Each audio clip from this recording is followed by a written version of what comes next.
Sorry to keep you waiting. That is perfectly all right. My data indicates clear skies in the coming days. Current conditions for maritime travel, optimal. I'll be ready whenever you are. But are we really gonna set off without telling anyone again? Funny you mention it. You'll never guess who Paimon saw on the way over. Hey! You didn't seriously think we'd let you leave without a farewell party, did you? No chance. Yeah, come on, Traveler. We've already made all the preparations.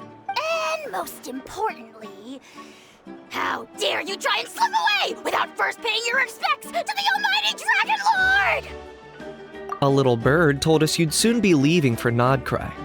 So, we asked Paimon to give us a heads up before the date of your departure. You sure it's not time to think about changing that little habit of ours? Don't worry, we won't keep you long. Besides, everyone's there already. Shaska, Ian-san, Auroron, even the Pyro Archon herself. You're invited too, Inefa. Shilonen has a special gift for you. Accompaniment request accepted. Shilonen demonstrates excellent massage technique. My impression of her is exceedingly positive. Wait, so robots like massages too? Or is it just that Shilonen really knows how you're wired? Alright, enough with the chit-chat. Let's head to the venue. Woohoo! Party time!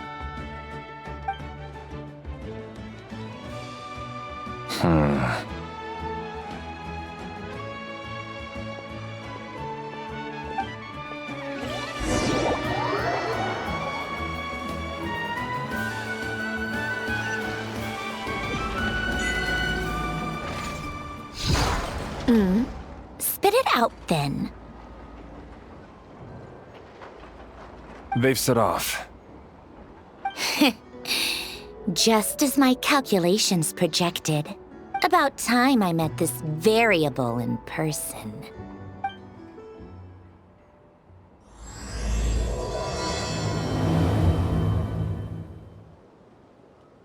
You know, every time we head to a new nation, there's always a point where it suddenly dawns on Paimon.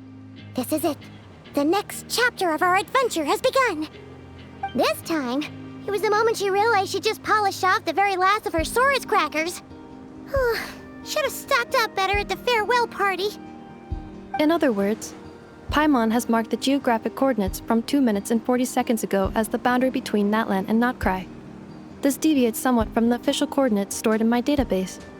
Paimon meant more in terms of how it felt on a psychological level.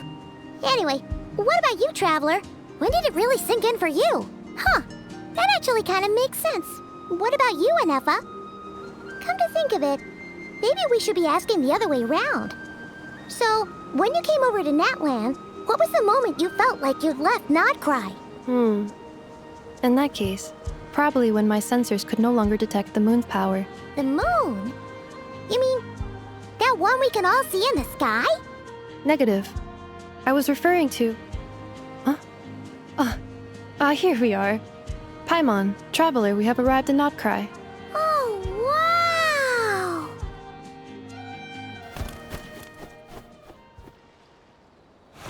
Paimon, Traveler, welcome to Nod Krai.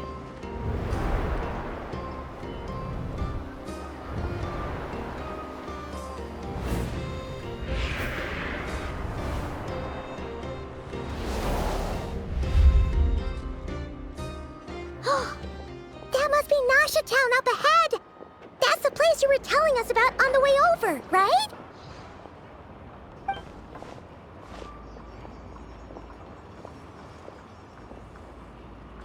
That is correct, Paimon.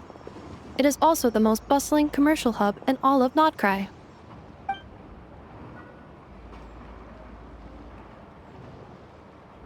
Oh, sounds like the perfect place to start trying out all the local specialties.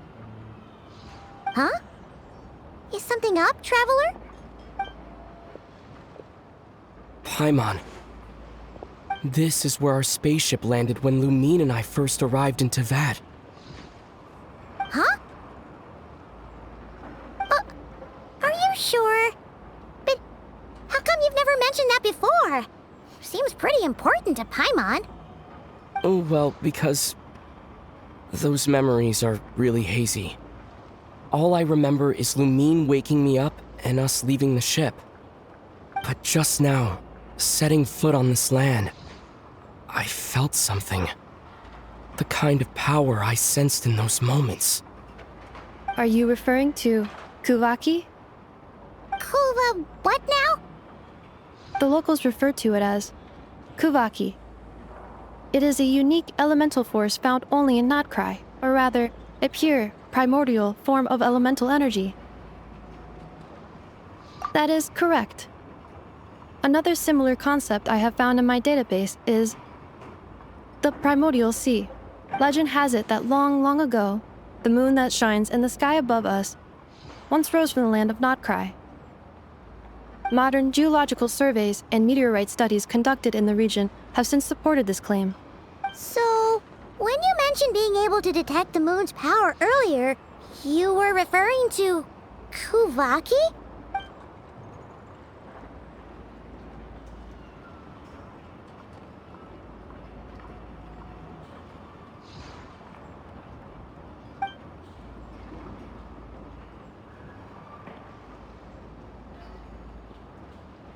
Wait, Traveler, you're saying we might actually find your spaceship here? Do you still remember where it landed? Nod Krai is surrounded by the ocean. In other words, it could have been anywhere along its coastline. Negative. Description still lacks sufficient detail to pinpoint target location. Hey, it's okay if you can't remember everything right away. After all, it's been a really long time. Let's just do what we've always done and keep searching as we explore. Besides, what have you got to fear with your sidekick Paimon still here? I'd be more than happy to help you out as well. Our pleasure. Anyway, just knowing that your spaceship's here in Nod Krai surely counts as a big step forward, huh? Like we've crossed another boundary? Paimon couldn't have put it better herself. You sure are a quick learner, Inefa.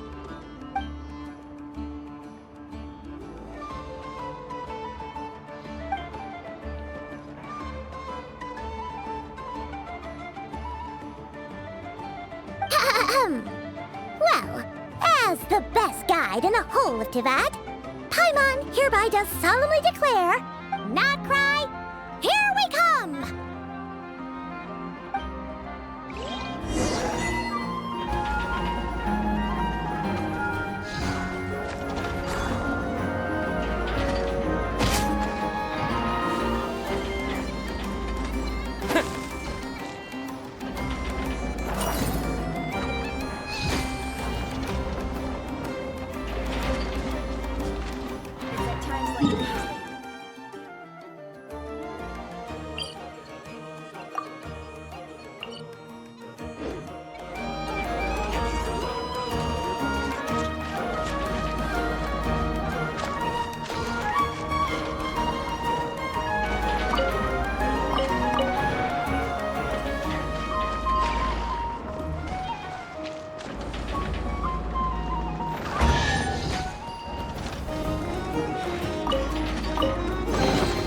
I'll keep this close.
It just occurred to Paimon, if we were looking to put out a missing spaceship commission, or to learn more about Nod Krai, wouldn't it make sense to drop by the Adventurers Guild?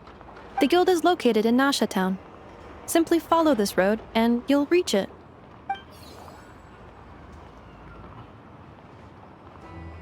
Huh? What in Teyvat is that? Looks kinda like a Sealy, floating around in the air like that. That is a kuhenki, a species unique to the land of Nod Krai. A Kuhenki? Does she have something to do with the moon, too? Indeed it does.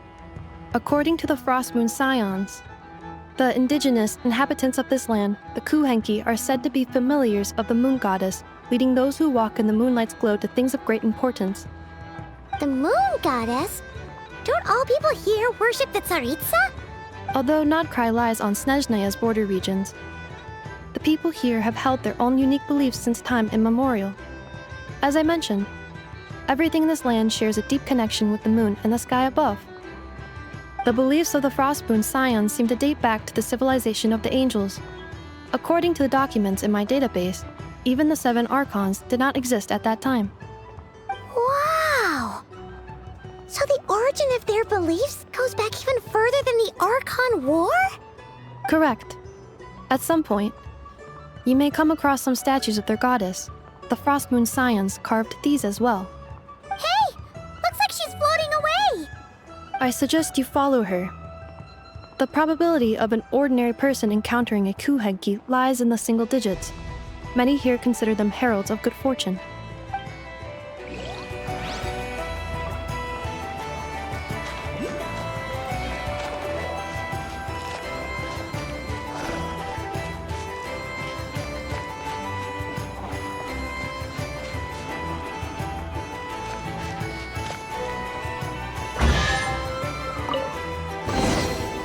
Is this an answer from this world?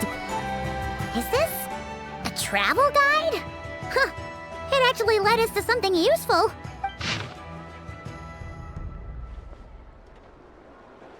Are there any particular points of interest? Oh, it all looks pretty interesting to Paimon. If we have time, she'd love to see, well, pretty much everything. Recalibrating route. If we keep following the current path, we will arrive at an area of scenic beauty. From there, we will be able to identify both the Adventurers Guild and several must-visit specialty stores. Yikes! Why is Paimon suddenly getting the feeling that if she doesn't step it up soon, Ineva's gonna put her out of a job?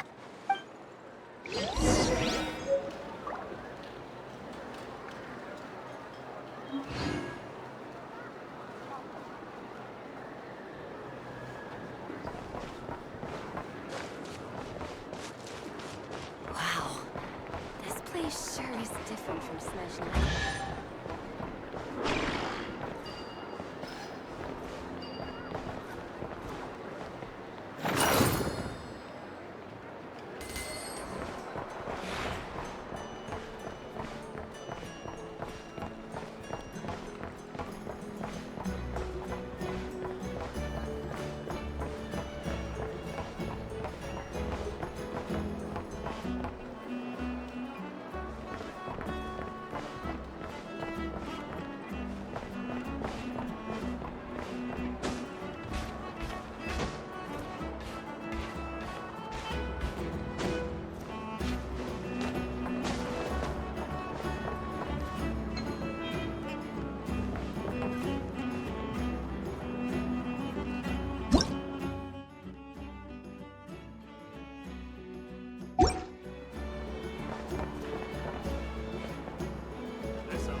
Newspapers, anyone?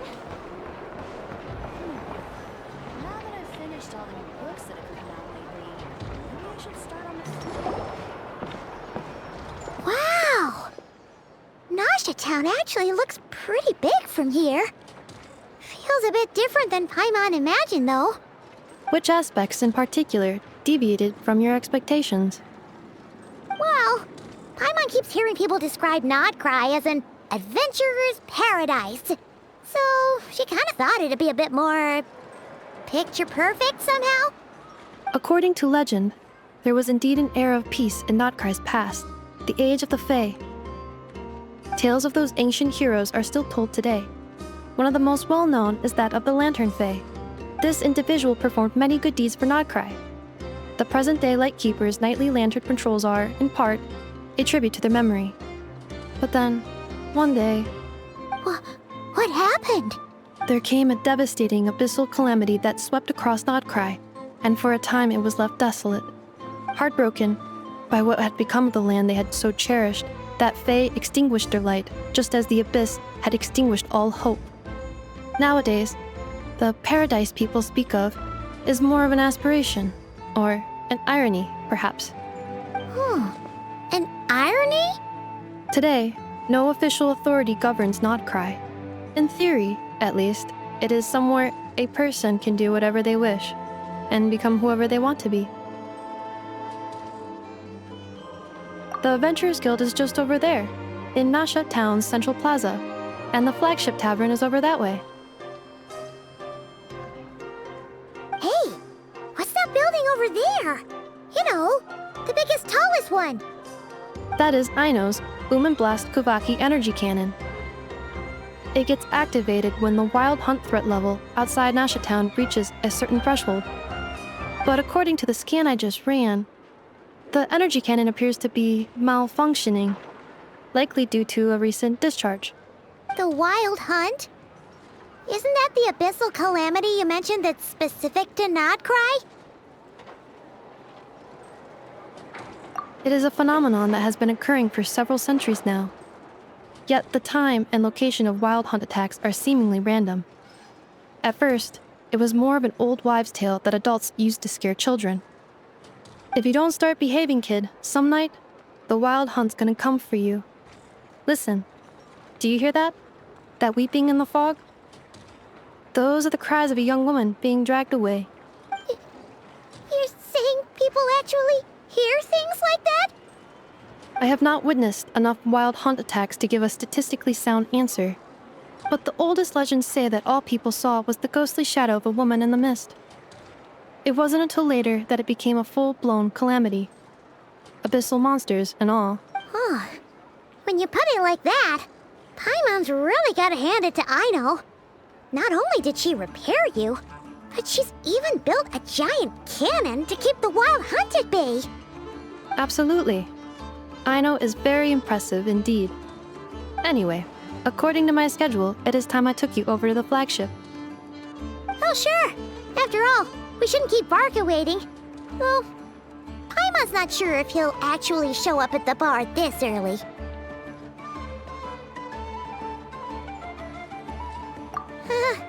You're right about that.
Here we are, the flagship. Varka told us to meet him here in his letter, right? Let's see. Varka? Varka! No matches, I identified. Huh. So he isn't here after all. Oh, guess we never did actually say we'd be arriving today. Hey, why don't we go ask the owner? If what they say is true, Varka's drinking prowess must have left quite the impression.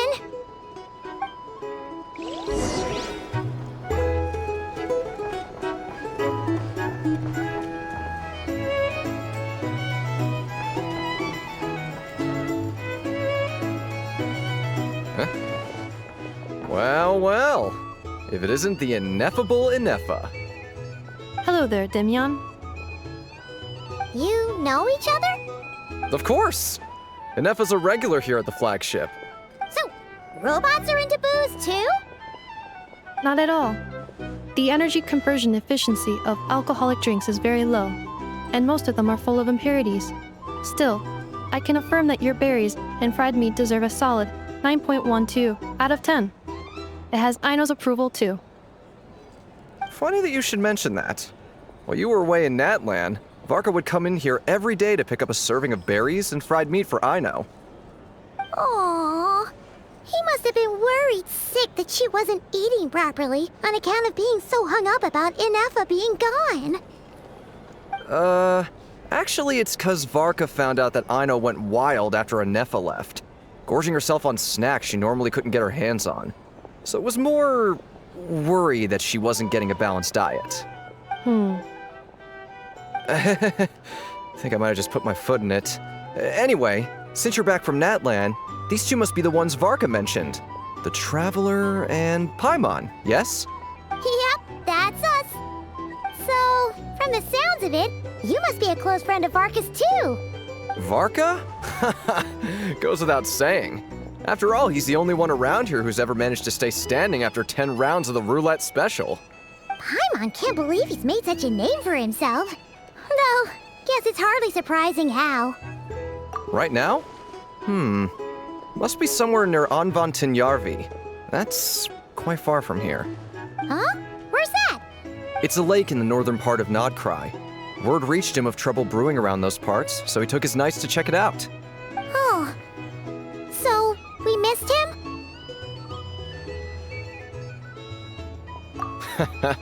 Varka knew you'd say that. So he specifically told me to make sure you stayed here and enjoyed yourselves. He sends his assurances that everything's under control. Well, if he's that confident, guess our only option is to accept.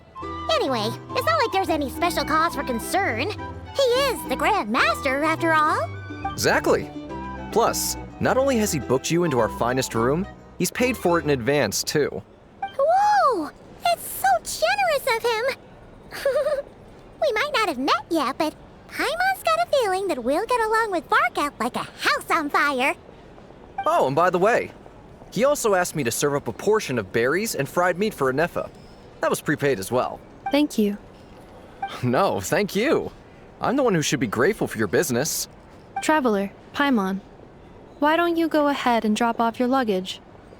I can use this time to go pick up some components that Aino asked me to bring back. Sure thing.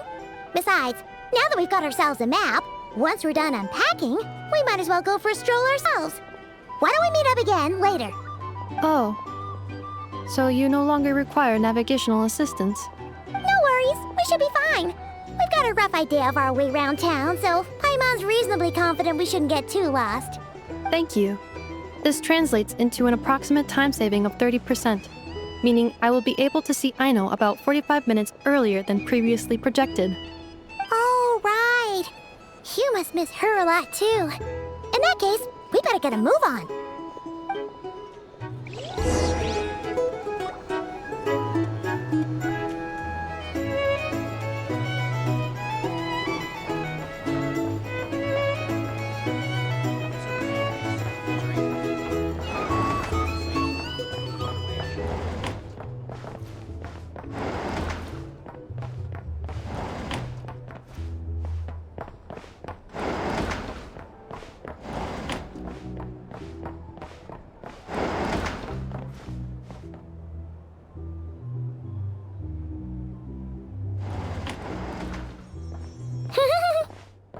pretty nice having someone sort out our food and lodging for us, huh? But is this really the flagship's best room? It's pretty big, make no mistake, but it looks a little worn out, right? Though, to be perfectly honest, that feels right at home with everything else we've seen of Nasha Town.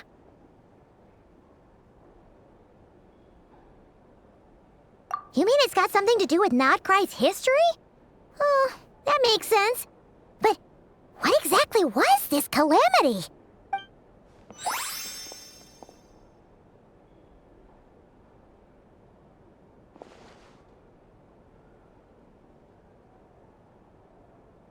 Oh, should we try the berries and fried meat too? Paimon's getting hungrier and hungrier every time someone mentions it. Oh, sorry about that. Paimon wasn't watching where she was going. Please, there's no need to apologize. If anything, I'm the one who should be sorry. Clearly, I shouldn't have gotten lost in my thoughts in the middle of a hallway. Wait a sec. Are you staying in the room next to ours? Ah, quite the perceptive one, I see. First things first, allow me to introduce myself. My name is Kirill Chudamirovich Flintz, but please, just call me Flintz. Whoa, that's an impressively long name for sure. Ah, is that so? Names like mine ought to have been fairly common in Snezhnaya, at least in the past. Would I be correct then to assume that the two of you are travelers in this land? Yep, you sure would be. Paimon is Paimon, and this is the Traveler. We've been to a bunch of nations already, but we only just arrived in Nod Krai today. What a rare honor it is to meet such worldly travelers. Are you here for travel too? If only I had the time to spare. No, I'm just staying the night. Oh, so you're here for business? That's certainly one way to put it. I'm a Ratnik of Nod Krai, normally stationed near the burial grounds to the north. My sole cause for being here today was to repair this lantern of mine.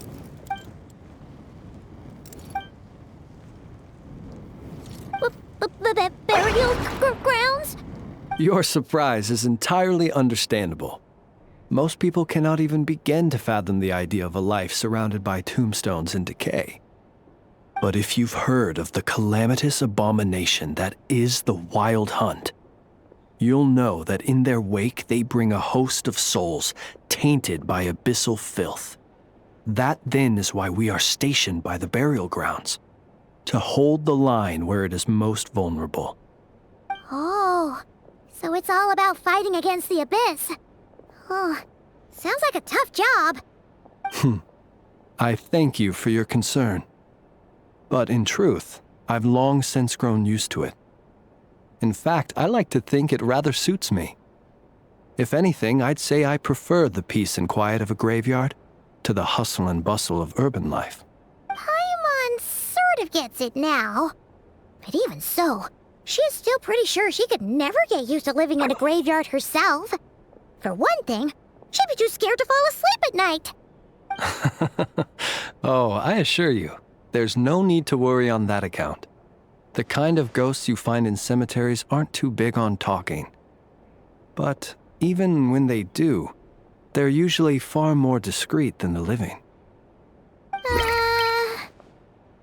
Well, would you look at that? Who'd have thought we'd end up chatting this long? Must have a lot in common, huh? Forgive me, but I must excuse myself, for the time of my appointment draws near. And in terms I'm sure you'll understand, a lanternless Ratnik is like a mapless traveler. A serious conundrum indeed. Oh, sure. In that case, you go right ahead. We won't keep you any longer. Not at all. Should the opportunity present itself, I'd gladly continue our conversation another time. You're always welcome to come visit my grave. The grave I stand watch over. Your visit would bring much-needed light to that place of final rest. Right. Well, if we get the chance. Then allow me to wish you a traditional Ratnik's farewell. See you by the graveside. Ugh. Jeez. What a weirdo. Not to badmouth him at all. In fact, he seemed pretty cultured, but at the same time, kinda spooky? Must be all that time he spent around graveyards. His lantern? No, not really. You mean, 'cause it was broken? Huh. Guess you've always had a nose for stuff like this. If you're worried, you can always ask him the next time we cross paths. Hey, don't you start spouting all that weird stuff too.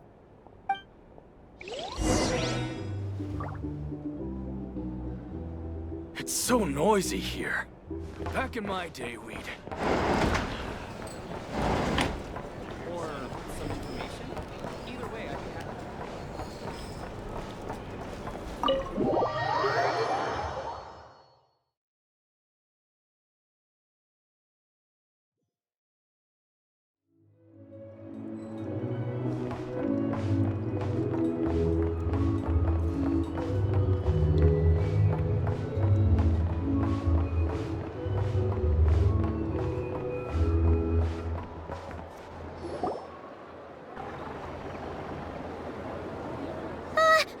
Paimon almost forgot something super important. Were we gonna go try out the berries and fried meat?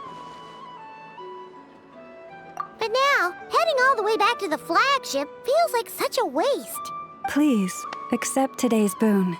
Come night or day, may the blessings of the moon goddess shine down upon you. Huh? What's going on over there? Wait, free food? Wow, the people here are so nice! Quick, let's grab some too. Paimon's super curious what their food tastes like. Moonlight illuminates the path before you, travelers from afar. Huh? How'd you know we were travelers?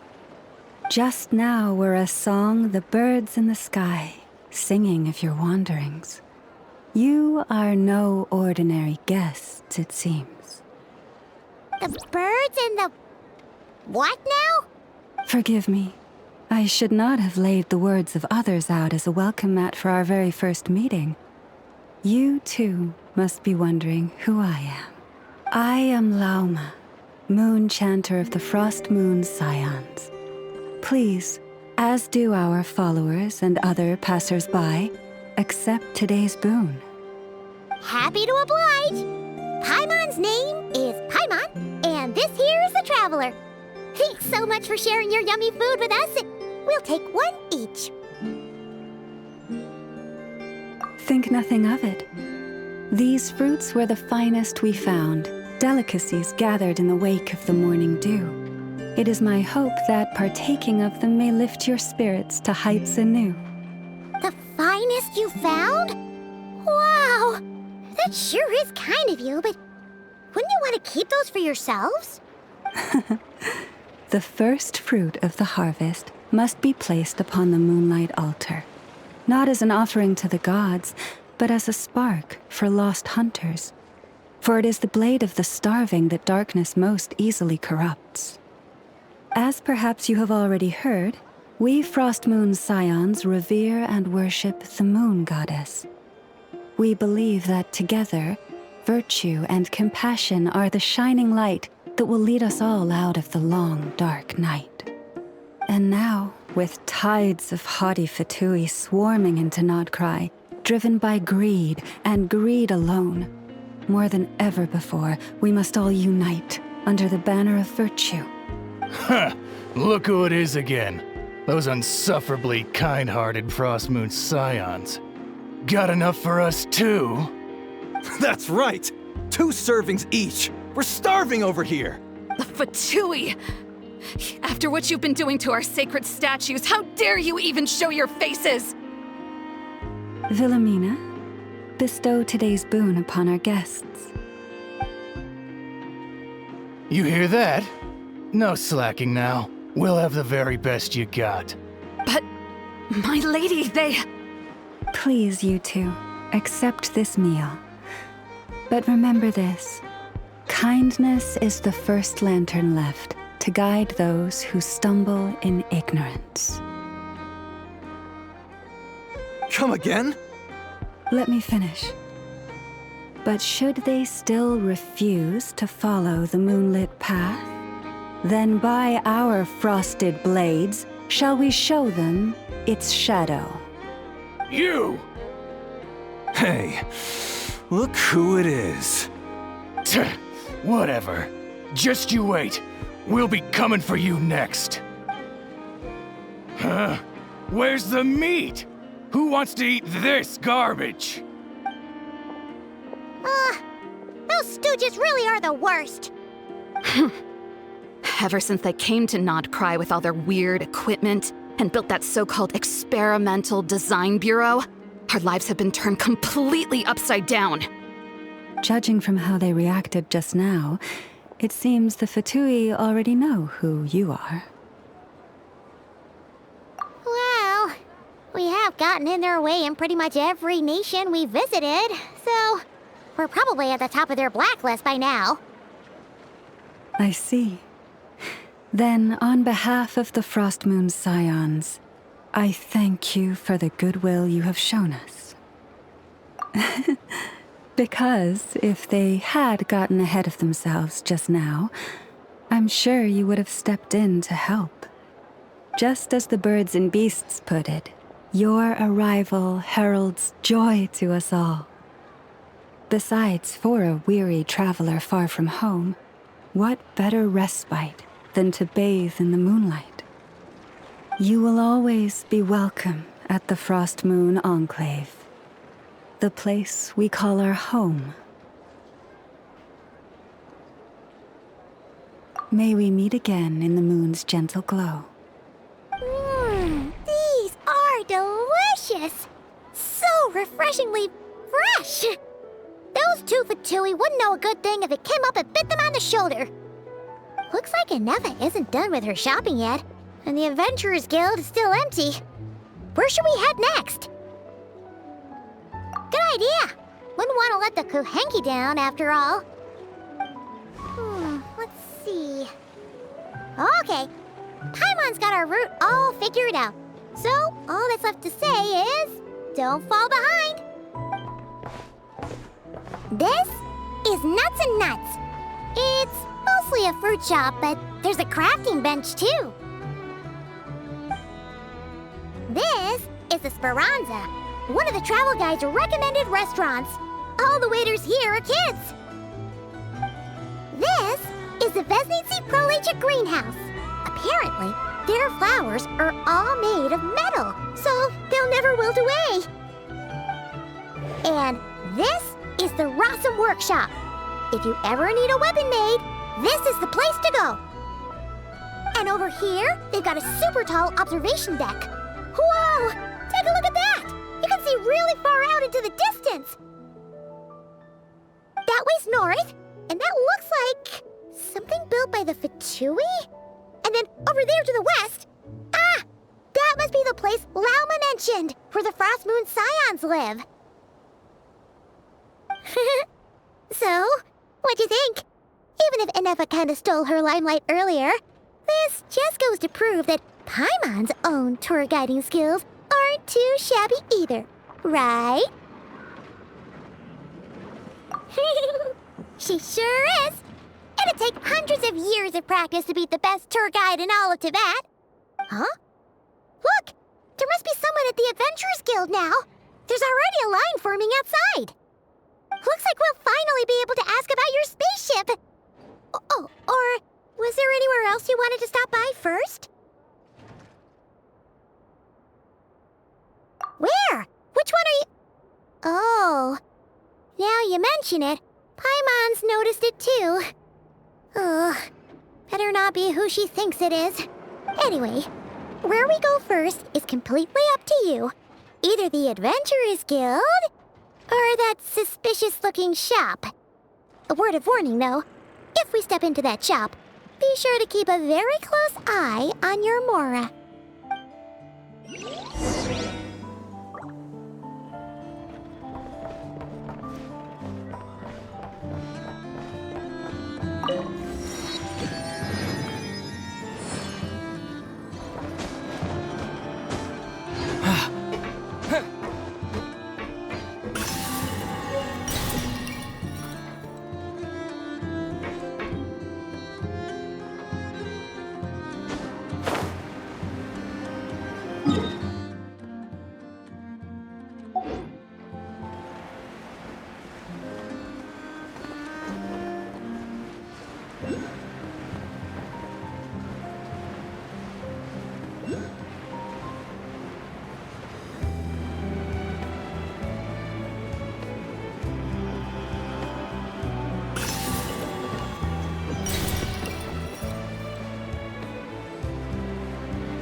Lucky us. The line seems to be gone now. Come on, let's go say hi to Catherine. Hey, Catherine, we meet again.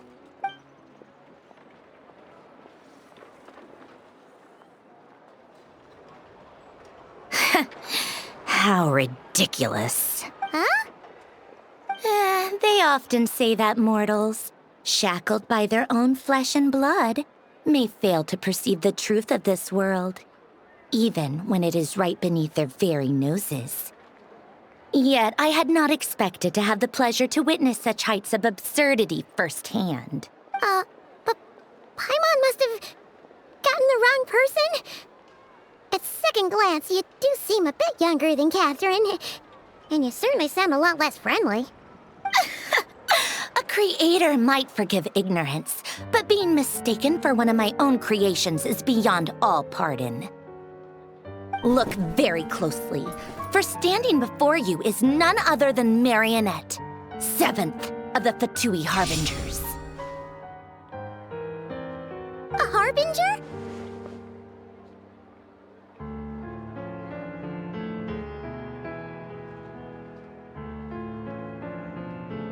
I told you already, I'm not Catherine.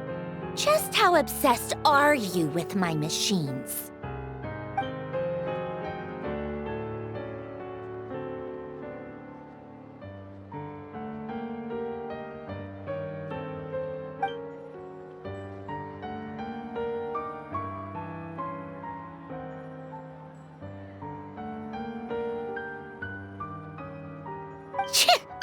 Today's encounter is merely a courtesy call. A friendly warning, if you will. You interfered with my work once before, with that little robot. I let it slide. After all, it was nothing more than a distraction, a side project at best. But we are in Nod Krai now, and as such, I strongly advise you not to stand in the Fatui's way. Otherwise, the next time we meet, I might just have to drop all this meaningless etiquette. Oh, please. You've got some nerve coming out with barely veiled threats like that. You're the one stirring things up here. Oh, perhaps you have misunderstood. Just because Nod Krai lacks a ruler at present, that does not mean it should not be ruled. We Fatui are simply establishing a new order. Yeah, right. More like shady experiments, judging by your massive, creepy research facility. I've said what I came to say. What you do next, only you can decide. So why don't you start by using your already limited processing capacity to calculate your even more limited options? And, being the refined young lady that I am, I shall indulge you just this once. Ad Astra Abasask. Welcome to Nod Krai, Dominion of the Fatui.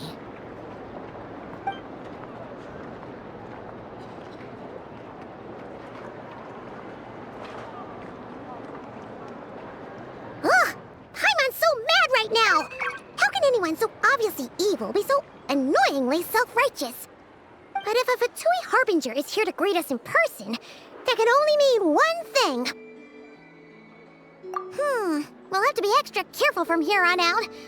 Paimon hates feeling like she's being watched. Hey! The real Catherine's back! Ad Astra Abyssosque. Welcome to the Adventurers Guild. How may I help? I will do everything I can to assist you. Oh, you're so much nicer to talk to, Catherine. Please don't leave us again, okay?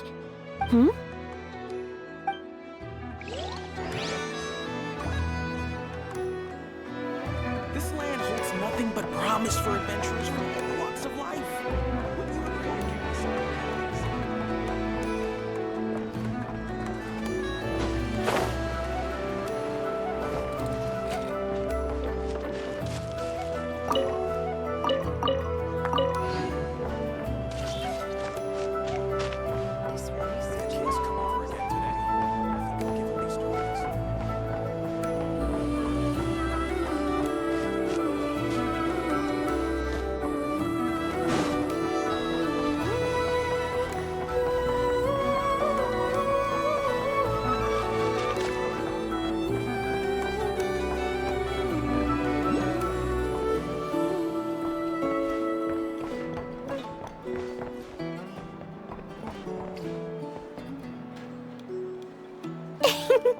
please, here you go. And if you ever need anything else, don't forget to make the great Lord Sangama Bay your first port of call. Oh dear. So it is the real deal. Of course it's the real deal. Everything you'll find here is 110% real, meaning every one of my deals is as real as a deal can... Wait a minute. Well, if it isn't my two most valued clients! And with no small thanks to your munificent patronage. Come. How could you just sneak into Nod Krai like this without telling your dear Lord Sangama Bay? If I'd known earlier, I would have made an absolute pulled out all the stops to ensure that your boat ride over was as comfortable as humanly possible. Thank the Archons we didn't tell you. Oh, come now. You know as well as anyone how impeccably and conscientiously above board I am when it comes to doing business. Well, regardless of whether that's true or not, the main issue here is that we had no idea you had a branch in Nod Krai. A clever merchant always has a backup plan, or two, or three up their sleeves. As the saying goes, a rabbit with many burrows fears not the hunter's arrows. A merchant with stores galore hears no debtors at the door. Since you're both here in Nod Krai, would you care for some of my finest local souvenirs? Whatever you're looking for, I have it.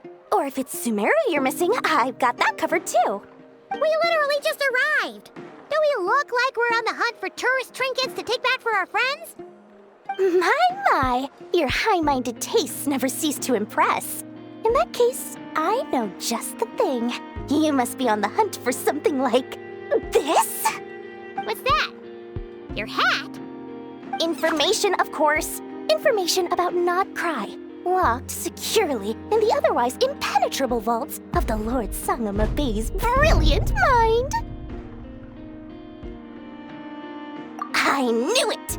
I just knew you'd appreciate the value of my wares. On the back of all our pleasant dealings in the past, I'll even take a hit by throwing in some insider info for free. Wow. You sure are feeling uncharacteristically generous today. What do you mean by uncharacteristically? I am the most generous person forget it. Anyway, the long and the short of it is this. The moment I set up shop in Nod Krai, it struck me how many different factions there were, all competing against each other for power and influence. Well, as they say, there's no time for business like a crisis. Things got even more turbulent after the Fatui pulled down 2 ancient moon's remnants. People began to catch a whiff of the coming chaos. And the more troubled the waters, the greater the potential profit. Not at all sorry to interrupt, but we're not here for Mora. Oh, really? But surely it was the tales of an adventurer's paradise that brought you here. The chance to take your very own slice of all the latest and greatest business opportunities? In that case, what would you like to know about?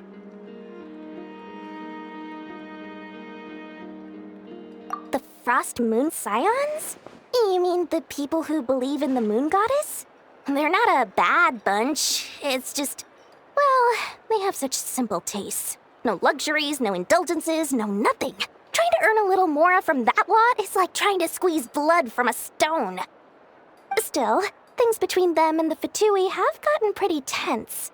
It's only a matter of time before the powder keg goes boom. And when that happens, that's when business will start to boom too. Oh, they're an organization set up to keep the locals safe. Apparently, they have a long and glorious history, and they're made up entirely of volunteers. But seriously, a volunteer organization in Nod Krai? This place is hardly a magnet for noble hearts. No pay, all work.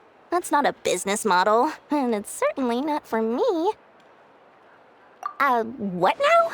A spaceship? Nope, never heard of anything like that. Don't you two get involved in any big business here without so much as a heads up, you hear me? At the very least, consider letting me in as a key investor. Everyone knows they're here for the Ancient Moon's remnants, but no one's sure why they pulled them down in Nod Krai of all places. Anyway, they've been acting mysterious enough, but if you ask me, That Kuvaki Experimental Design Bureau of theirs up north hides secrets wilder still.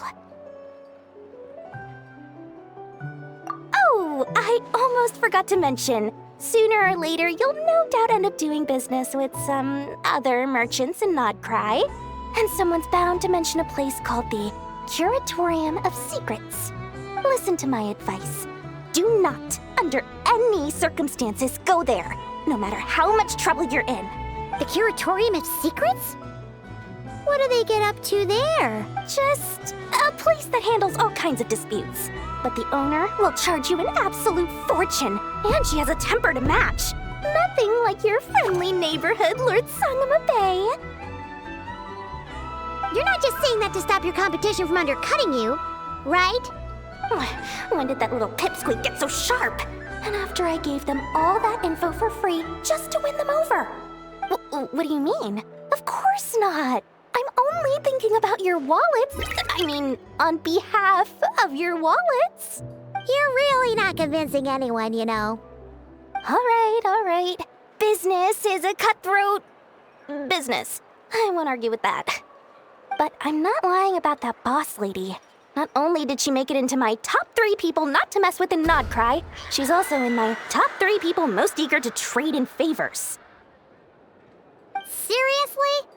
It feels like you're just bad-mouthing your rival now. Fine. If you don't believe me, go see for yourselves. We might both be from Sumeru, but compared to hers, my conscience is so large, why, you could fill 3 whole palaces of Alcazar's array. But when you realize what I'm saying is true, don't say that good old Lord Sangama Bay didn't warn you.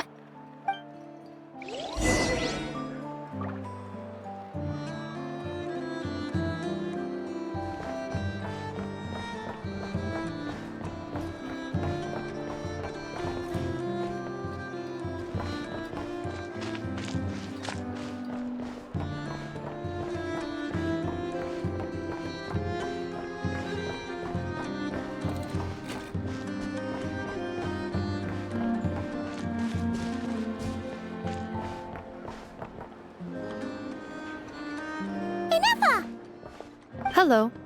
I was just about to start tracking your whereabouts. Did you manage to get everything Aino asked for? I did. What about you? Do you need me to navigate or introduce any more places around town? Not for now. We've seen most of it already. We probably need some time to process everything we've learned, though. Any progress with the spaceship? No. Catherine came back just now, so we asked her, but even she hasn't heard a thing. One possible explanation is the vast stretch of time that has elapsed. Additionally, given the limited resources available in Nod Krai, it is entirely plausible that the wreck was scrapped for parts, or even mistaken for a pile of broken machinery. Aww. Understood.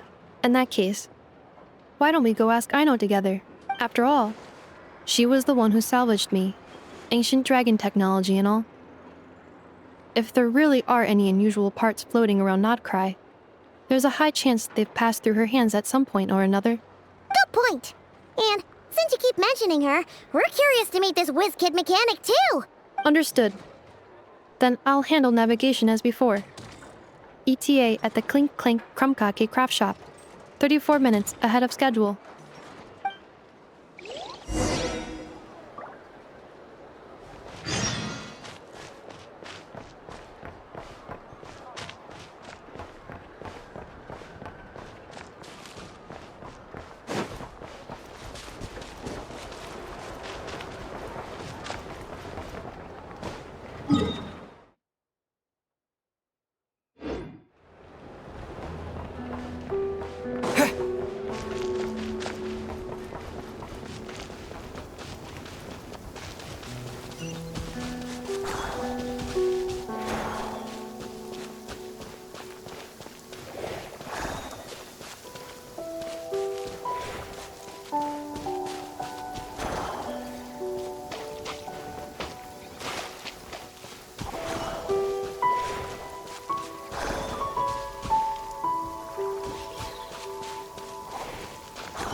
responding?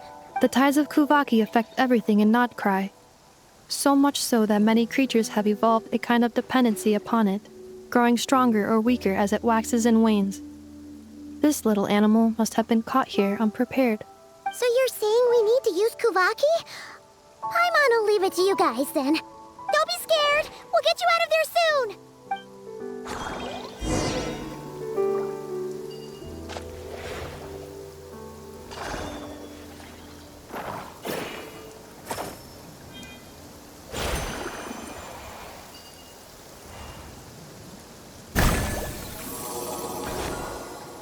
Oh, it worked! Off you go now, little one. Don't go getting yourself caught again.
we are. The place Aino and I call home. Whoa! So many machines that Paimon's never even seen before. And then there's all these little robots. Did Aino build them all? That is correct. It looks like Aino has created 3 more little bots since I've been gone. Aww. Well, you were gone for quite a bit. She must have missed you. I missed her too. I want her to see what I've become. Let's not keep her waiting any longer then. Come on!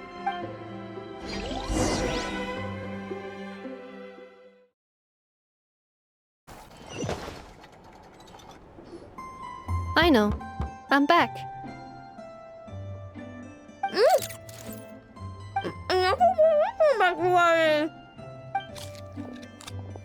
Hmm? Ineffa?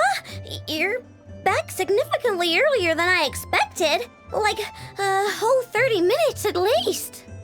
Everything went very smoothly, which saved me quite a bit of time, so I know. Could you turn around for a moment? I know. I've been on my best behavior the whole time you've been gone. She's got chocolate all over her mouth. I know. While I was away, did you strictly abide by my tailor-made snack intake schedule? Oh, of course I did. 1 whole cake, 1 crumb cake, and 1 pack of chocolates a day, right? It was either a cake or a crumb cake or a pack of chocolates per day. Oh, shoot. When did you finish the snack stash I left for you? Literally just earlier today. Let me just go run a scan on that. I meant today, a week ago. And then you restocked an entire week's worth on your own initiative? 2 weeks worth. Why does Paimon feel like the roles in this household are pretty much the opposite of what she imagined? Calculation complete. Aino's recommended snack calorie intake for the next 4 weeks. 0. No fair! You're a meanie, Ineffa. This is what happens when you break an agreement. Oh, come on! Don't do this to me! I only ate a teeny bit extra every day. Just a teensy bit extra. That is objectively not a teensy bit extra. Oh, seriously? If you'd only arrived half an hour later, I would have had everything cleaned up and you wouldn't have noticed a thing. But now that I think about it, you even said you'd come back a bit earlier than you did, so I wouldn't have to worry. But then, you were away so long, and I was so worried about you. And that's the only reason I even... Oh... I know. I am very sorry to have kept you waiting. I'm back now. Welcome home. Oh! So, will I be able to keep eating snacks as usual now? Negative. Aww. Okay. Well, given that I am later than I initially projected, I'll let it slide. But just this once. Thanks, Ineffa! You're the best! I know. Allow me to introduce.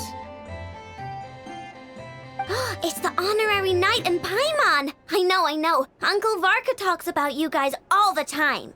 Nice to meet you, Aino. Ineffa's told us all about you, too. Huh? Really? She actually said that about me? Well, she's not wrong. Oh yeah, so, you're here to see Uncle Varka, right? A couple of days ago, he suddenly said he had to head out on business, and that he might not be back for a while. He asked me to let you know if I saw you. Yeah, we heard about that at the flagship. Did he say what he was doing? Nope. Just told me to take good care of you guys and make sure you feel right at home. Oh, shoot. Please, take a seat.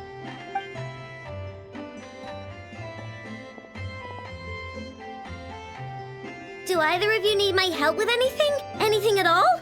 After all, I'm the head of this household. Sure wouldn't know it from that snack tantrum she just threw.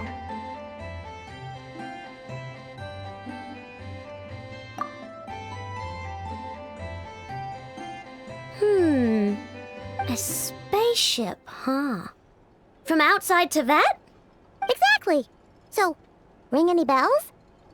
No. Oh. You sure? Nope means nope. Never seen the slightest trace of it. More specifically, by nope, I mean, I've never seen a single piece of tech in all of Nod Krai that might have come from out of this world. Not in any new machines or in any old ones either. Huh. What Aino means is that your spaceship almost certainly has not been disassembled nor repurposed as parts for other machines. Oh, so that's what she was getting at. Yep. I've taken apart pretty much all the fun stuff in this city at one point or another, but I don't recall ever seeing any components that were anywhere near that special. So, either your spaceship crashed somewhere it's never been found, or someone did find it and then hid it really, really well. But who would even do something like that? Beats me. Maybe someone who thought they could stash it away for a rainy day. Just like how I sometimes hide snacks in the... Anyway, long story short, I definitely haven't seen anything like that. Besides, sounds like it would practically be ancient history by now. If anyone still has any leads on what really happened, it'd be the Frost Moon Scions. The Frost Moon Scions? Huh? Haven't heard of them yet? Didn't Inefa tell you about their rituals? There wasn't enough time to delve deeper into their history and traditions. What kind of rituals are we talking about? I've never actually seen them myself. Just heard bits and pieces here and there. They say that each of their moon chanters has had access to an ancient relic that lets them see the true past.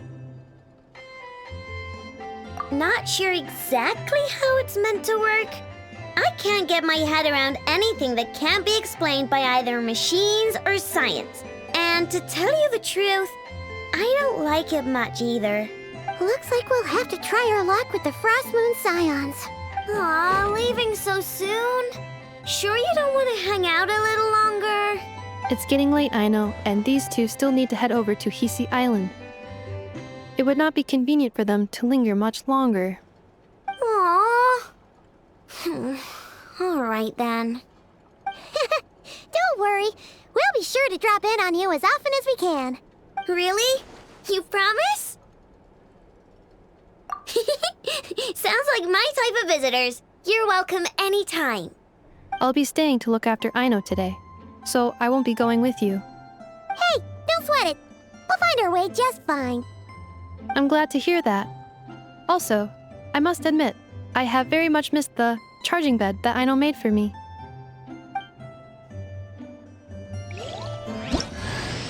Oh, are you here to play with me? My name's Aino, and I'm...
I stand against the long night and purge the darkness!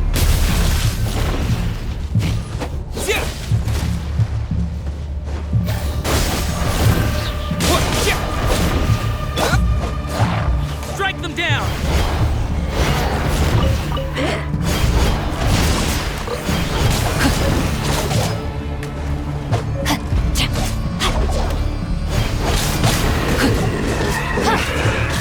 I stand against the long night and purge the darkness!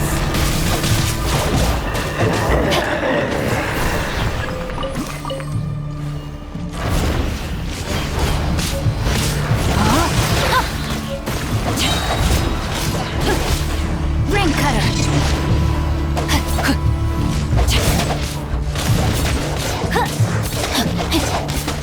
Strike them down!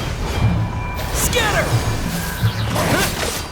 I stand against the long night and purge the darkness!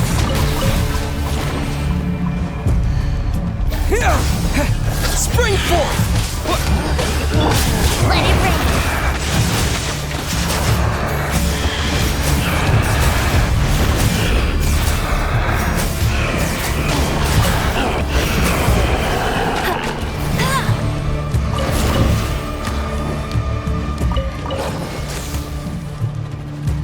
I stand against the long night and purge the darkness!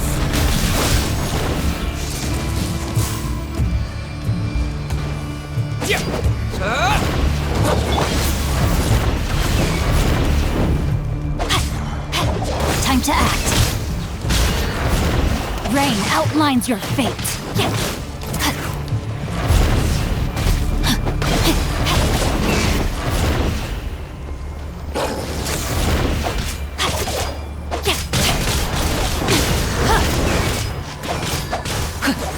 I stand against Time the to long act. night and purge the darkness! Body and mind. Time to act. Like the north wind!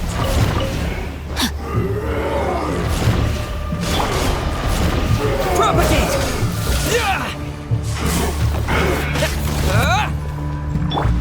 No one escapes my sight.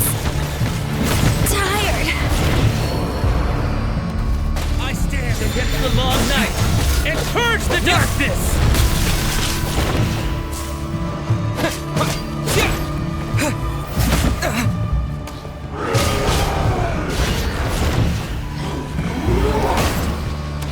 Like the north wind!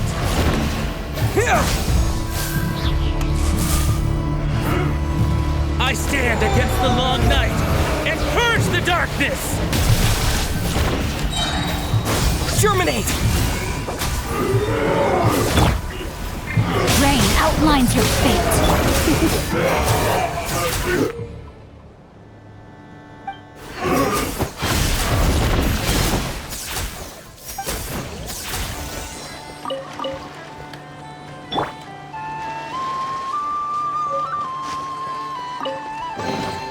I'll keep this close.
Anafa and Aino reunited like that sure was heartwarming. We should definitely hang out with them more in the future.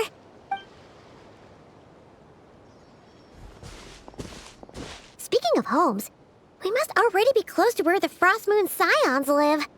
The vibe here feels different. different. Just like the scenery.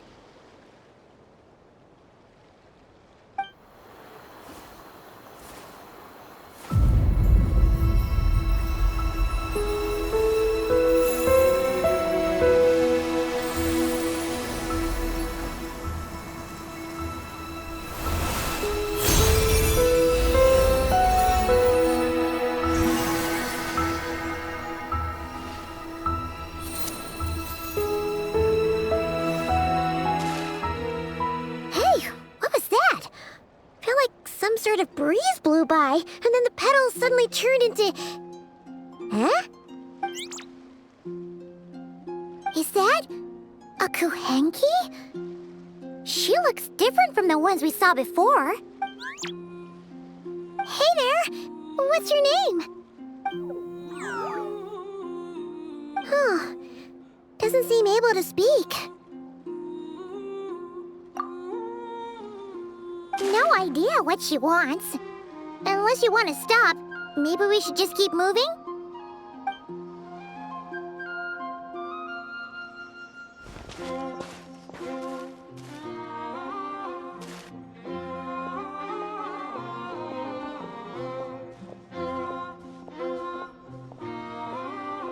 She's following us! Go on. Go on now. We've got stuff to do. Best you find someone else to hang out with. Hey! Don't make it sound like Paimon's some kind of meanie. Paimon had no idea what she wanted, okay? Ugh. Anyway, next time Paimon sees her, Paimon promises she'll be nicer. Seeing as we're on our way over to meet Lauma anyway, we can ask her about it while we're there.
I'll keep this close.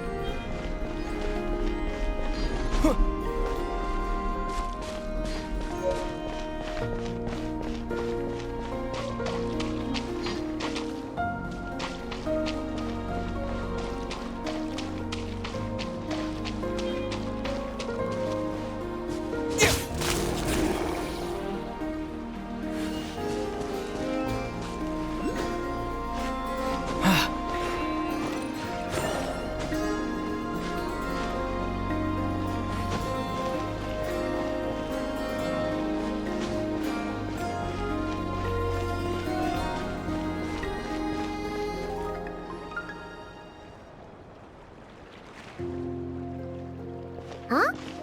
Hey, look! Isn't that Lauma? The moon chanter? Let me take a look at your wound. You must be more careful. Doesn't matter how much of a rush you're in, your safety always comes first. Oh, you're back too. How was your day? You what? Those two Fatui? The ones who were causing trouble in Nasha Town? You went to teach them a lesson? And you put that in their food? You naughty little thing. How could you do that? they didn't notice. That's not the point. You mustn't do that again, okay? Next time, at the very least, bring a few of your friends along too. You'll be an easy target if it's just you on your own. Hey, Wilma! Still remember us? Oh, it's the Traveler and Paimon, isn't it? Welcome to Hisi Island. Not at all. Those who come with kindness in their hearts are always welcome with the Frost Moon Scions. Were you just talking to those animals? I was indeed. The Frost Moon Scions bloodline is unique, for throughout our history, there have been many among us who could communicate with all living things. What was that? Oh, is that so? She says she was trapped in a plant earlier, and that you were the ones who rescued her. She wants me to thank you on her behalf. Oh, it was nothing. Barely lifted a finger. If you both are free, why don't you join us at the Frost Moon Enclave for dinner? Consider it a small token of thanks for your kindness. We'd love to! And actually, we had something we wanted to ask you anyway.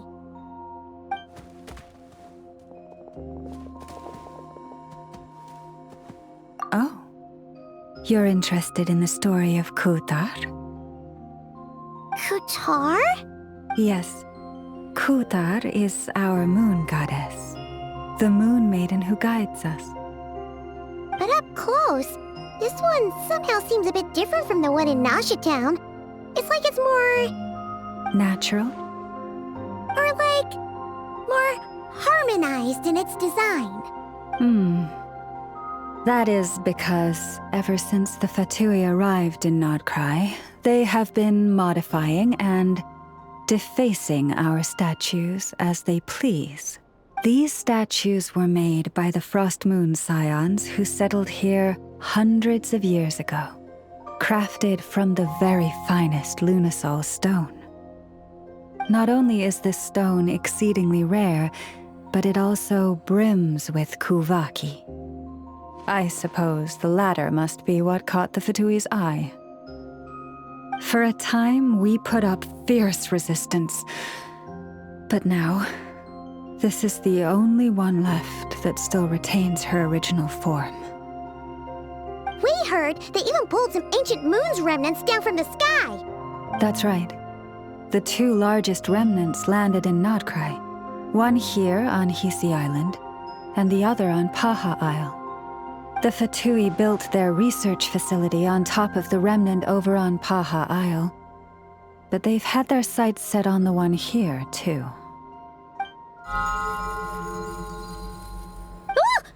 Oh! It's that little Kuhenki again! Surely that can't be. Hey! We've been wondering what was up with it, too. It just appeared out of some petals and hasn't stopped following us since. No, that is no ordinary Kuhenki. These we name Luonnotar, beings born from the moon goddess's blessing. Can you understand what it's saying? We honestly haven't got the slightest idea why it's been following us. I'm afraid not. I cannot fathom its thinking any better than you can. Sometimes a long time must elapse before the moon goddess's blessings turn into Luonnotar. Perhaps you two were simply there to witness that transformation. Oh, maybe. Legend has it that the Luonnotar bring good fortune. Given that it seems to have taken a liking to you both, why don't you let it come along with you? Really? Then you can start by helping us find some more treasure chests along the way. Capiche? Twilight approaches. If you would hear more of the moon's story, then let us make our way to the Frost Moon Enclave. Beneath the gentle moonlight, I shall share this tale in full.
Oh, Lady Lauma, you're back.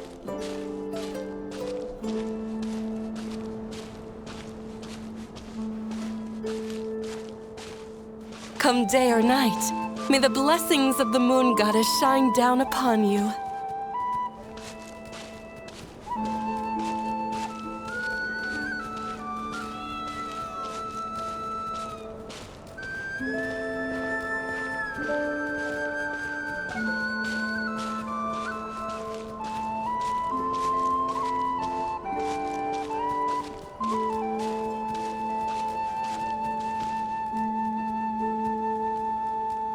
Lauma, you have returned.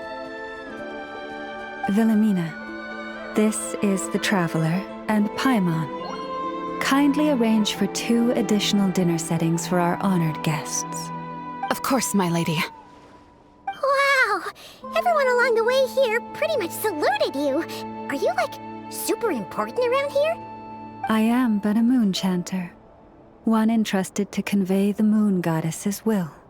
Nothing more. She's just being modest. The Moon Chanter holds the highest rank among us Frostmoon Scions. Lauma is our leader. Wilhelmina? I know. I'll send word to the kitchen. 2 meals coming up. Whoa! Paimon had no idea you were such a big shot. It is merely that the unique traits of our bloodline have manifested themselves especially strongly in my person. That is no accomplishment of my own. Please, follow me this way.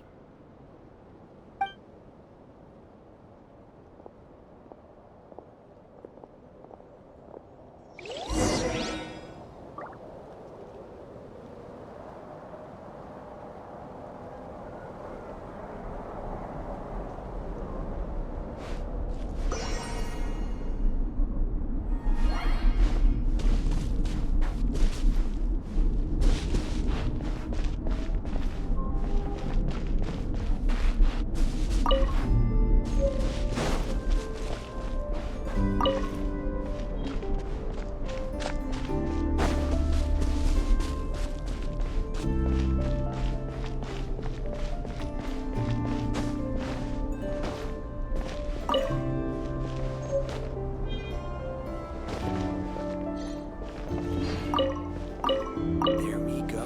Another task done and dusted.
I'll keep this close.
A reward on the road.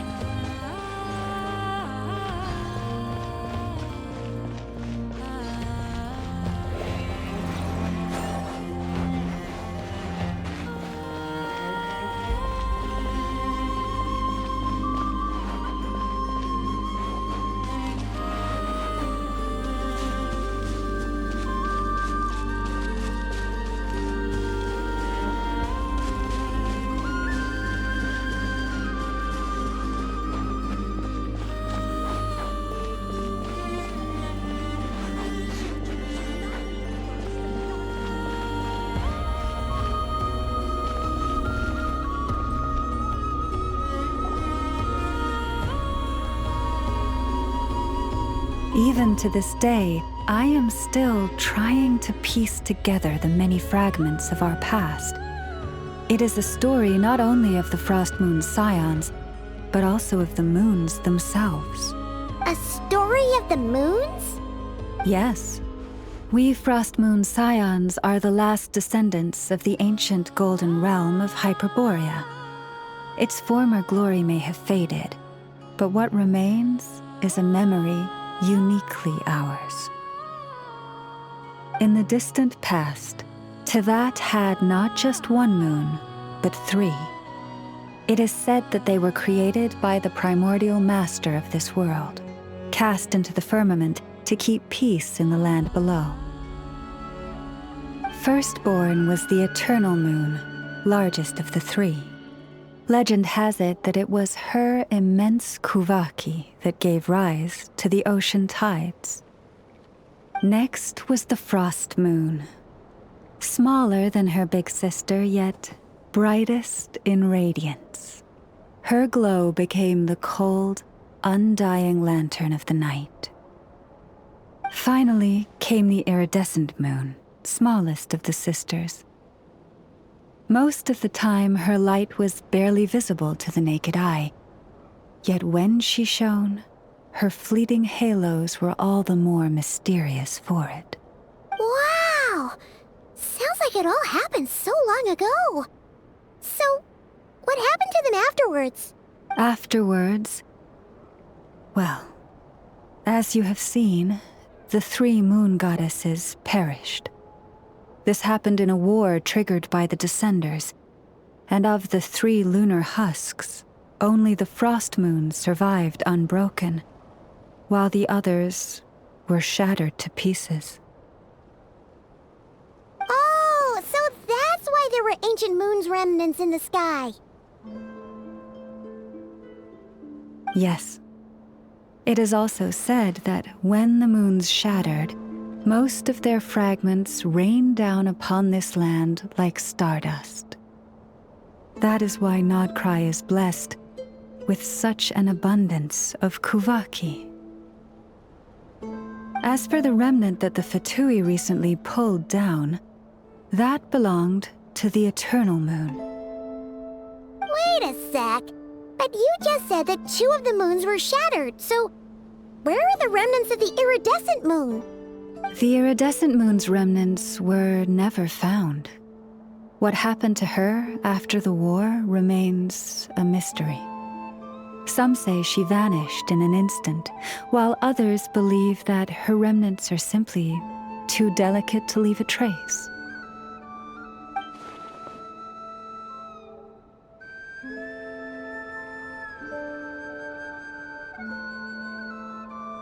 Yet, though the era of the 3 moons has long since faded into legend, successive generations of Frost Moon Scions have always passed down a prophecy that one day the moon goddess would return. And in the end, that prophecy did indeed come to pass, though not quite. Lady Llama! Lady Llama, are you there? Cappy, what is the matter? Lady Llama, it's my daughter, Karina. Her illness. Take me to her, right away.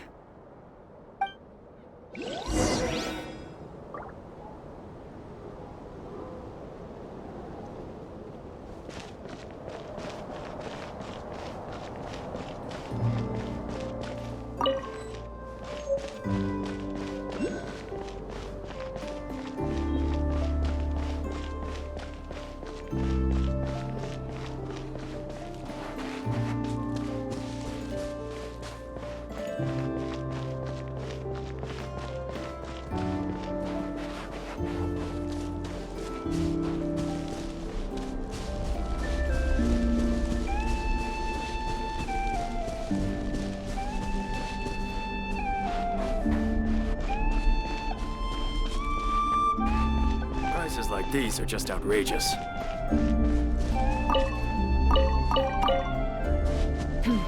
This is more than a fair price already.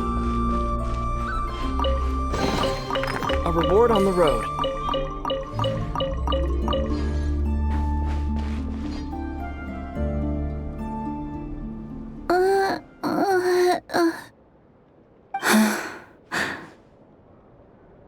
Her sensitivity to Kuvaki is flaring up again. After her last treatment, did you follow my advice and seek medical help in Nasha Town? But those doctors are all Snezhnayan. They're outsiders, compatriots of those brutes who invaded our homeland. How can we possibly trust them? Not all outsiders are enemies, Cappy. They've been treating this condition for generations. They have the experience we lack. But we're Frost Moon Scions. Should we not remember what the outsiders did to our moons? Surely the Lady Kutar will reward our devotion. But Cappy, Kutar is long... This isn't the time for a debate.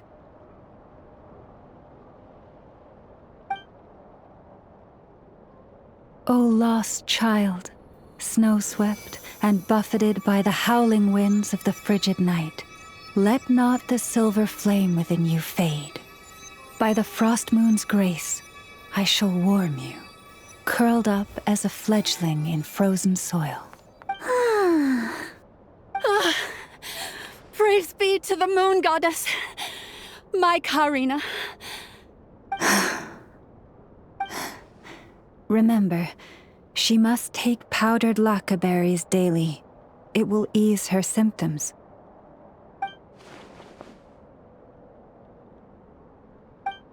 Lama? Philomena, what is it? Dinner is ready. I see. Cappy, let her rest here for the night. I'll have someone bring her a blanket. All right. Thank you so much, Lady Lauma.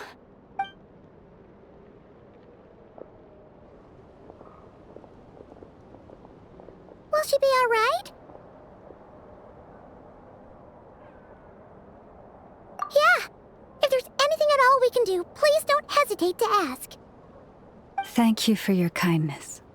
For now, though, Karina should be fine. She'll be feeling a lot better tomorrow.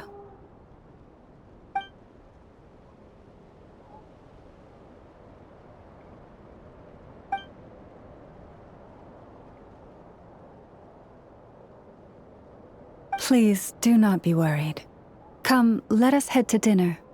I believe you still have some questions for me.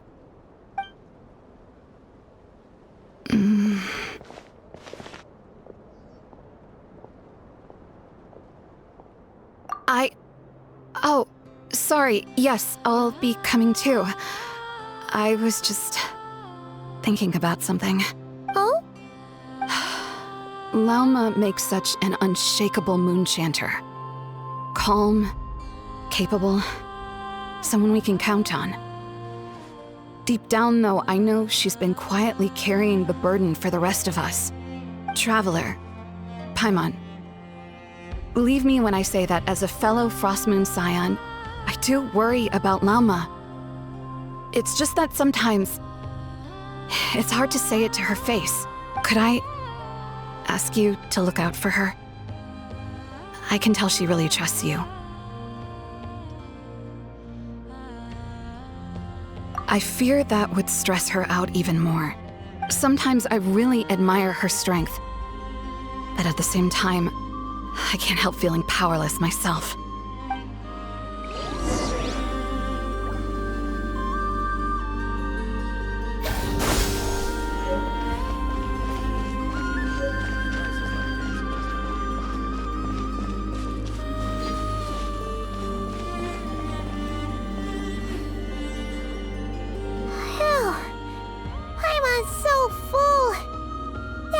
Better than the stuff you gave us before.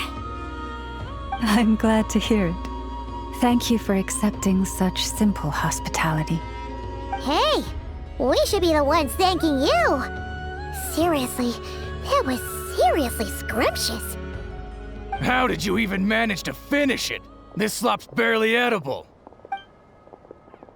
Then again, I guess that's what you'd expect from savages. It's you! Those rude old Fatui we just met back in Nasha Town! My sincerest apologies. If you found the food we gave you earlier difficult to swallow, may I suggest taking a deep breath and joining us? These delicacies might change your mind. After all, I suspect that your previous meal may have been tainted with something most unpalatable. Huh? What do you mean? Tainted with what exactly? With the bitter snobbery of those who call themselves civilized. Why, you? Looking for a fight? Sure, I'd be more than... Hold it! We're not here to brawl. Yet. We're here on official business. Orders from above. We're here to deliver the Frostmoon Scions a warning. Or rather, a final ultimatum. You have 3 days to hand over the relic and reveal the whereabouts of your so-called Kutar. If you fail to do so, the Fatui will immediately begin the cleansing of Hisi Island. Which, by the way, is the sovereign territory of the Tsaritsa of Snezhnaya. What insolence! Your demands are outrageous! For generations, this land has belonged to the... Dear guests, allow me to save you both time and trouble with a speedy reply. The Frostmoon Scions will never hand over anything to the Fatui. And to those who set foot on our land with ill intent, I say this. With your blood, we shall draw an inviolable line in the snow. That applies to you, too. Stubborn savages, the lot of you! Better hold back this time. Who's that? Propagate! This ought to do it.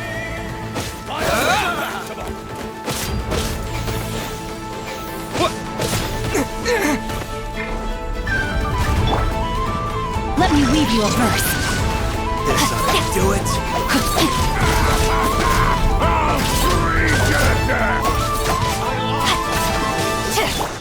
Let's spark things up a little. Scatter! Fire reject!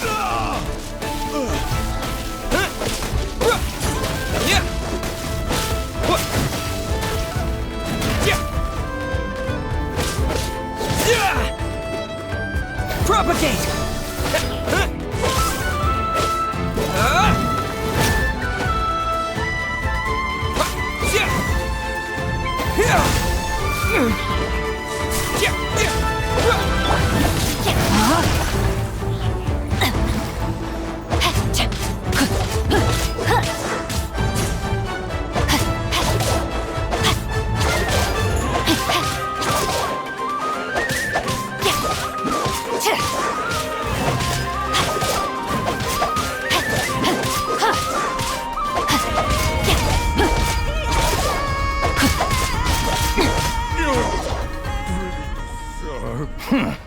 You'll pay for this. Mark my words. Hey, if you're so tough, get back here and put him up! Huh. Guess all they're good for is running away. I'm so sorry. You've had to put up with far too much unpleasantness today. Come on, it's not your fault. We don't like bullies like them either. But still, they mentioned a relic and Kutar. What exactly could they be after? Oh yeah, so this might not be the best time to bring this up, but we kinda have a favor to ask of you, Lama.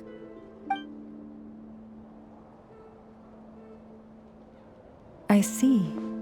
So your questions concern the sacred relic too.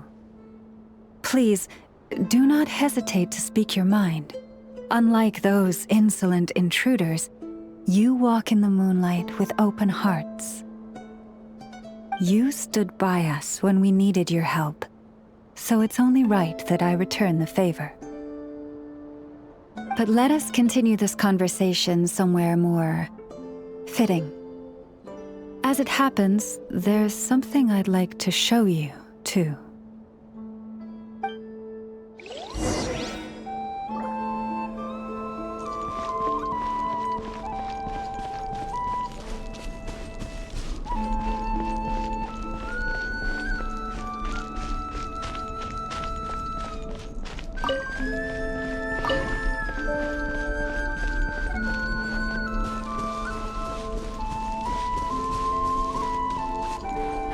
Whoa!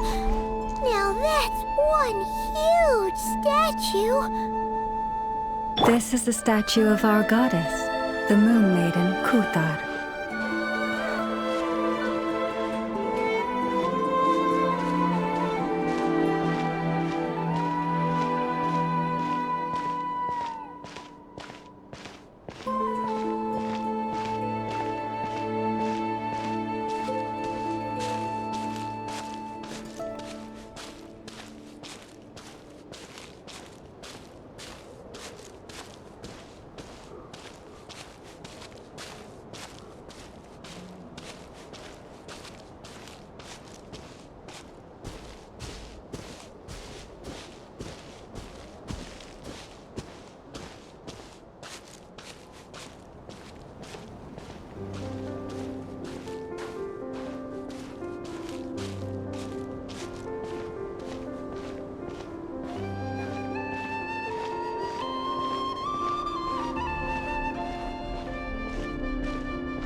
Kuthar was born here on Hisi Island around 500 years ago.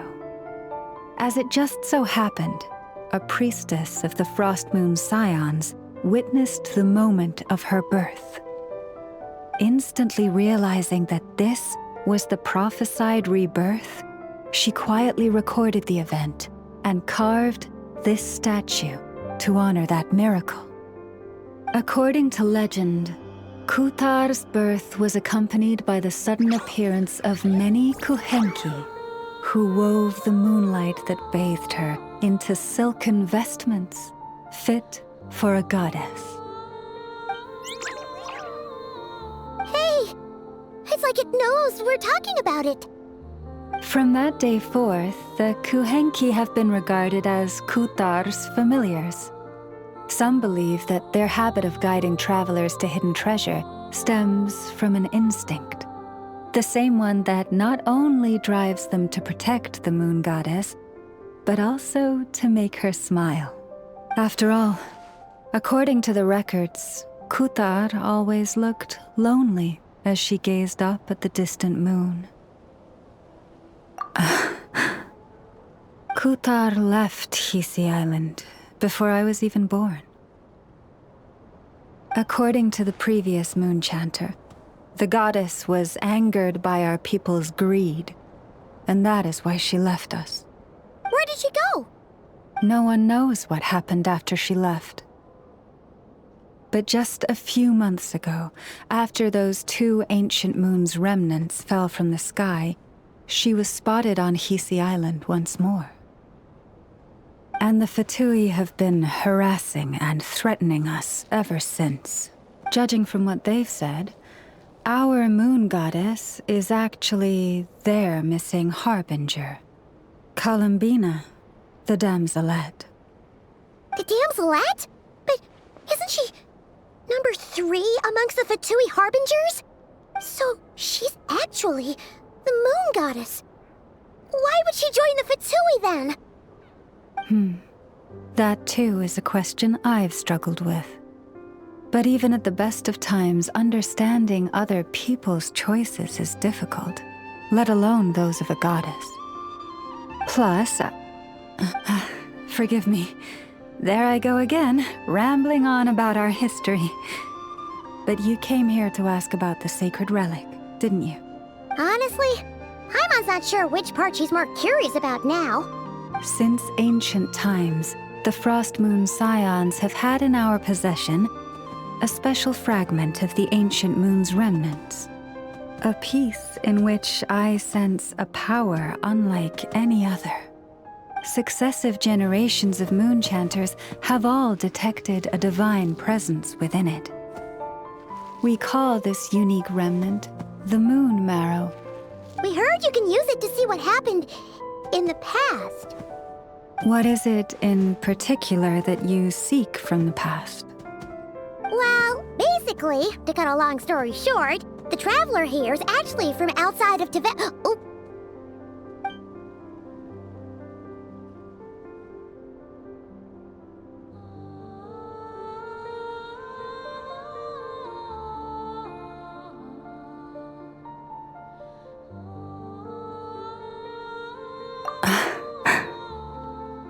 Thank you.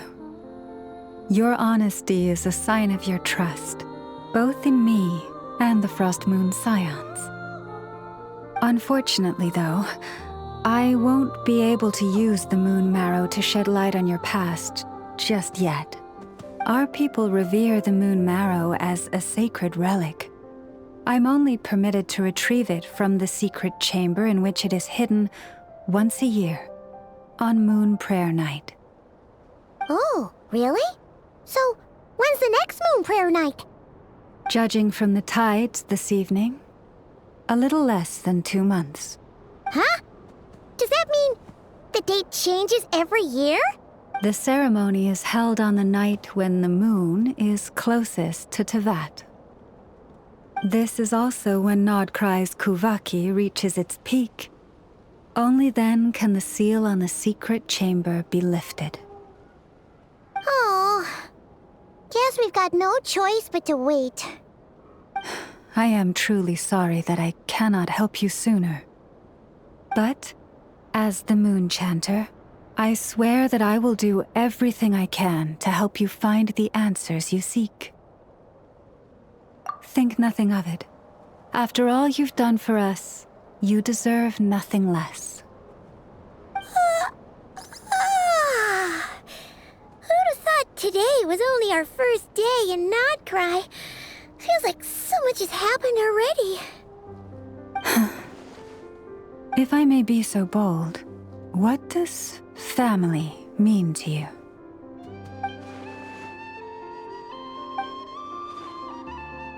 If you are aware of something, a secret that could hurt your family, would you be honest with them, or try to hide it?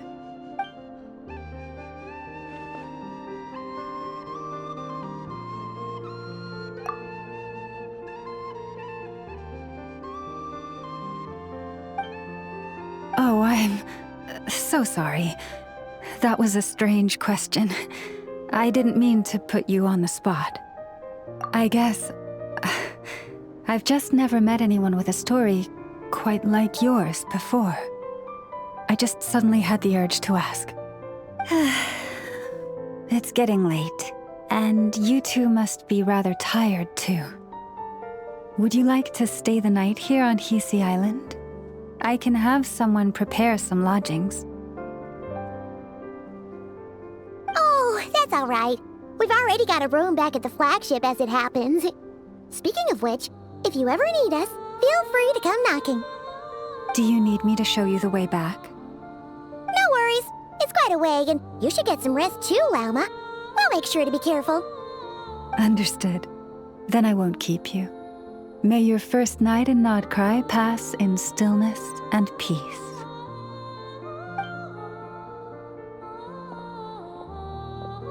So, what you thinking? Sure was an eventful day, huh?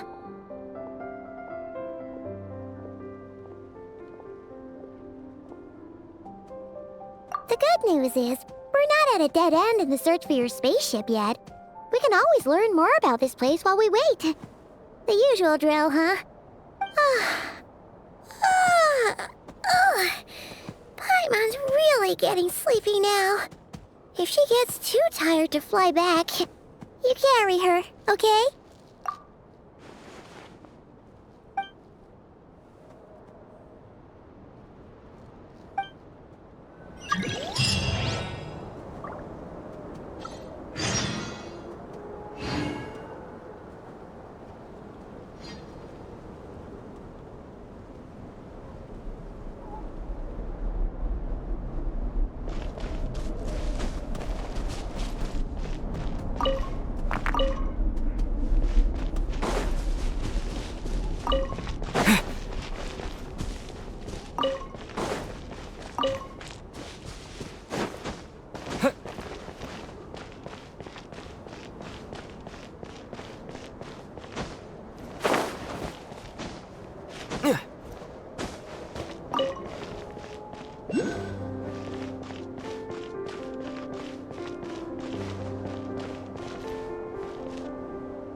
Propagate!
Is this an answer from this world?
Hey, what are you doing here?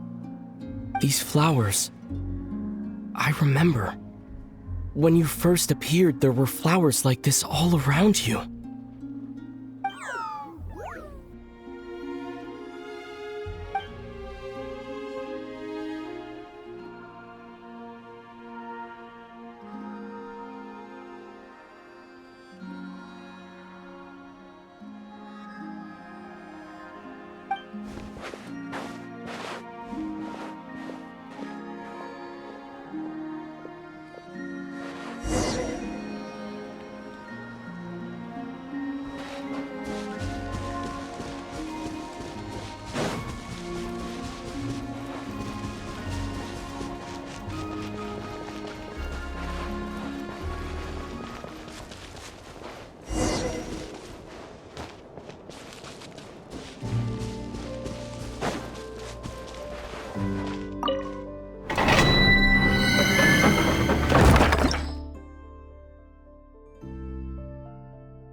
Hey, what are you doing here? These flowers... I remember. When you first appeared, there were flowers like this all around you.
Who goes there?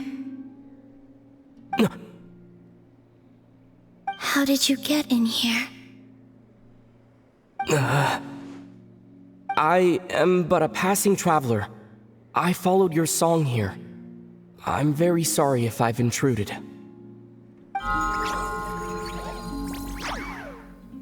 The Kuhenki.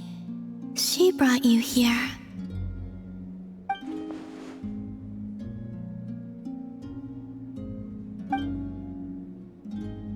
May I ask, are you the one they call Kutar? And the harbinger that the Fatui refer to as the Damselette? The Fatui? Are you here at their behest?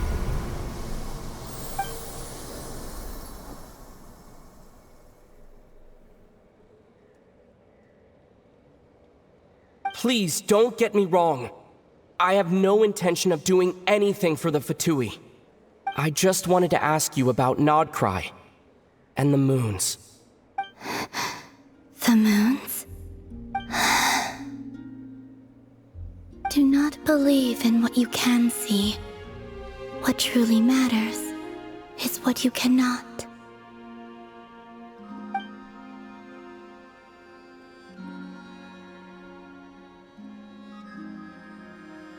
What do you mean?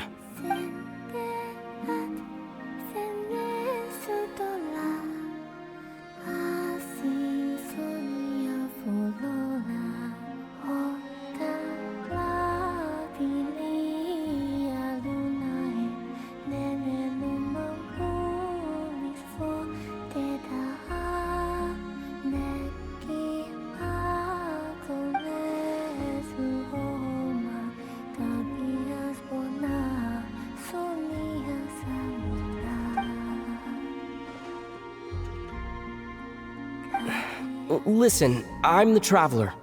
I'm on a journey through the nations of Teyvat. Hello.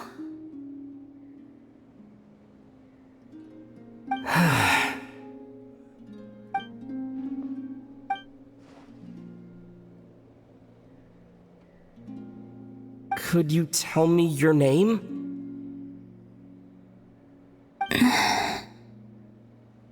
Columbina. Kutar, the damselette, the moon goddess. Pick whichever takes your fancy. I do not know my own name.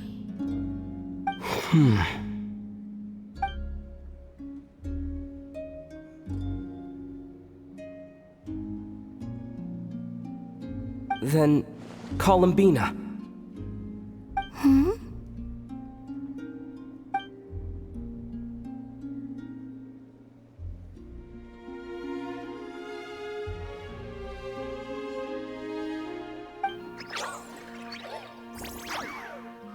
This Kuhenki, this Lanatar, did you bring her into being?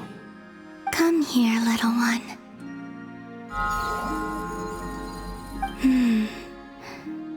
The trace of a blessing, but not one of mine.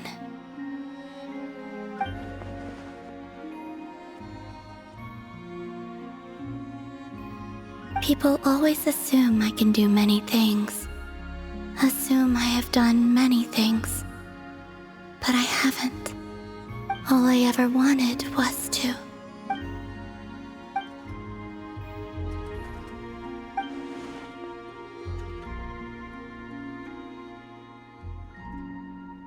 It's about time I got going.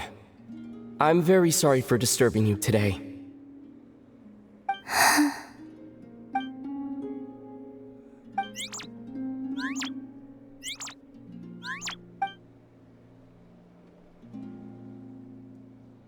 Columbina, that Kuhenki.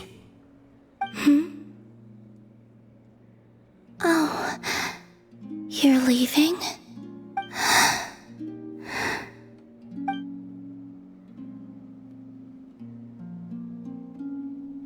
Go then.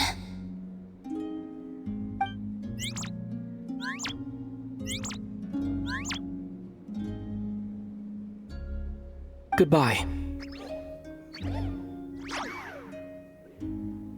Take care.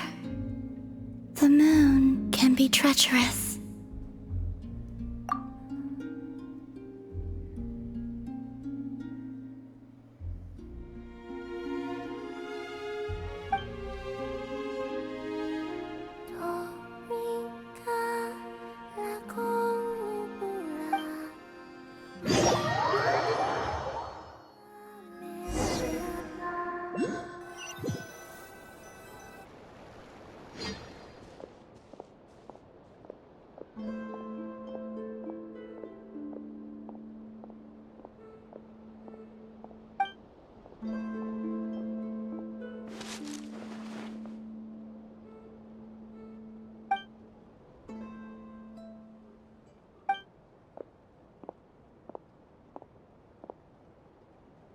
Wait, is that...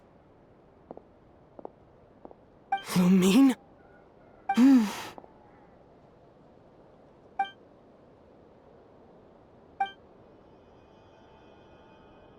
Lumine!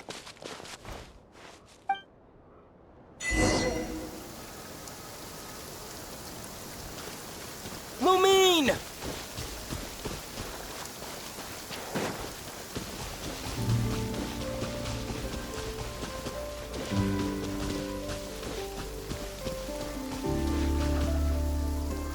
Lumine! Ether, it's you.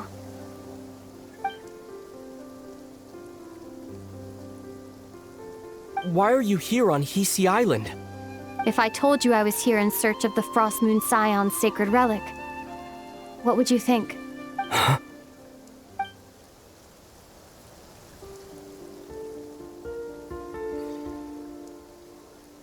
Are you also here to uncover the truth about our past? That's right. What happened to us in the past, how we came to Teyvat, why our spaceship crashed here. There are things I want to know too.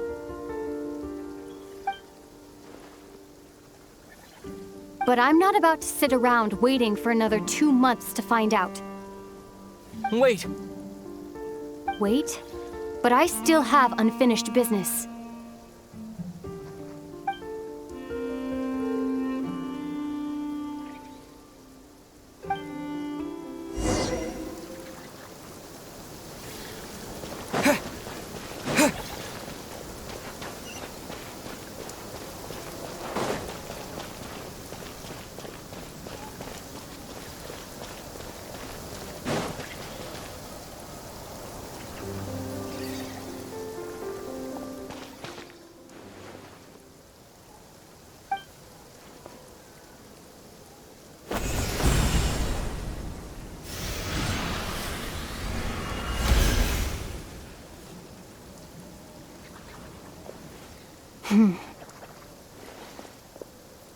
Hold on a second. What's wrong?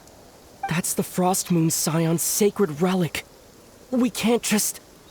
Use it to get to the bottom of all this? We should at least get their permission. You barely even know her, yet already you hold that moon chanter in such high trust? What do you mean? She told you that the seal can only be broken on Moon Prayer Night, when the flow of Kuvaki is at its peak, yes? You heard all that? Watch this. Huh? But... Get it now? She's been stalling for time. As long as the statue's base is imbued with sufficient power, the secret chamber can be opened at any time.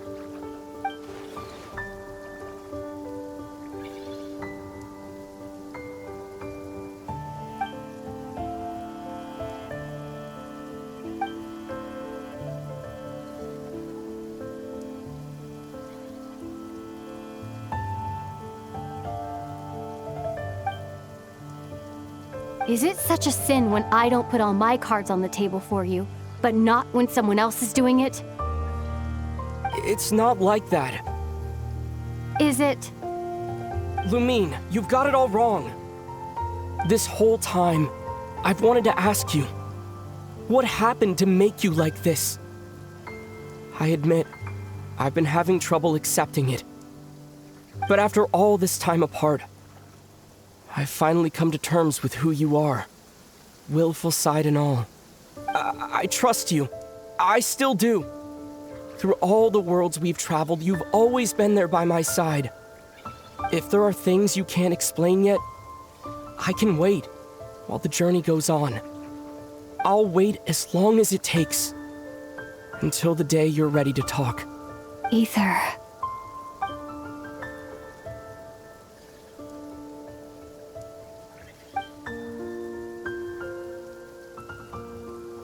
I'm not looking to borrow the moon marrow simply because of our past.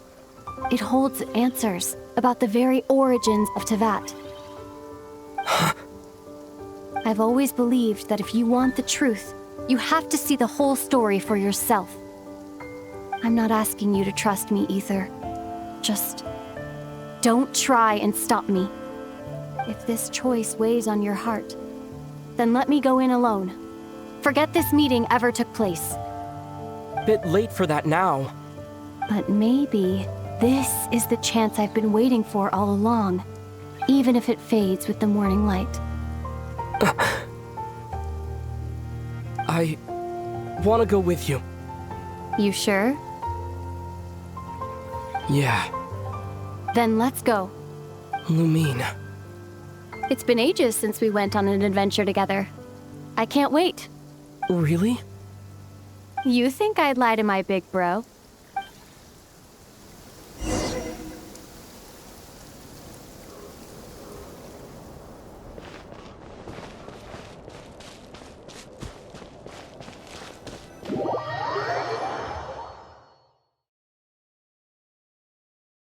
From what I understand, the path ahead is likely to be full of trials and challenges. A deterrence against intruders, and a test for those who truly seek entrance. I doubt the two of us will have any problems. I agree. Still, if we get separated, things could get tricky. Best we move together and watch each other's backs. Even the sound of your footsteps takes me right back. As a warrior, as a traveler, as my big brother.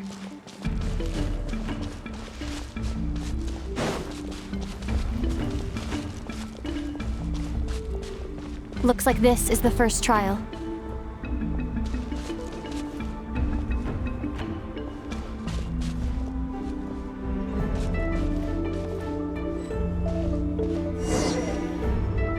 Ether, do you understand how Kuvaki works? How it exacts force through push and pull? Okay, I'll leave it to you then.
This should help Lumine get across.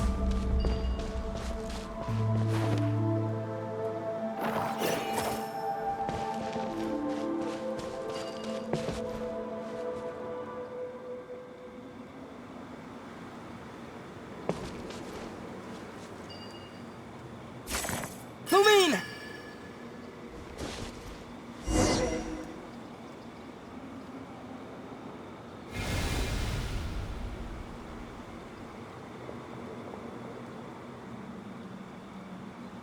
We make a pretty great team, huh? Just like the old days.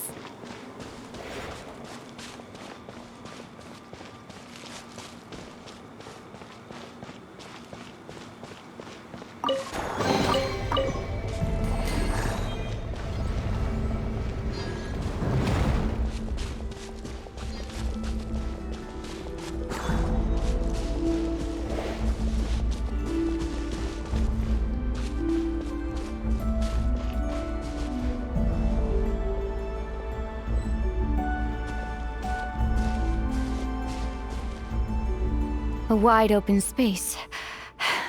Must be in for a fight.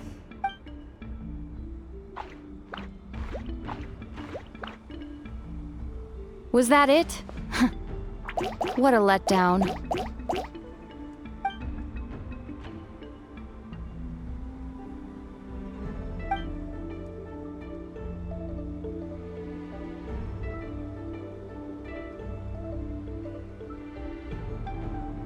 Ether. What is it? Why are you looking at me like that? Those enemies were weak, were they not? Maybe it's because the trial's only just begun. Actually, I've got an idea. Why don't we have ourselves a little friendly competition? Let's see if your journey has made you rusty. You're on.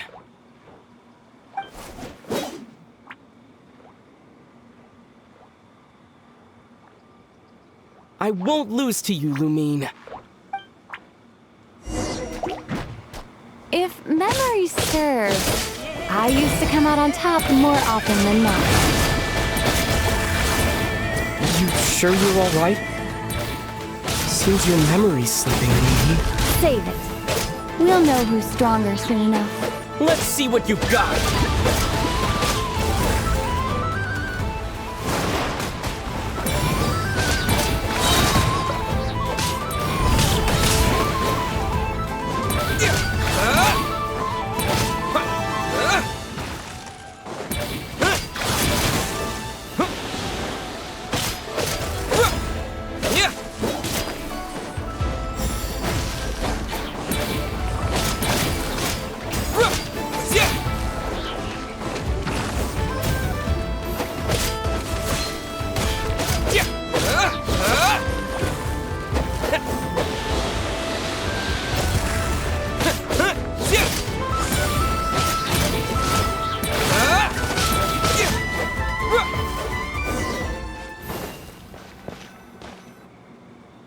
Been slacking off on your combat training?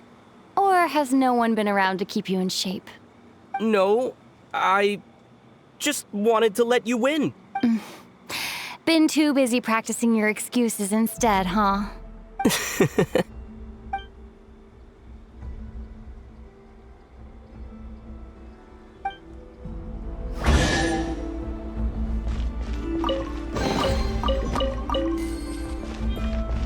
Let's keep moving.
What is this place?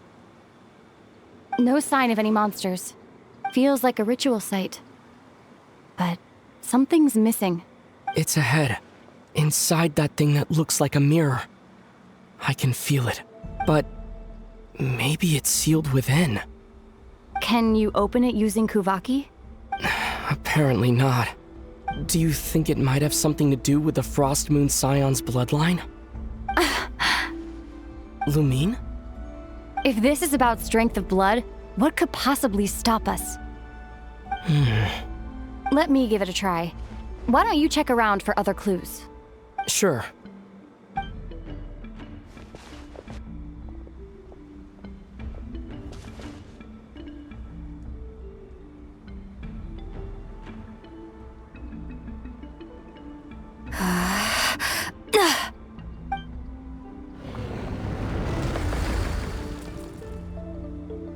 Found it. This should do the trick. Okay.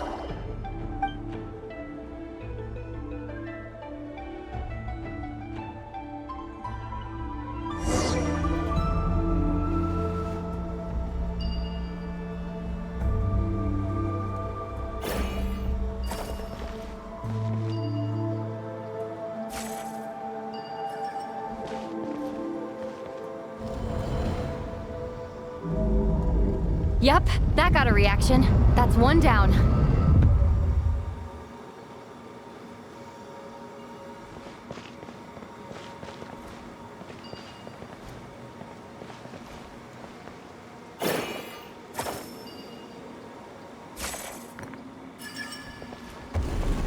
Nicely done.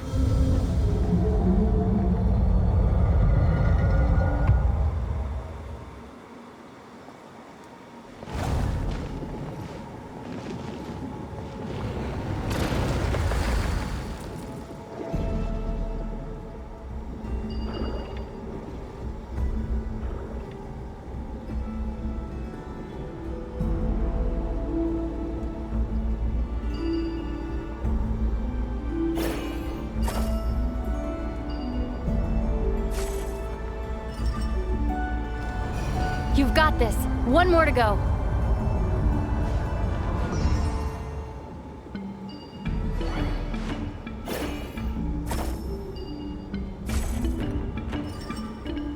Good work, Ether.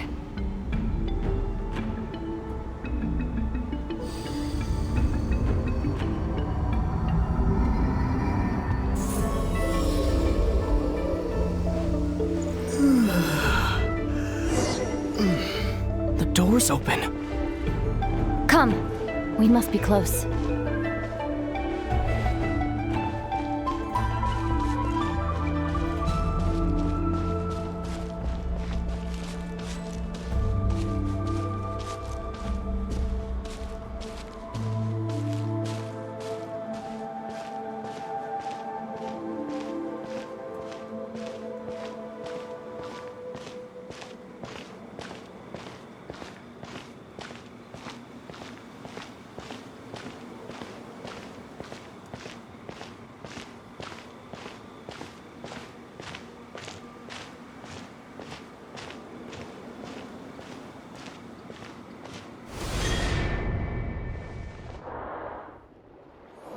Stay on your toes now. Have you considered that I might be the more experienced between us? Is that so?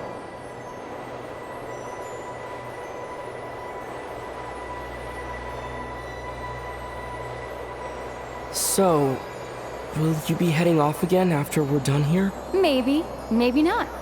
Another cryptic response. Don't worry about things that haven't happened yet.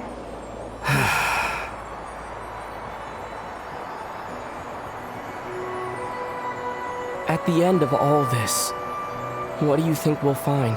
Whatever it is, we can handle it. What about the end of our journey? That's not something we need to worry about right now.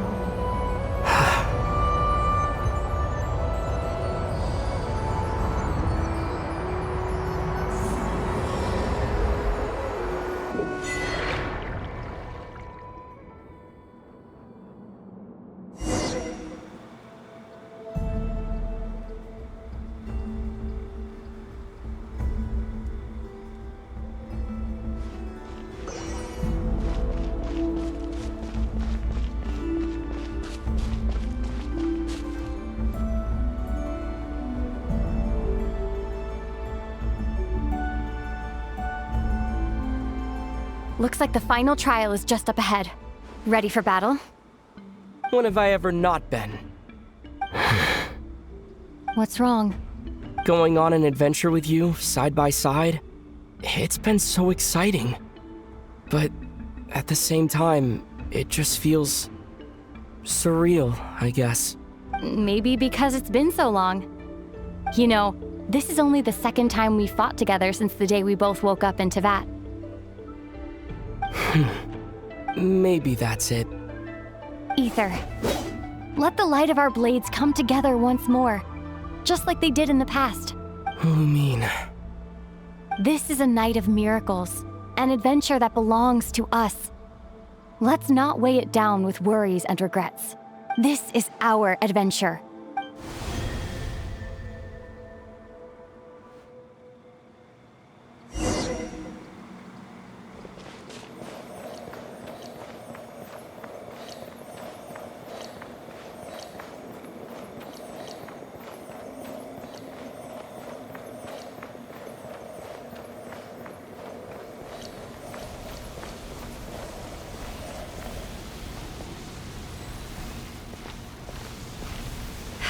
Here goes nothing. Prepare for battle. Stay focused! Dodge its attacks!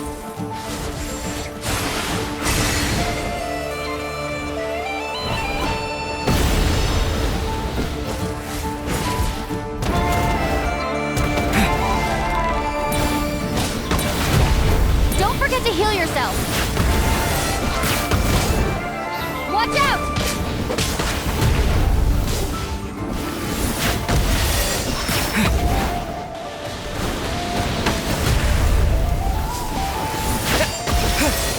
Now's our chance!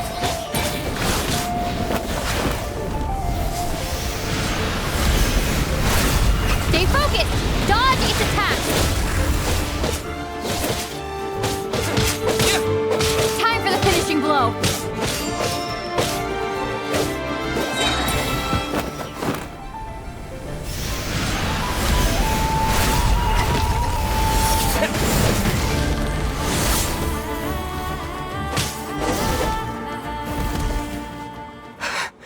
It's over. Nicely done. Flawless execution. Couldn't have pulled it off without your backup. Not too shabby at all. As for what you were saying, yes, I should have come to see you earlier. Or at the very least... Spent more time with me going on adventures like this. something like that. Instead of just running off and expecting you to follow my trail. Wait a sec. That's not an official apology, is it? That goes without saying. Come on. Time to claim the treasure we came for.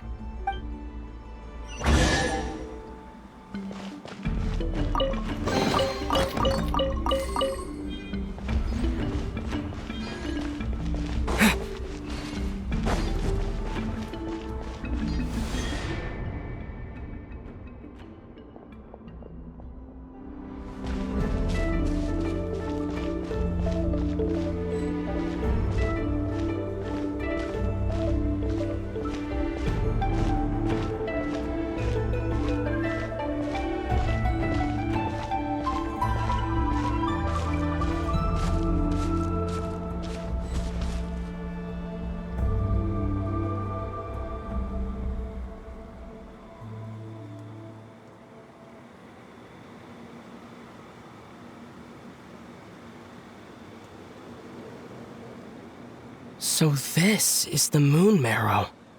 The treasure we've been after. All right. Go get it for me, Ether. It belongs to me. What's wrong, Ether? After everything we've just been through, you still don't trust me? Don't you want to know the truth too, just like I do? Rest assured, I'll share the truth with you afterwards. Now, go bring it to me.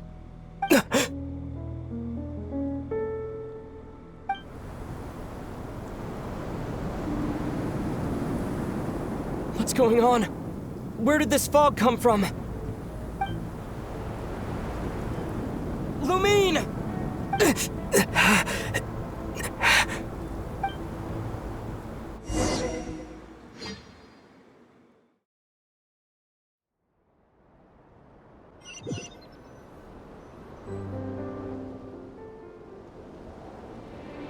Lumine!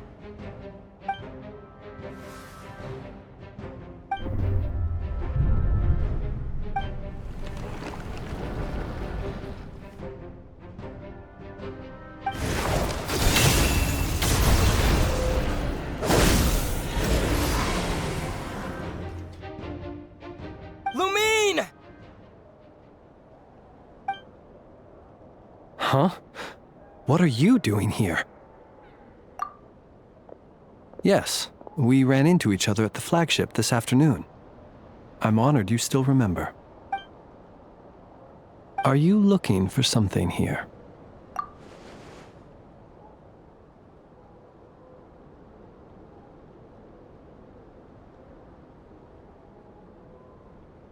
And you just happened to end up surrounded by the Wild Hunt.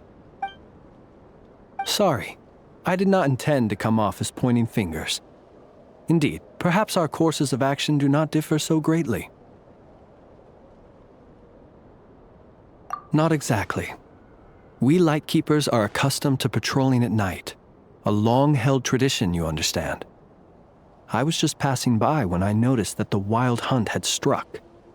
So I simply did what I am duty-bound to do. As a matter of fact, I just saw someone leaving in quite the hurry. Was that your companion?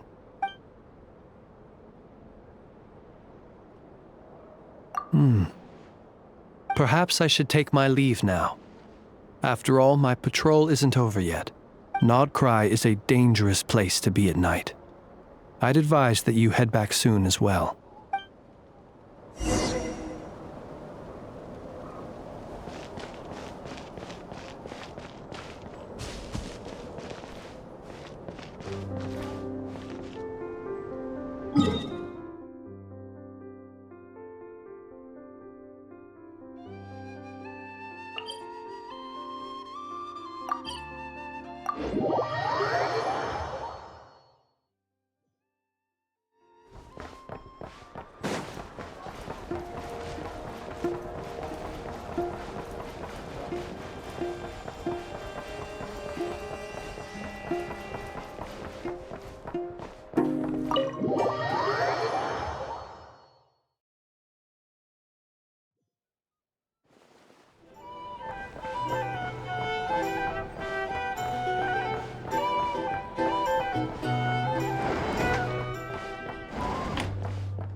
Woke up and saw you were gone, so she made you a cup of berry juice to help you sleep.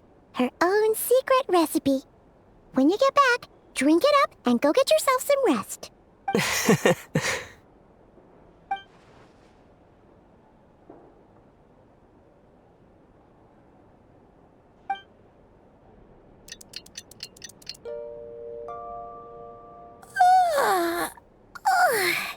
Good morning? If now still counts as morning. When did you get back last night? Did you sleep well? Good to hear. So, where'd you wander off to on your midnight stroll? Anything interesting to see in Nod Krai at night? Oh, really? Come on, don't leave Paimon hanging. All right. Guess we'll have to feed your stomach before we feed Paimon's curiosity. Let's go grab something to eat while we talk.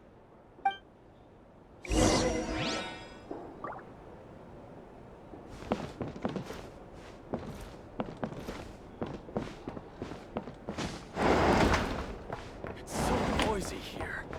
Back in my day, we'd...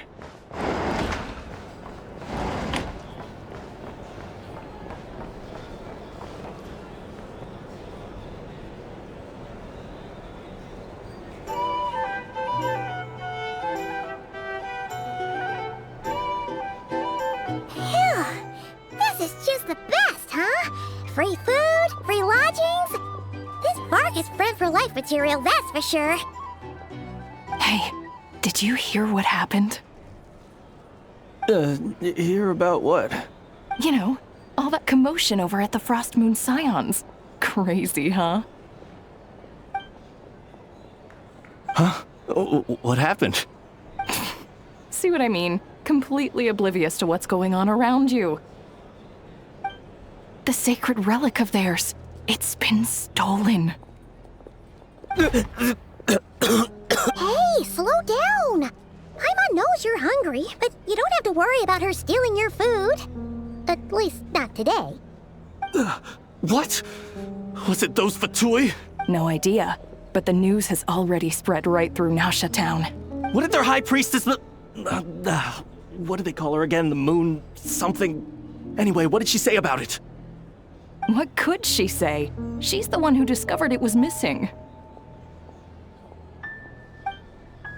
She was in Nasha Town first thing this morning, hoping to launch a joint investigation with the Voynich Guild. Whoa! Did you hear that? Lauma and the others, their sacred relic's been stolen! Who in Teyvat would even have the nerve? Paimon bets it was that bunch of good-for-nothing, rule-breaking, troublemaking Fatui!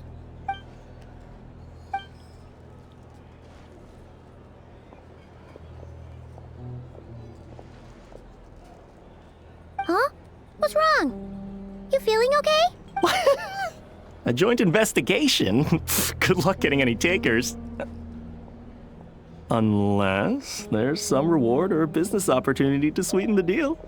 Same thoughts here. So just a few minutes back, she switched gears and headed over to the one place that might actually be able to solve this. The Curatorium of Secrets.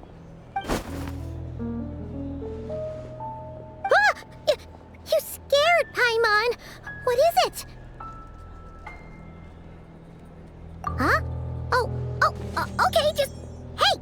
Paimon's not a baby, you know! Quit pulling her arm!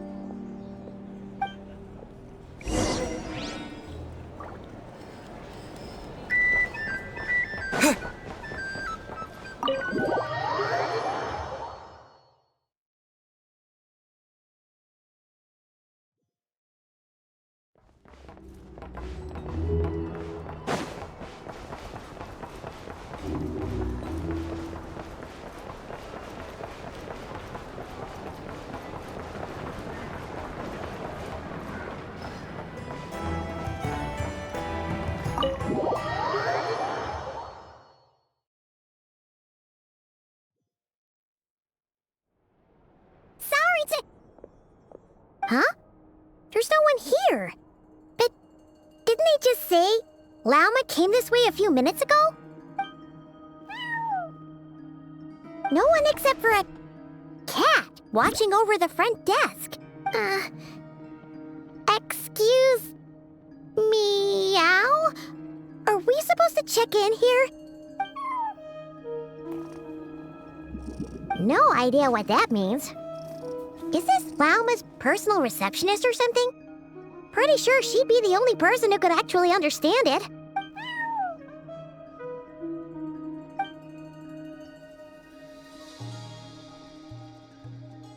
Huh? It's heading into that room! But why not? Like I told you already, that's just...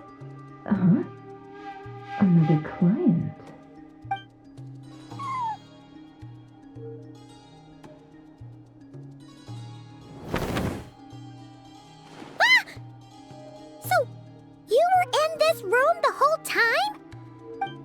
Something I can do for you?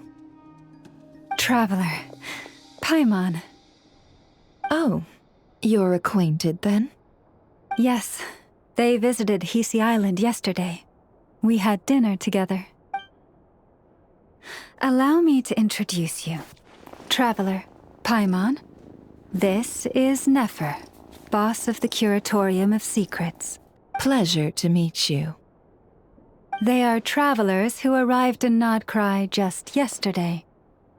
Greeted by the birds and beasts of this land, they are kind-hearted souls who walk in the moonlight's glow. Interesting. Thank you, Lauma, but you need not have introduced them. They are great heroes, renowned throughout the nations beyond our borders. Oh, really? Do not forget, I deal in information. Just because most people in Nod Krai pay scant attention to foreign affairs, that does not mean the same goes for the Curatorium of Secrets. They're the heroes everyone was talking about before. The ones who saved Natlan during the Abyss crisis.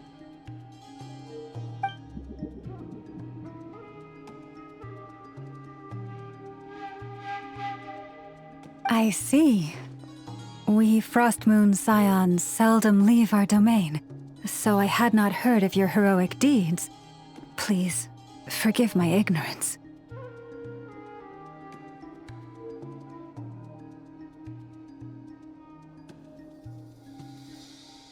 It's no big deal. We were hoping to keep a low profile anyway. If we had to list all of our titles and good deeds, we'd be talking till sundown, and then some. Huh? What's wrong? Still not feeling great? So, what brings you both to the curatorium today? Oh, so basically, we were just eating when we overheard people talking about how the Frost Moon Scion's relic had been stolen, and then he dragged Paimon over here. I see. Ah, I see. So you came over here because you were worried about Lauma. A combination truly befitting of great heroes. Strong at arms and pure of heart. In that case, Lauma, I've got a suggestion. Why not ask these battle-hardened heroes to take the commission for you? Honestly, it's a little beyond the means of such a modest establishment as ours. Your modest establishment? Unable to handle a commission? You just don't want to take it, do you? You're right. I do not. What kind of commission is this? Surely it's not to recover your stolen relic? Yes, that is it. Recovering the relic is both my duty as a moon chanter and a step toward fulfilling the promise I made the traveler, to help uncover the truth of the past. But Nefer has already declined our commission multiple times.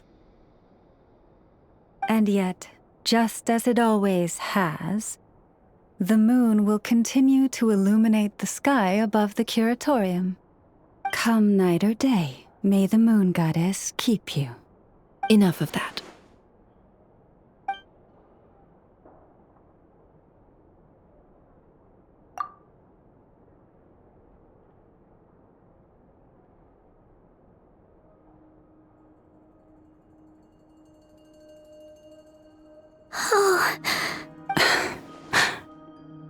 So, according to him, he never came into contact with the relic. So he suspects his sister may have taken it. I understand. The Frost Moon Scion's secret chamber has remained hidden from the world for generations. But the reason outsiders are forbidden entry is not only to prevent theft. Within the chamber lie ancient trials, challenges designed to test the worthiness of those who enter. To intrude without rightful cause is a most perilous act indeed. So please, don't be too hard on yourself. The fact that you made it through those trials proves your right to stand before the relic. To put it simply, the moon marrow itself has deemed you worthy. No. Your honesty tells me everything. You never sought to take the moon marrow for yourself.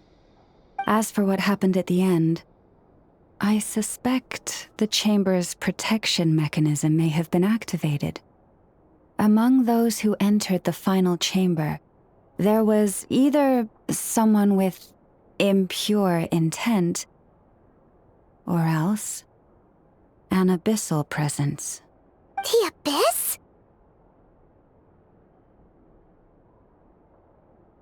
Perhaps that's why, then. Either way, the moon marrow was taken. And I believe you. So the problem remains the same. I need to recover our relic. See? Didn't I tell you it would all work out in the end? But before everyone starts celebrating, forgive me for asking just one more thing. Are you absolutely sure your sister took the relic? What do you mean? Weren't they the only ones inside at the time? Who knows? Think about it. After your sister broke the seal with abyssal power, what was to stop someone else from following you in there? In theory, nothing. And as it just so happens, I received a tip-off from one of my sources earlier this morning. Word is, today of all days, the Fatui suddenly called— What? Huh? Why? Well, either they woke up this morning and suddenly decided they'd lost all interest, or— Exactly. Are you wondering if your sister might be in cahoots with the Fatui? Which is why I asked, are you absolutely sure your sister took the relic? Or to put it another way, do you really know your sister?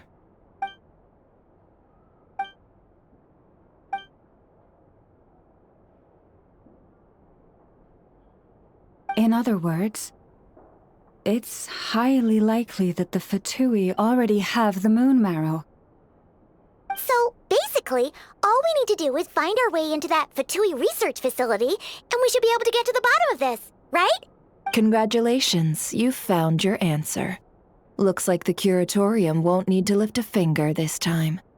Well, Lauma, there we are. On behalf of our long-standing cooperation and the great hero by your side, I'll waive your consultation fee. But just this once.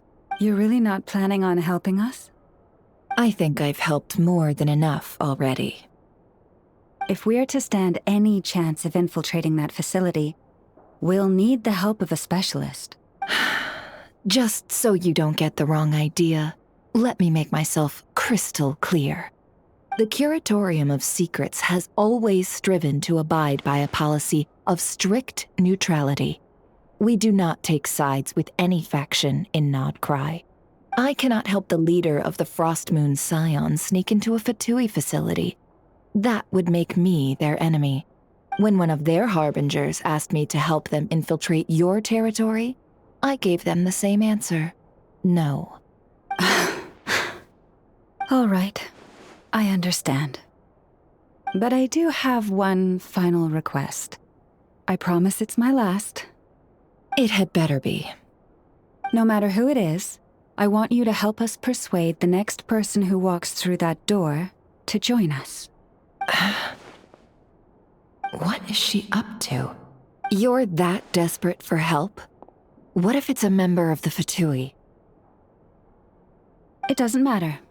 You're welcome to tell them everything, even about our plans to infiltrate the Experimental Design Bureau. All I'm asking is for you to say one thing, just one thing to help persuade them. If you do that, I promise I won't ask you for anything else. Made up your mind? Fine. Fine, I'll play along with your little game. Besides, as long as I'm not personally involved, no one can accuse us of taking sides. Boss, I'm back!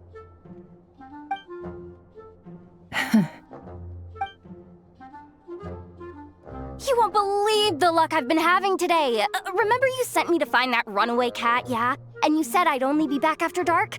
Well, guess what? Right after I left the house, this big ibis flew over and the missing cat was right in its claws. And once it got close, it loosened its grip and...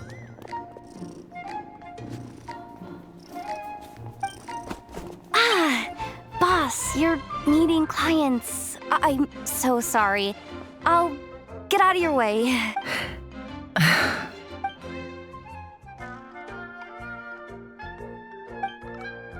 Yehoda, dear, come here. Huh? Me? Is something the matter? Oh, hi there. My dear Yehoda, I have a request. Yikes! Why does the boss sound so scary? Did I do something wrong? Would you be so kind as to accompany these 3 delightful clients of ours and help them infiltrate the Fatui's Kuvaki Experimental Design Bureau? What is going on here?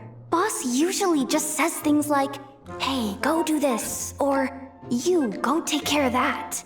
Why is she being so scarily polite? And wait a sec, the Fatui's research facility? That's basically a death sentence. Made your mind up yet, my dear? What is up with Boss today? Am I supposed to say yes to this? Or maybe it's because the mission's too risky, so she's actually looking out for me? Why is everyone looking at me like that? Is this some kind of test? I can't let the boss down. Can I? Have you made up your mind?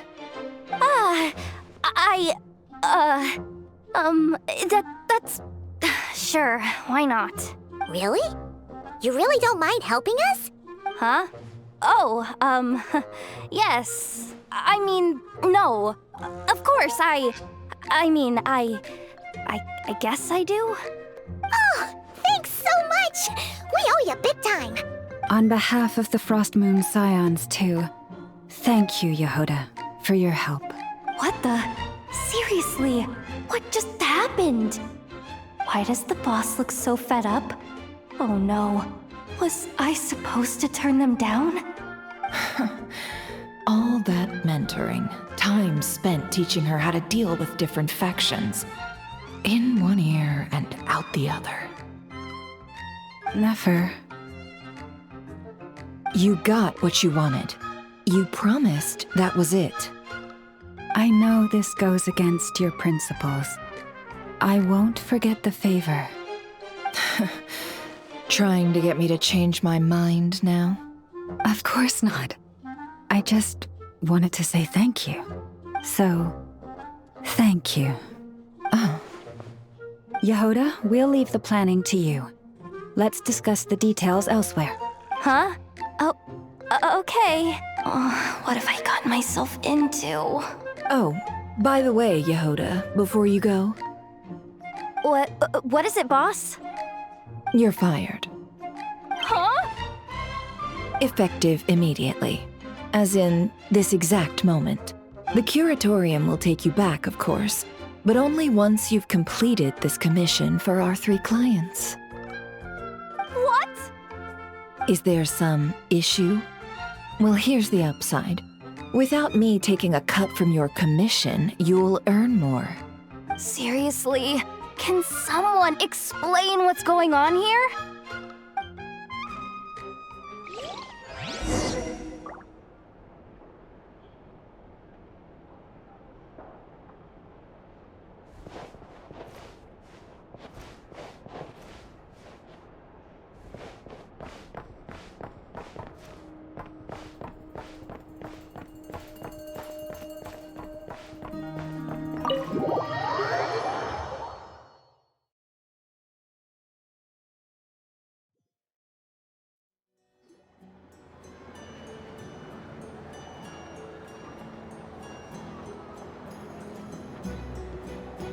Are we sure Yehoda's alright?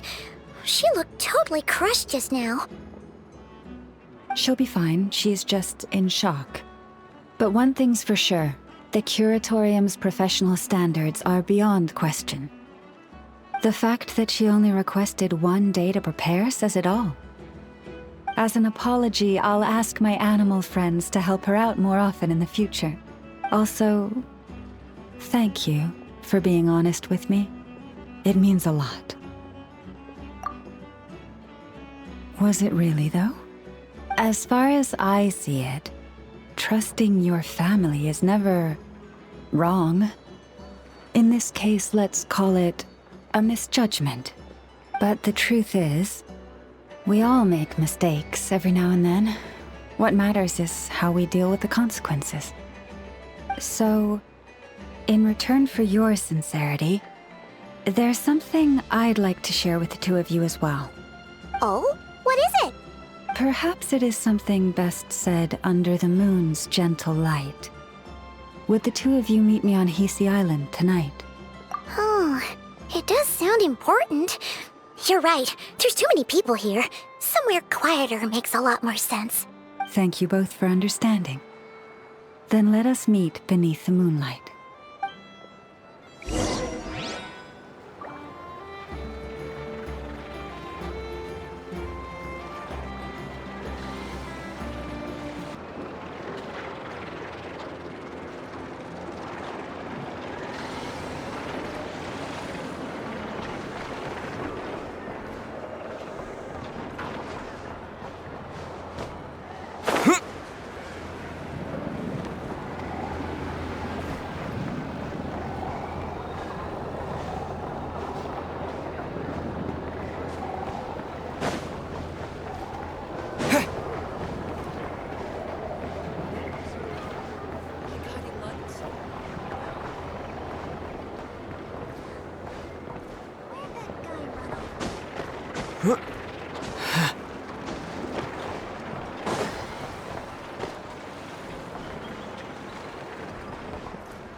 But use your head, kid. I was just trying to do my duty as a lightkeeper.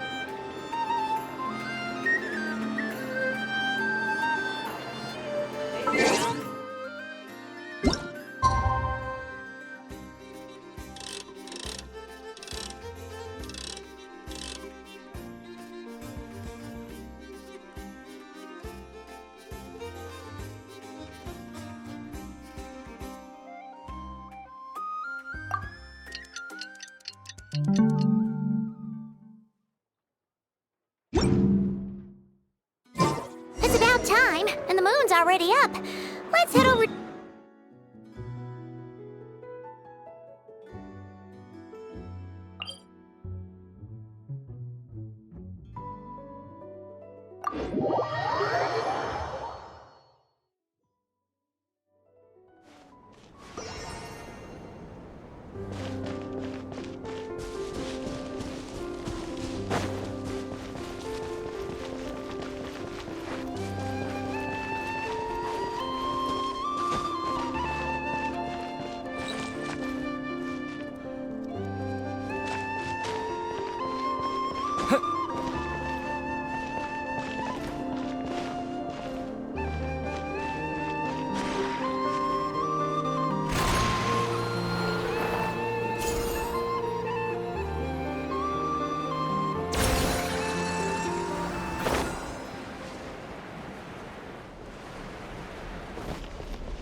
am indeed.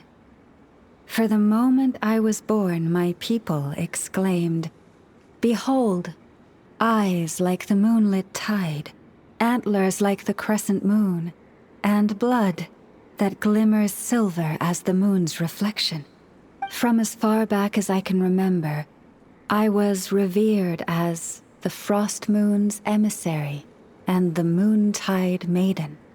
The first words I ever learned were prayers to the Frost Moon. The first gestures, those of our sacred rites.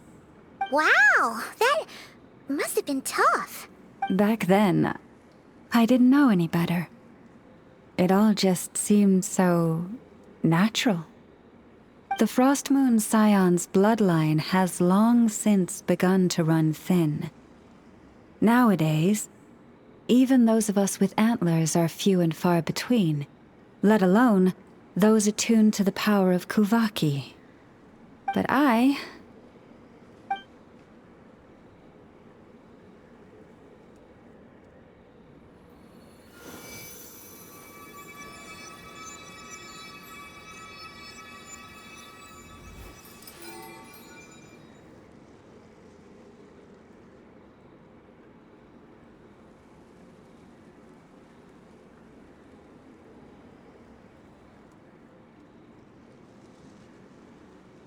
Whoa! Your antlers are so pretty. They say it's an extraordinarily rare condition. Once in a century, if that. I am unusually sensitive to the moonlight, as well as to the Kuvaki's ebb and flow. As a child, I could barely sleep because of it. Oh no! It was that serious? To others, fluctuations in Kuvaki are something you easily get used to, like a gentle tide lapping away at the shore. But to me, that same tide is a towering tsunami, a surging swell crashing against me. Of course, as the years went by, I learned how to suppress my senses and my power, enough to keep it all from overwhelming me. But because of that, I also had to walk the path of concealment. Concealment? From the moment I was first taught to pray, my kin would point up to the night sky telling me, "That, Lauma, is the Frost Moon, the last of the moons, the sole surviving truth." But I would ask them in response, why? Why can't I feel anything from it at all? Later, I came to understand that they simply could not tell where the real tide was coming from. They couldn't sense it. The true moon beyond the sky's veil.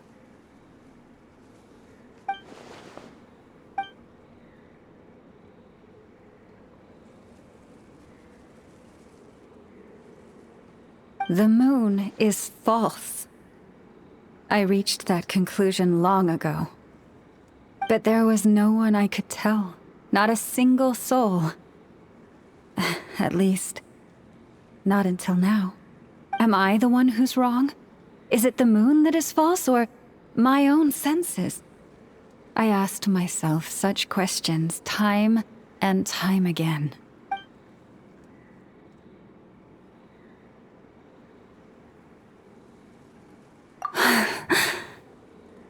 Thank you. When you called yourself a descender, I had a feeling you might be able to confirm what I had always suspected. And now that you have, it's exactly as I imagined. I feel relieved. Oh, Paimon kinda gets why you couldn't tell anyone now. It's not easy to change people's minds on something they've believed for hundreds of years. That's what I meant by concealment. I knew too much, so I had no choice but to keep my people in the dark. Every prayer I offer feels like a lie to keep myself going.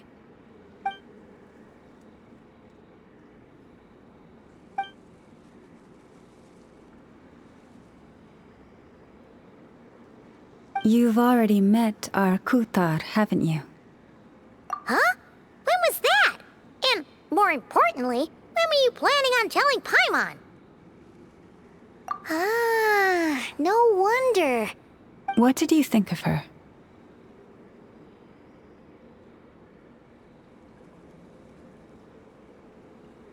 What exactly do you mean by up in the clouds? I understand what you mean. She is quite indifferent to the world outside herself. But I find it hard to hold that against her. Yes, it was shortly after the fall of the ancient moon's remnants.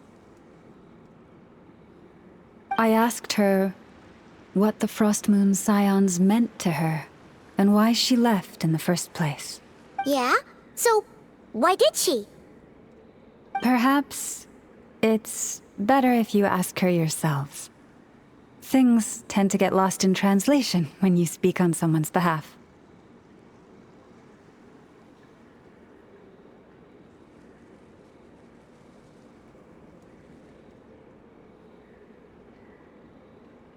What I can say for certain is this. Even when I had no one to confide in, I still had a family. I still had the Frost Moon Scions. But that girl, born beneath the moonlight, perhaps she's never felt she had either. The truth is, though, she might have had it all, if only the Frost Moon Scions hadn't let her down.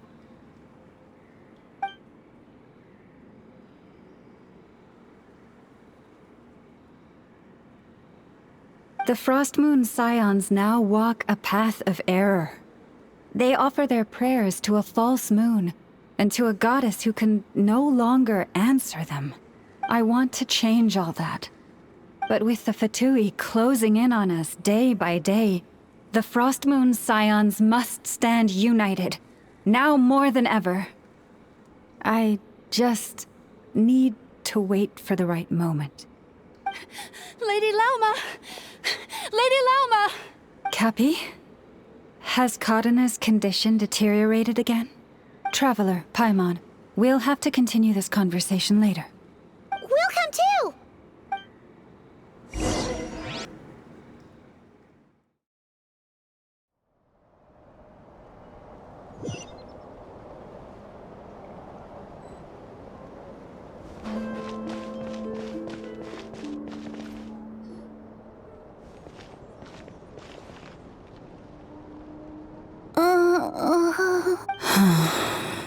Why? Did I do something wrong? I've been praying to the moon goddess every day. Why isn't she getting any better?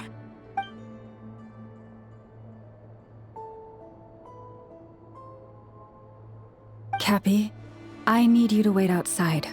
I'm about to start her treatment.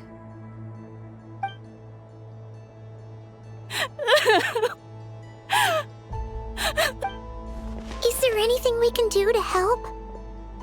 Just don't be alarmed by what you're about to see. And please, don't let her mother see it.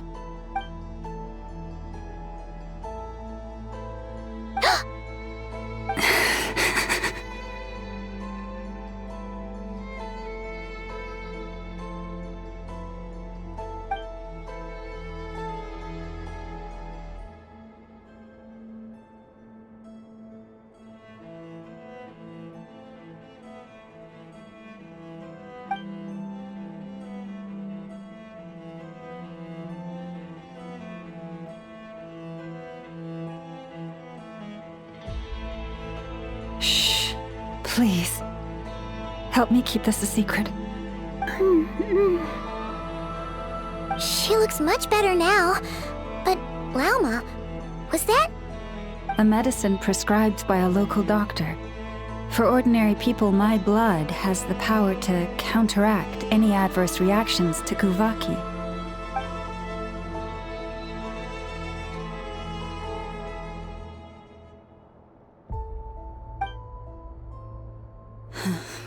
So, now you know another of my little secrets.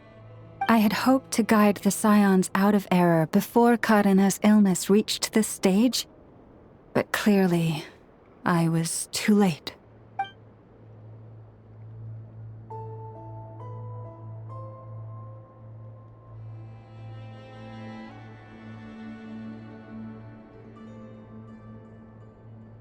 My life is as hidden from sight as the far side of the moon. Yet people only look to the bright side for guidance.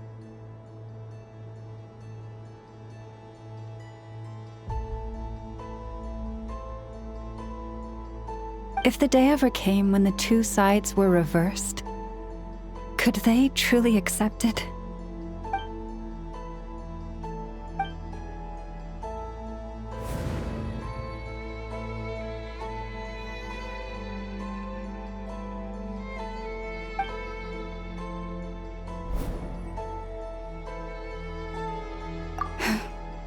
Hearing you say that puts my heart at ease. And if there's anything we can do to help the Frost Moon Scions, just let us know. Our priority, right now, is reclaiming our relic from the Fatui. But I now understand that the day I will tell everyone the truth is no longer far off.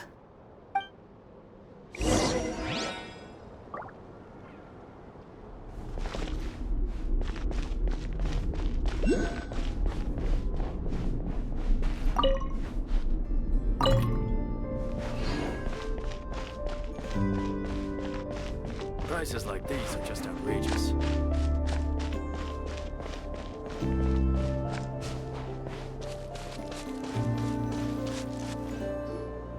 Wow! Paimon would never have guessed Llama had all that bottled up inside. Hey! Watch your step! Ah! What's wrong?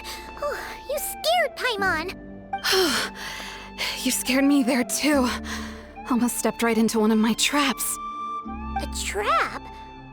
Why would you leave a trap somewhere like this? Well, it's not like this is a main path. And besides, we Frost Moon Scions would recognize it instantly.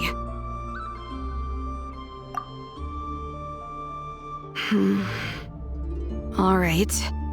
You don't seem like you're with the Fatui, so I guess there's no harm telling you. Lauma asked me to set up these traps to keep the Fatui at bay. Oh! Come to think of it, their 3-day ultimatum is almost up now. Yes.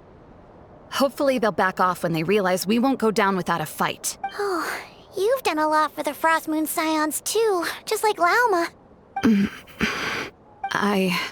Philomena? It's nothing. I was just wondering if any of this is really worth it. What do you mean? Our people. So many are stubborn, stuck in their ways, clinging to a truth they refuse to even question. Do they really deserve everything Lama's doing for them? Well, yes, but even so, no. I shouldn't be saying this. Just forget it, okay? Bye. Huh? Why did I say all that? Or really, why am I still doing any of this? Either way, this will be my final night with the Frost Moon Scions. Wow, she sure took off fast. So, are we heading back to the flagship for a break or what? Wait, you're not thinking of visiting that damselette up in Cloud Cuckoo Land, are you?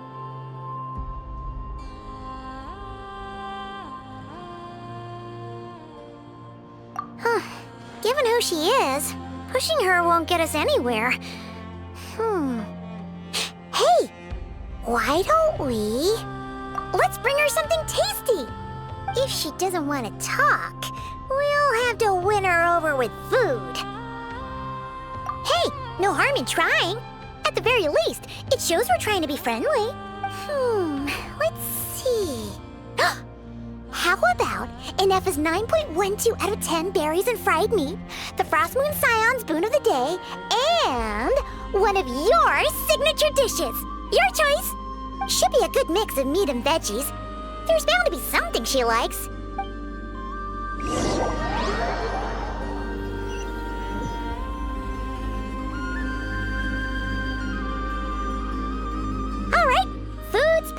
already. This is the place, right?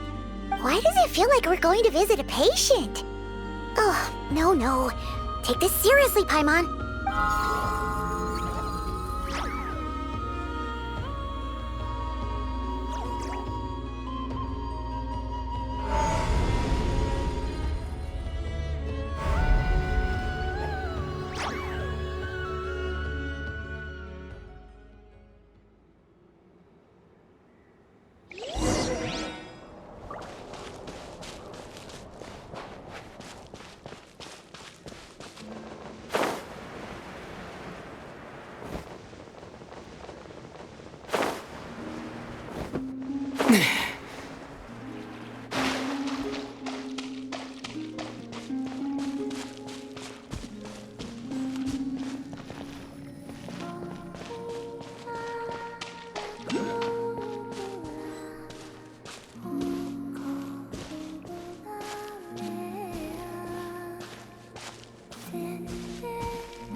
Remind me, who are you again? A different one floats by your side today. A different one? What's that even supposed to mean? Ugh, there goes Paimon's perfect conversation starter. Hi there! Paimon is Paimon, and this is the Traveler.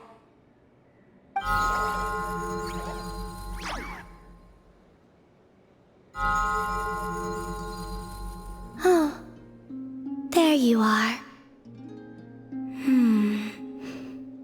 Between the two, I suppose you're cuter. Wait, what do you mean Paimon's less cute than that floaty thing?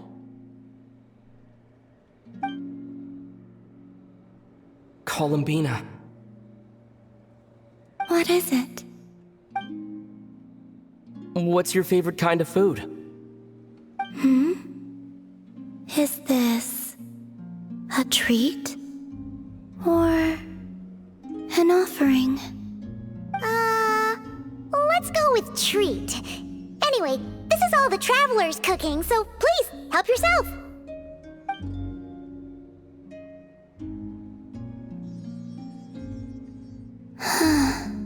Oh, that wasn't exactly a yes, but she didn't turn it down either.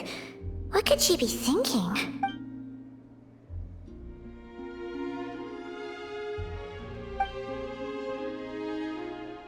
So, what do you want to ask? Hey, she's actually playing along! Quick, now's our shot.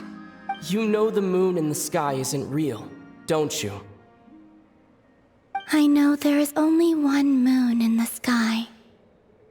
It is simply that some can see it, and some cannot. What does it mean to you? The missing prologue. What?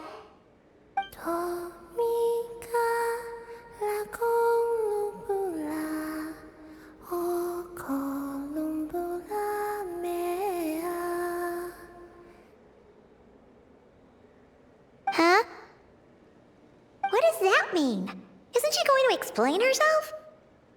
Can you tell me more about that melody? You were humming it last time, too. It must be important to you.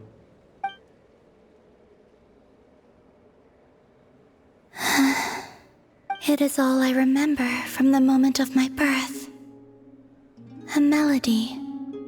A few lines of lyrics. Like a lullaby from a foggy dream. Oh, so who was singing it? I do not know. I have nothing else. Just that song. Huh? And the Frost Moon Scions who found me. They had nothing either, but hope. Before I even knew what was happening, they were already calling me their goddess. And I had no reason to decline. Like two lost infants unknowingly exchanged, I adopted their faith, and in return, they adopted me. But my adoption drops you into the story halfway through. What came before was scribbled onto the wrong pages, never even bound into the book. That sense of something missing only served to nurture their greed and doubt. And thus, I came to realize that this place was never truly my home.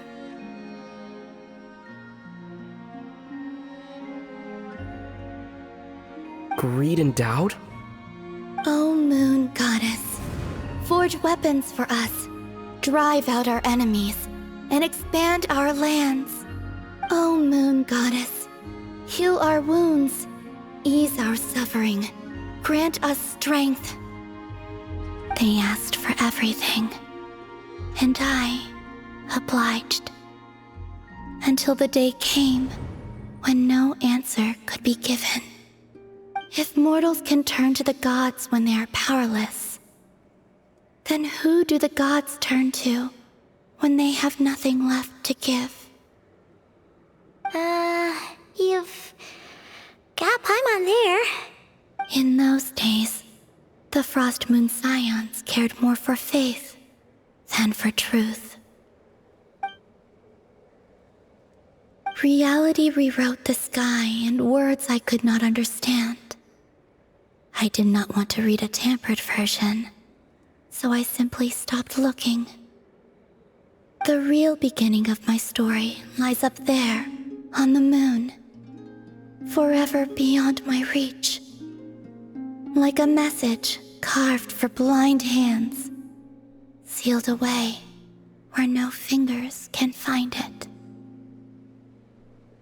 Huh. So that's how it is.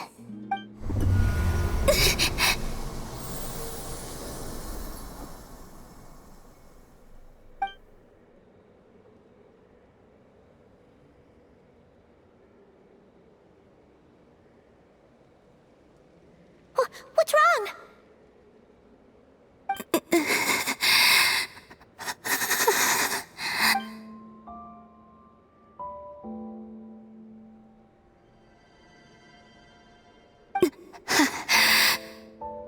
You should go.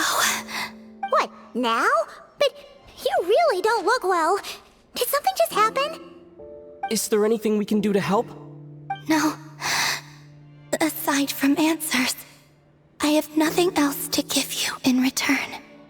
This is the price of running away from home a second time. Running away from home?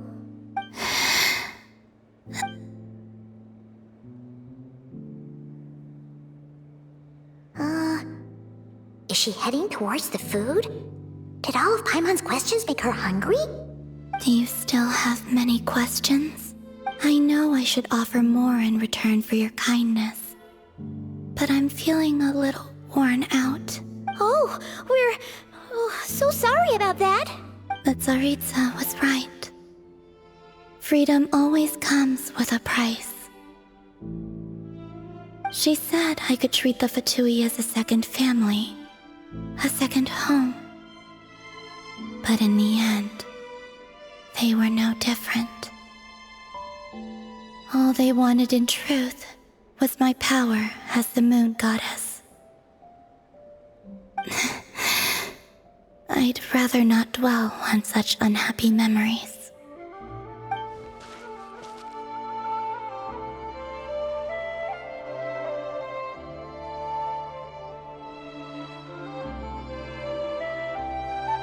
I have fulfilled my promise to the Tsaritsa, though it has used up much of my power.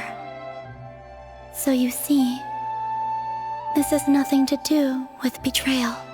So, you're just staying here for now, resting and recovering your strength? Yes. What about these flowers? They have grown in Nod Krai for many generations. They're highly sensitive to the ebb and flow of Kuvaki.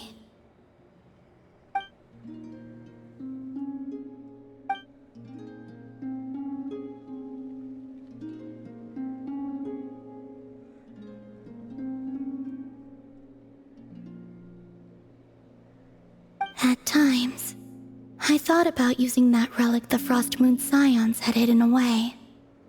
I could sense the power within it, but going out is such a hassle. People might see me, and I promised Lauma I wouldn't show myself to anyone. Besides, I know it's gone now anyway. Really? Lauma asked you to stay in hiding? Uh-oh, she's looking back at the food again. Paimon still got some little crumb cookies here. You could have these for dessert if you wanted. Lauma said she wishes to change the Frost Moon Scions, which is why she asked me to stay out of sight.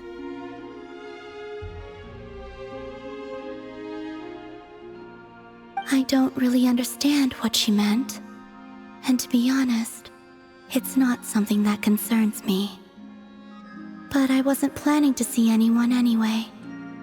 If they found their way here themselves, that's hardly my fault.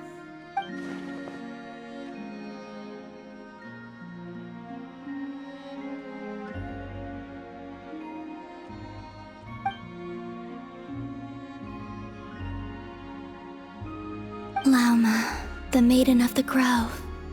She is quite unlike any Frost Moon Scion I have ever met before. After hearing my story, she actually apologized for how the Frost Moon Scions treated me back then. She told us she feels like she's been living on the far side of the moon. Is that so? I actually got the opposite impression. She's been keeping her true power hidden away, afraid that people might be dazzled by its brilliance, and that they'd no longer be willing to look her way.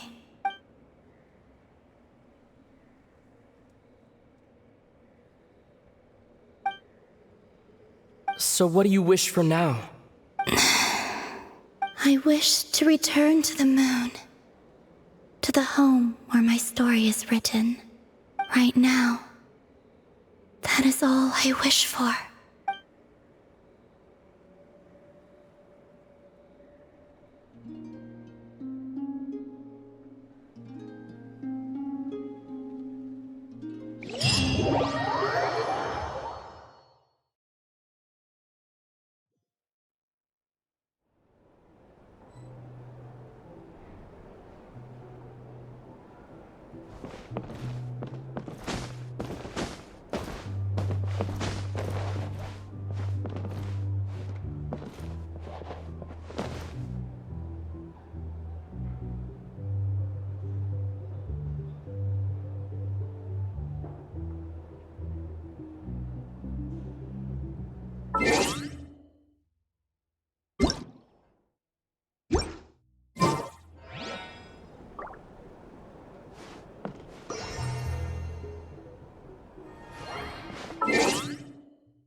the night we infiltrate the Fatoi's Experimental Design Bureau. Come on, we better go meet up with the others.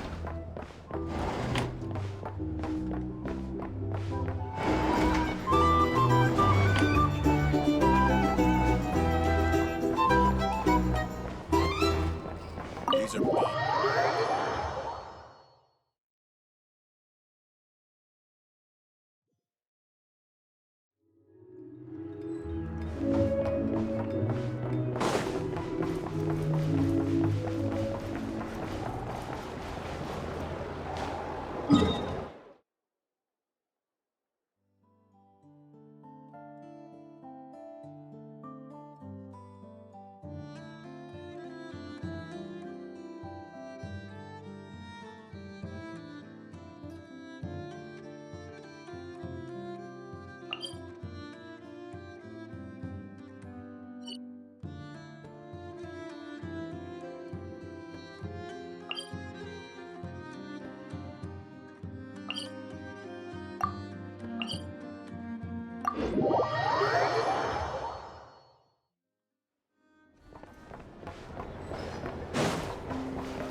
A reward on the road.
Huh? How come you're here by yourself, Lauma? Where's Yehoda? I haven't seen her. Seriously? Don't tell Paimon she's ditched us on our first mission together. I don't believe so. Nefer and I have our differences, but that shouldn't interfere with our shared objective. Recovering the relic is my duty.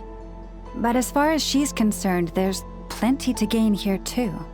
In Nod Krai, it's common knowledge that the curatorium has a nose for profit and opportunity. The same way aphids flit from flower to flower in a never-ending quest to make honey. Huh. Sounds like you know her pretty well.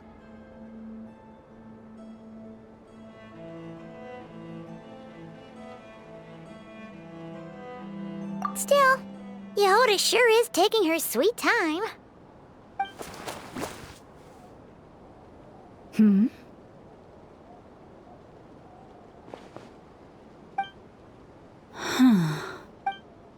I believe we may have misjudged and underestimated Miss Yehoda. Huh? What do you mean? As a former employee of the curatorium, I'm confident that she possesses both professionalism and integrity in ample measure. Huh? Ah! What was that noise? The sound of a wavering conscience, perhaps? Ah! Whoa! Something just fell down. Hello, everybody! What kind of an entrance is that? Wait a second. Have you been hiding nearby this whole time? Yeah. I was just, scouting things out from up high. Darn it. How did Jane Doe even notice me up there? I can't believe I'd only realized I'd run out of smoke bombs this morning. What if something goes wrong inside? How am I supposed to make a quick getaway now? Thought I could just hang back and wait for the clients to get cold feet. But nope. Turns out they're all completely fearless. Don't they know how scary the Fatui are? Really sorry, everyone.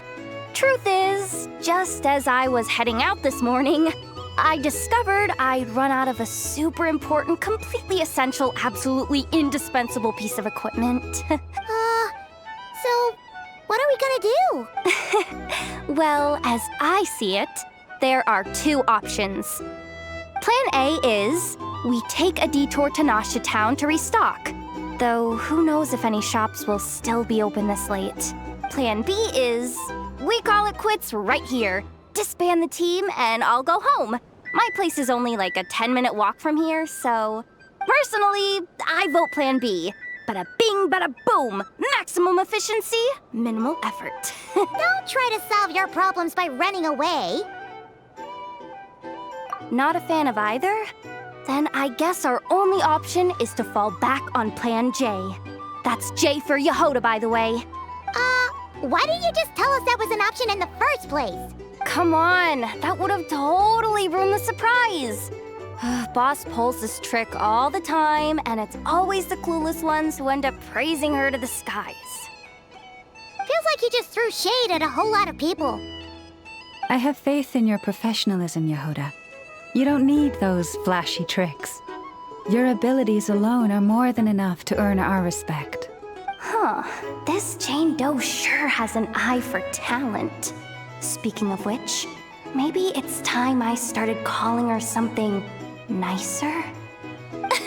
You really mean that, Jane? Laumado? I do. I'll tell you what, it's not every day you get to work alongside such considerate clients. I have a feeling we're gonna make a great team. Plan J is this. We find our way in through the freight access on the facility's east side. It's tucked away from view, and security's lighter at night. I've prepared some special gadgets too, so we should be ready for anything. If we want this to go without a hitch, we'll need to work together every step of the way. So everyone, stick close behind me. Now that finally sounds like a real pro talking. Hey, you saying I didn't before? Kinda, yeah. You... Ugh. Never mind. A top-tier treasure hunter like me never lets the naysayers get to her. All right, let's go over what we agreed on yesterday. The goal of infiltrating the Kuvaki Experimental Design Bureau is to locate and, if possible, recover the relic that the Fatui stole. We also need to figure out why they built the facility in the first place. I'm worried that they've set their sights on the ancient moon's remnants on Hisi Island too. Well, now that we've got a plan, time to get this show on the road.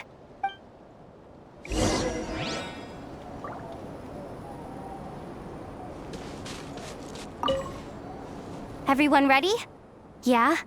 Then, let's move. All right then, let's get this job done.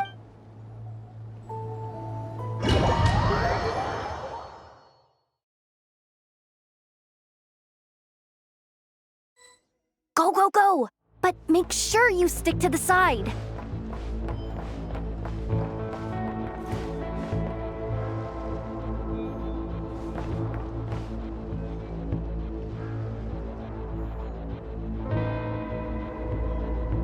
Just as I thought. There's a gate controlling access from the outside. Good thing I brought this keycard, huh? Well, technically, I stole it. But no need to tell them that, right? Blame that chump who thought it was a good idea to get wasted at the flagship during work hours. Ooh! Is it top-level clearance? Course, that goes without saying. Let me read it out loud for you.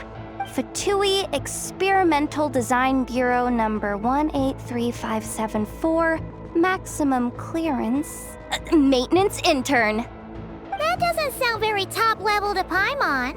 Never underestimate interns. Even the most legendary of thieves started out as rookie pickpockets, you know? Besides, if it wasn't for this person's selfless generosity, we wouldn't be able to just waltz in like this, would we? Feels like you're trying really hard to change the subject. Allow me to teach you the first rule of treasure hunting. First and foremost, use every resource at your disposal.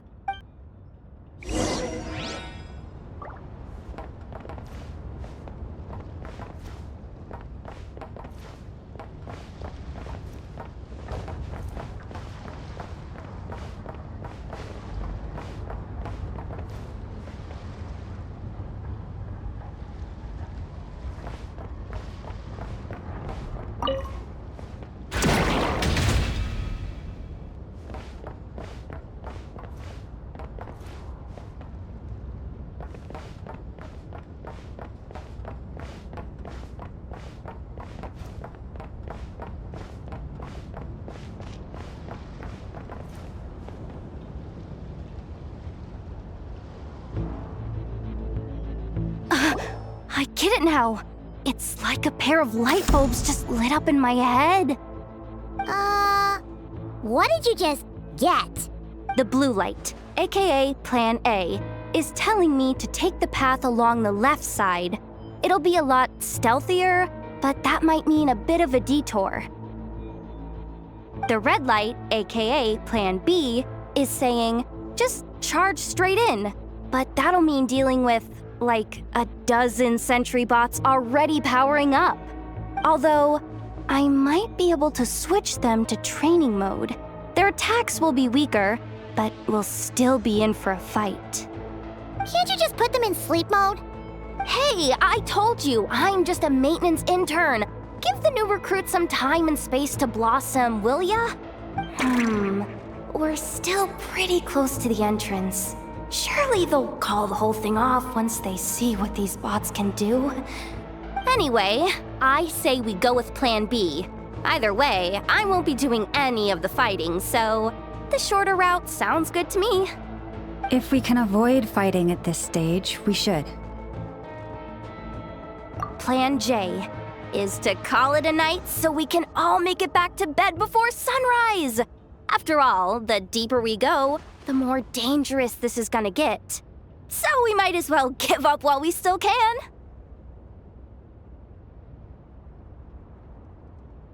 Okay, here are the bosses. Just don't forget, whatever you do, don't let those recon bots spot you. Let's see. No kidding.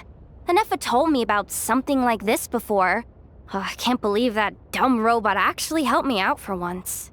All you gotta do is... this. And the recon bots will be reassigned to another position. That way, when it's time to move forward, the path will be clear. Which reminds me, it's about time I taught you the third rule of treasure hunting. Go with the flow. What about the second one? You skipped that one. Huh? Did I?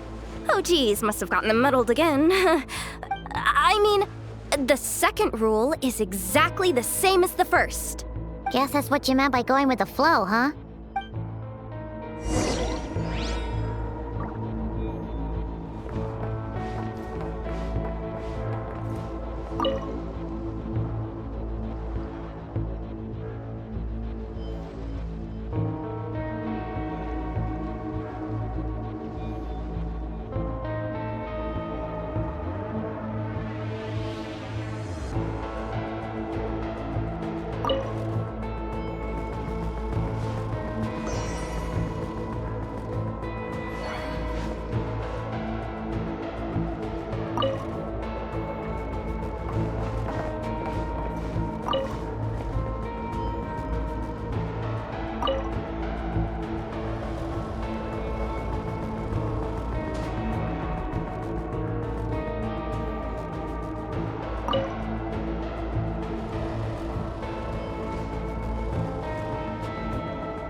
Wait, is this really the route we're going with?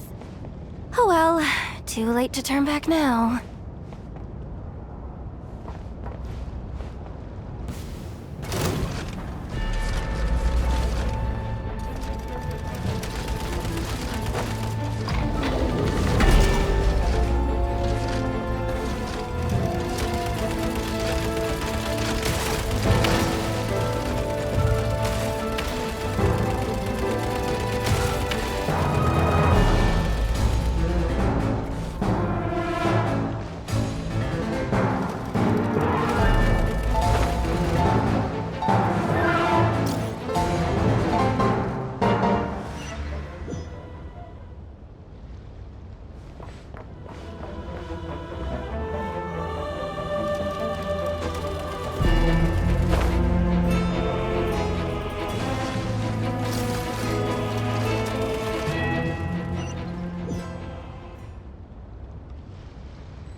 No chatting while we're sneaking in.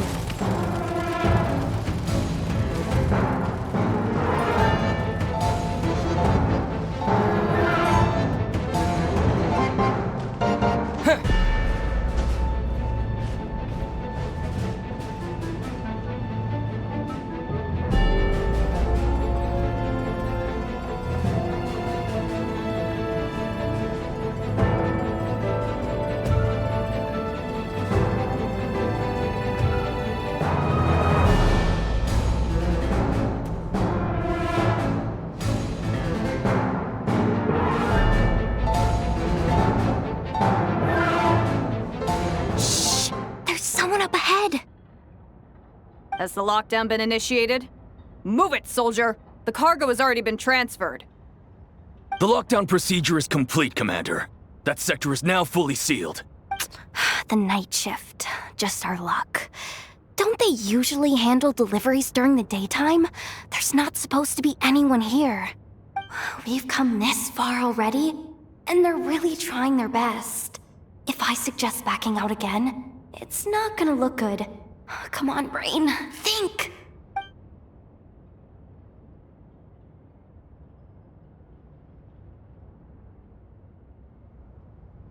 Got it!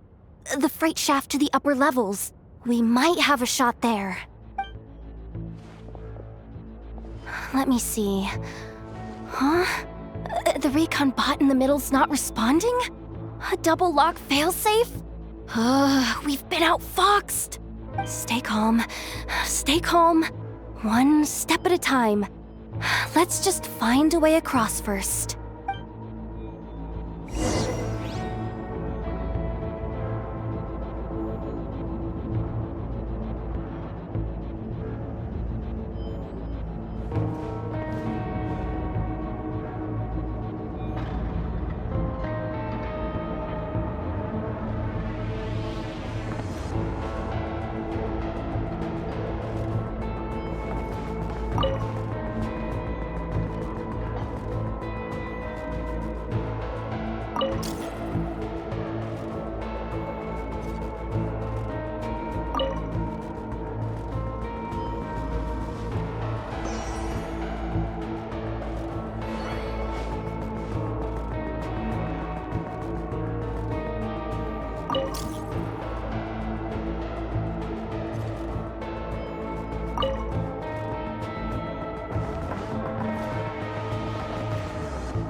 Hey!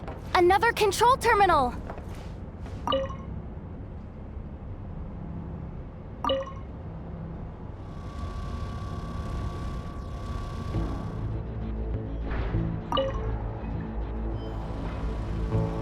All set. Let's head down this way.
Here too. Don't worry. Bots are way easier to deal with than people. At least their behavior is predictable. First, let's find a safe spot to land. Good. That spot shouldn't draw their attention. Let's go. Let me just try something. Maybe I can use the terminal to command them to move out of our way. Security verification? With 10 questions? Are you kidding me? You really trust me that much? Fine. I'll do my best. But just to be clear, if I can't answer a question, I'm backing straight out of the terminal. No way I'm risking triggering any sort of alarm. Come on, Yehoda. You can't give up now. Question 1. What is our motto? Oh, I know this one.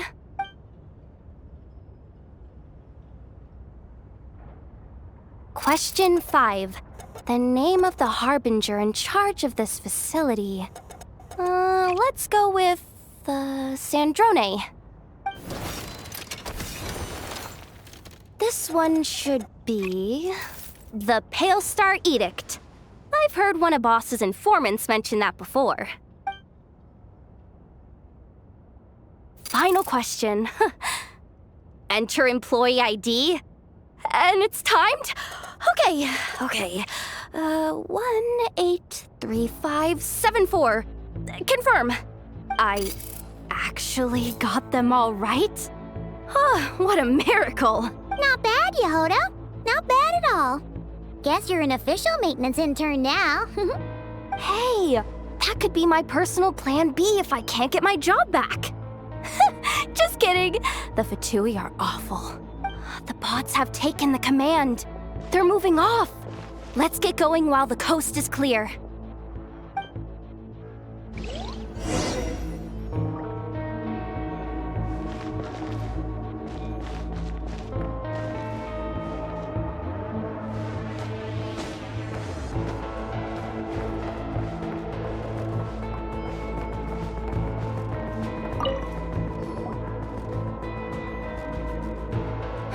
Didn't think they'd even cut off the supply of Kuvaki. They're being really cautious. If we can somehow divert some emergency power into the system, we might be able to force boot this thing. What do you mean by force boot? How do I explain this? It's like dumping a whole bucket of water into an empty pool so that the little ducky gets to swim around again. You should probably just ask Aino instead. So, we just need to find that bucket of water, right? Paimon thought your explanation was great. Kinda adorable. In a childish sort of way. Hey, you could have just skipped that last part. Here, bucket, bucket, bucket. Where are you hiding? Judging from the concentration of Kuvaki, over there. Wow, you can sense that, Laumado? That's incredible.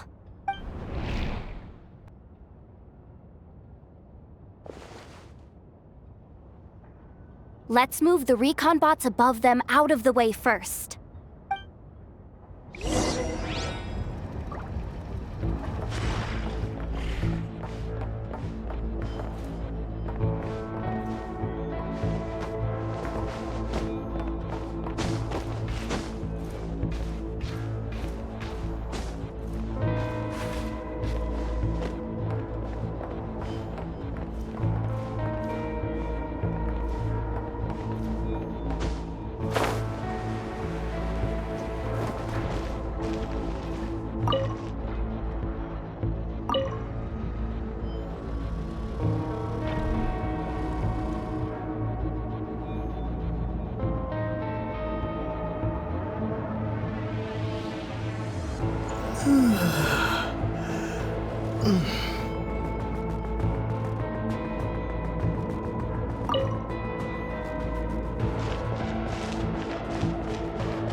All right, that should keep the alarm from going off.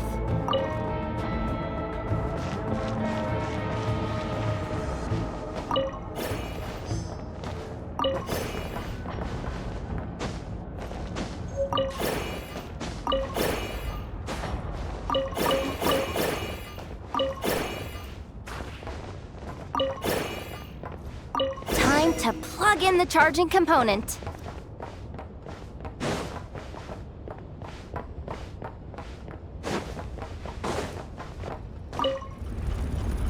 Up and running at last. Let's hope nothing else goes wrong. Please, everyone, step inside.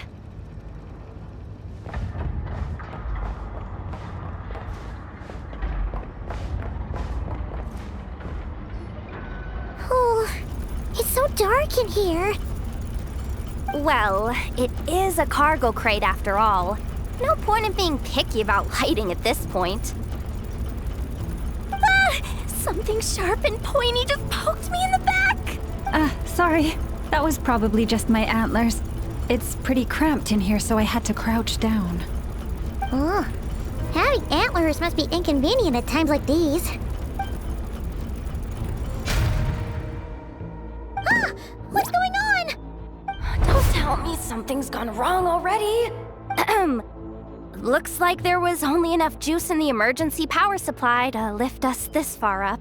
Ugh. Awkward. Am I gonna get docked for this? Based on the boss's policy of docking pay for every screw-up, No, wait a sec. I've already been fired. Doesn't look like it's moving again anytime soon. I think we can get through if we follow the ventilation duct along the outer wall. The entrance has gotta be somewhere. Don't worry, this was totally part of the plan.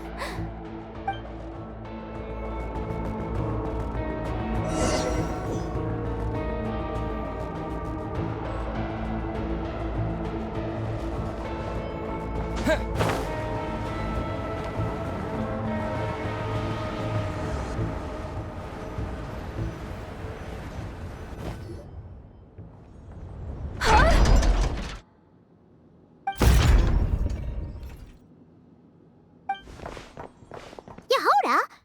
How'd you end up outside? Looks like she slipped out at the very last second, just before the gate shut. Impressive reflexes, I must say. Though I'd expect nothing less from a former employee of the Curatorium. I'm so sorry. That was pure survival instinct. I didn't mean to ditch you. Anyway, you guys just stay where you are. I'll figure something out.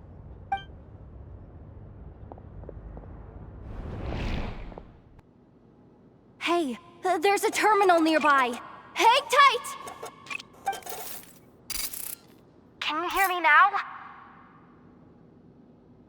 The duct security protocol has been triggered. The gate must have dropped when it detected a living presence. Wait, so we're trapped in here? I'm checking what I can do from this end. Watch out for the laser up ahead. What laser?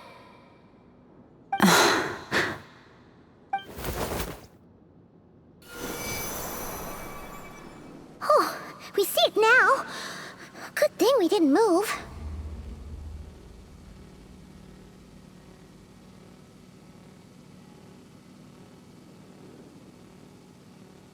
Got it. I think I understand the situation. Hang in there. Just one moment. This is killing me, but I think I've got it.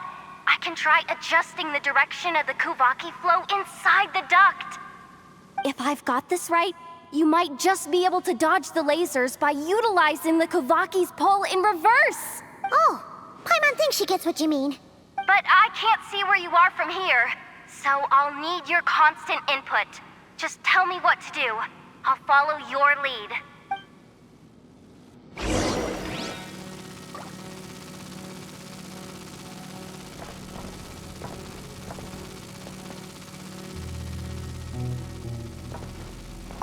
Okay.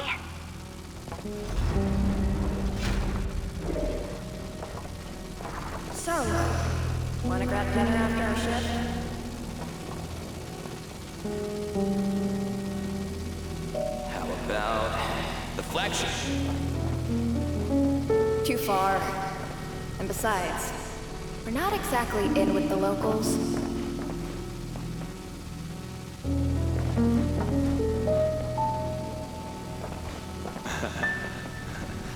Then how about the staff cafeteria? Brimming with bright ideas, aren't we? Okay.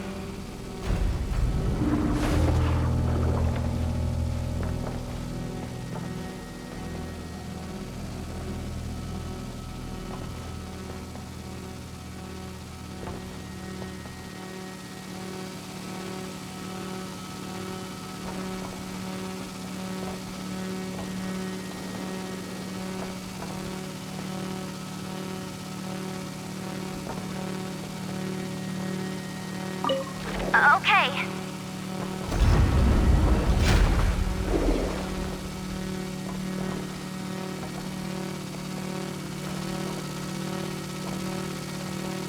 Like this, right?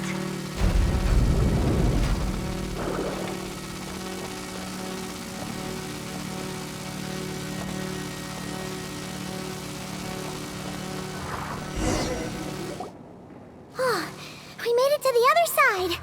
And all thanks to Yehoda. But the gate hasn't opened. How's she gonna meet up with us?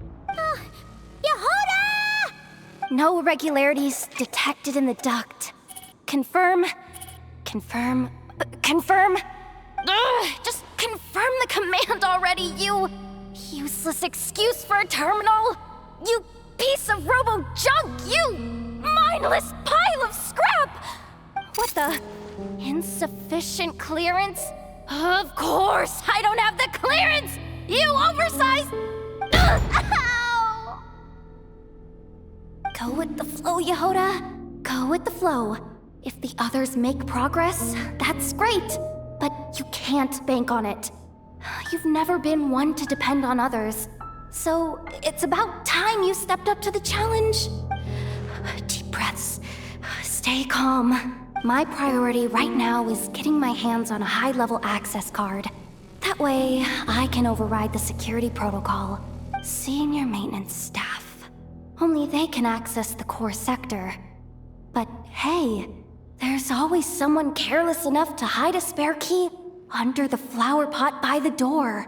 Which means there's a good chance there's a duplicate lying around somewhere in the control room. Even if I can't get into the control room myself, doesn't mean I can't rely on some external help. If I can take control of one of those guard bots, maybe I can use it to search for the access card. This is crazy, Yehoda! You're all alone. You've got nothing. And yet, you're charging ahead like fear's a foreign concept. Maybe that's exactly why. 'Cause I've got nothing left to lose! Confirm! Am I a genius? Whoa, this feed's super clear. This is gonna be a piece of cake. Wait a second.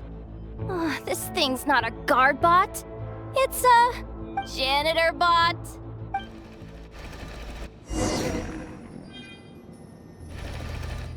You think Marionette even knows what we do down here? She seems to spend all day either holed up in her lab or out doing the rounds. It's still a mess over there. Go clean it up. Why? Planning to skim a little off the top? No, nothing like that. Just wondering if anyone would actually notice if we didn't show up from time to time.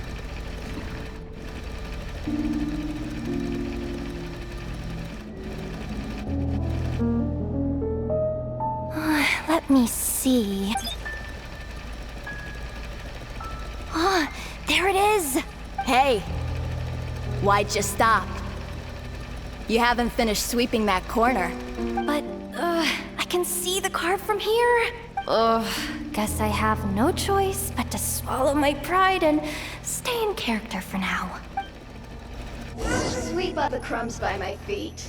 Yeah, good luck with that. What are you gonna do when they ask for a progress report?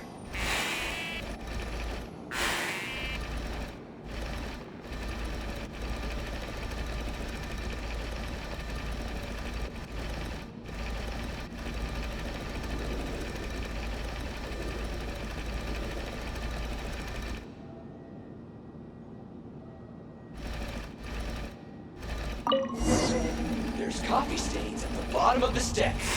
No slacking! Sucks though. Finally sent somewhere warmer than Snezhnaya. Yet we barely get to see the outside world. Gotten rid of the dust behind the door yet?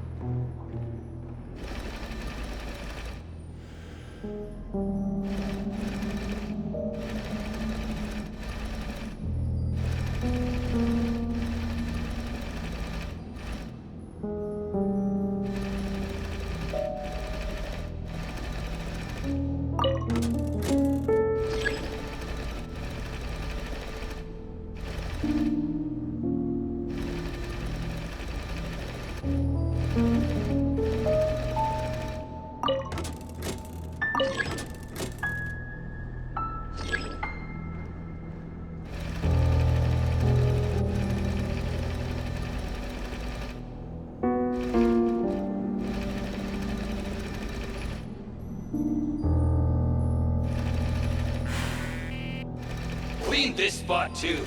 I saw you skip. Come on. Where's that bot passage when you need it? There! Oh, the terminal's just ahead.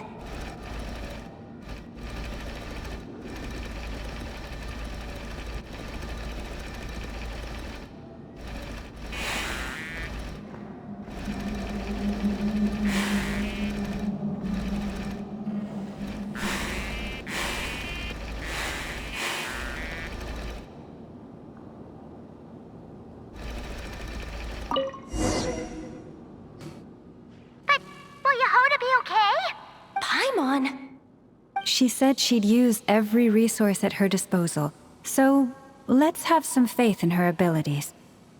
Besides, when it comes to surviving in Nod Krai, she probably knows more than any of us. So, they really do believe in me. But how long are we gonna have to stay here? Paimon doesn't want to get caught by the Fatui either. Does Paimon mean the two Fatui in that room? Let me see if there's a way to distract them. Wait, did you hear that? Huh? The alarm? What's going on? Let's go check it out.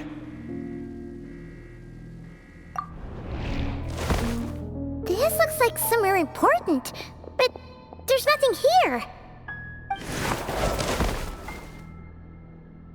Hey guys! It's me! Yehuda, are you okay? I'm fine. I managed to swipe a high-level access card and triggered an alarm to draw the guards off. But we don't have much time.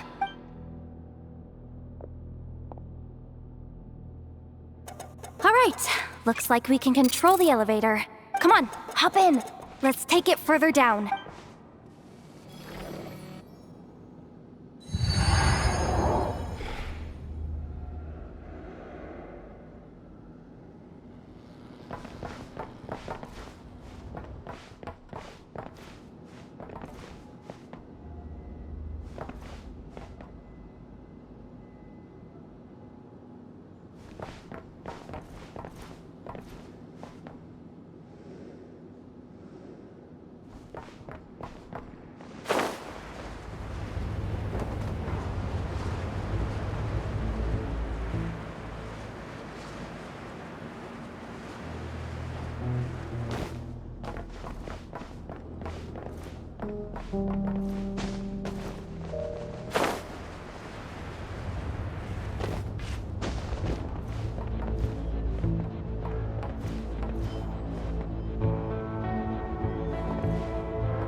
We should be able to use the terminal to move the drawbridge. Here's the access card. I'll keep watch while you handle the controls.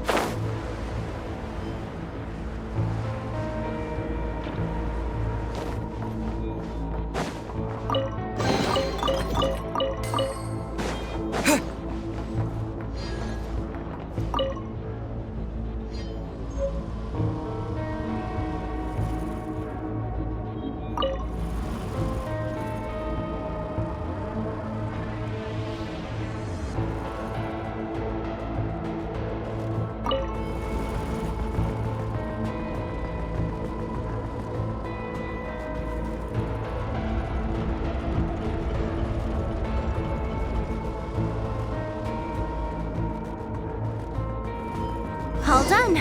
Let's keep moving.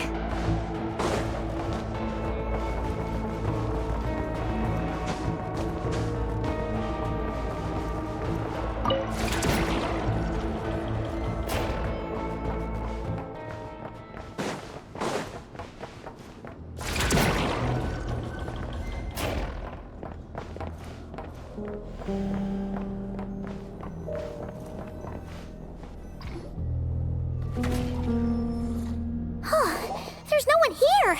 That's good news for us. Let's... Looks like a rest area for the Fatui's Oprishniki. Huh? The terminal's still on?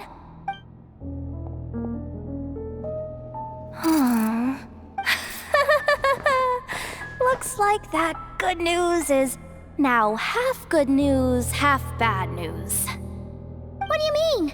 Well, it seems like that alarm I just triggered was so high level that even the guards in the rest area went to investigate. That's the good news, by the way. And what's the bad news? The bad news is that once they realize it was a false alarm, they're bound to circle back and check this floor. And then we're toast. So we've got to move fast here. If you need me to run a quick search, say the word.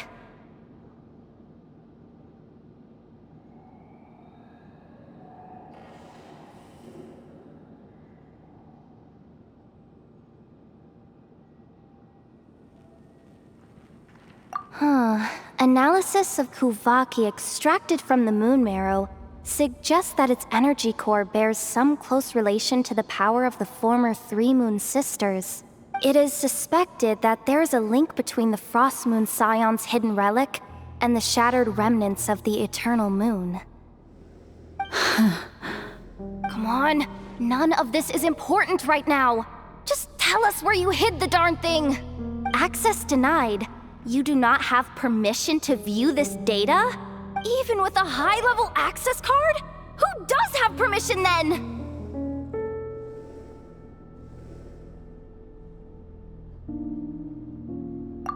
Good idea! Pulling it right away. Wow! What's with that huge hollow structure down below? That might just be it. Secluded, out of the way. Exactly the sort of place they might be keeping the relic. 264 pages! What is this? A novel? Can we just skip to the end? I'm flipping through it as we speak. Kuvaki. A weapon. Huh. Seems like the Fatui and Snezhnaya are trying to harness the power of the Light Realm to build some kind of weapon. The target of which is... seriously? Insufficient clearance? Again? Analysis of... It is suspected that there is a link between the Frost Moon Scion's hidden Come on. None of this is important right now. Just tell us where you hid the darn thing. Access denied. Even with a high-level access card? Who does have permission then? Looks like that's about all our current clearance gives us access to. Based on what we know so far, it seems like the rest must be hidden inside that massive hollow beneath us. I could sense something beneath the water down there. Something unsettling. If they've gotten their hands on the moon marrow, odds are it's hidden down there too. And here I thought we were almost done. But nope, we're going deeper and deeper into the danger zone. Chin up, Yehoda. Once this job's done, you're buying yourself the biggest Nod Krai hot dog in town. Deal's a deal.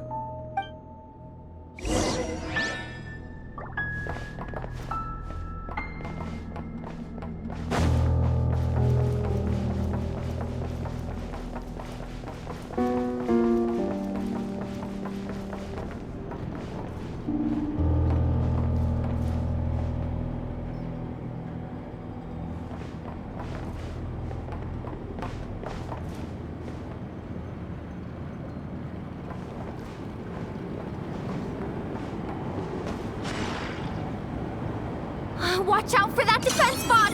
Ah! It's aiming right at us! You'll have to use Kavaki to deflect its attacks back the way they came!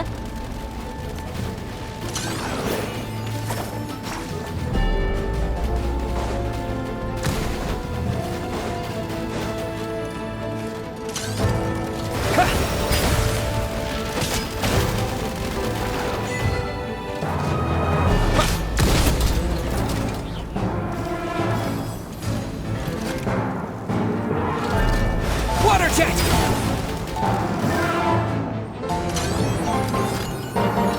Yeah.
Its attacks are getting faster! Almost there! We're almost there!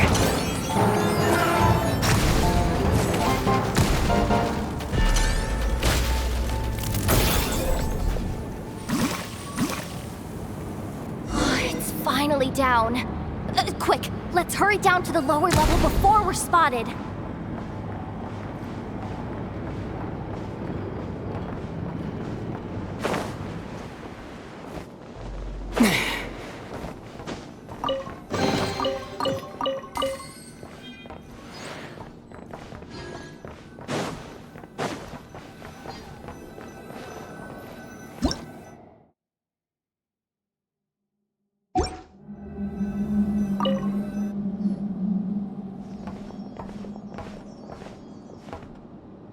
That switch looks suspiciously obvious.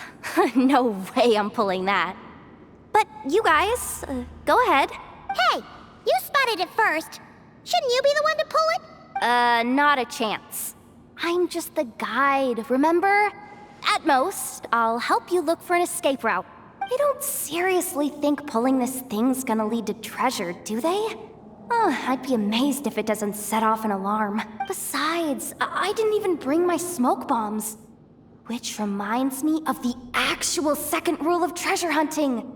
Better safe than sorry.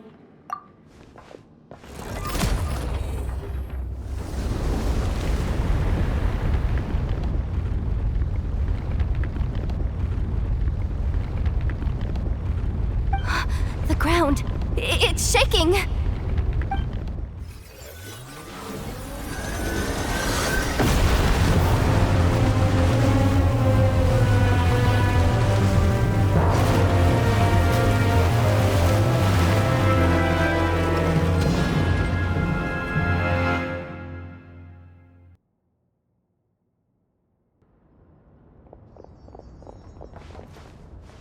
Wait, did the surface of the water open up? This is bad. This is really bad. I'm getting put on the Fatui's blacklist for sure. Don't worry, Yehoda. You've helped us so much. If they try anything, we'll protect you.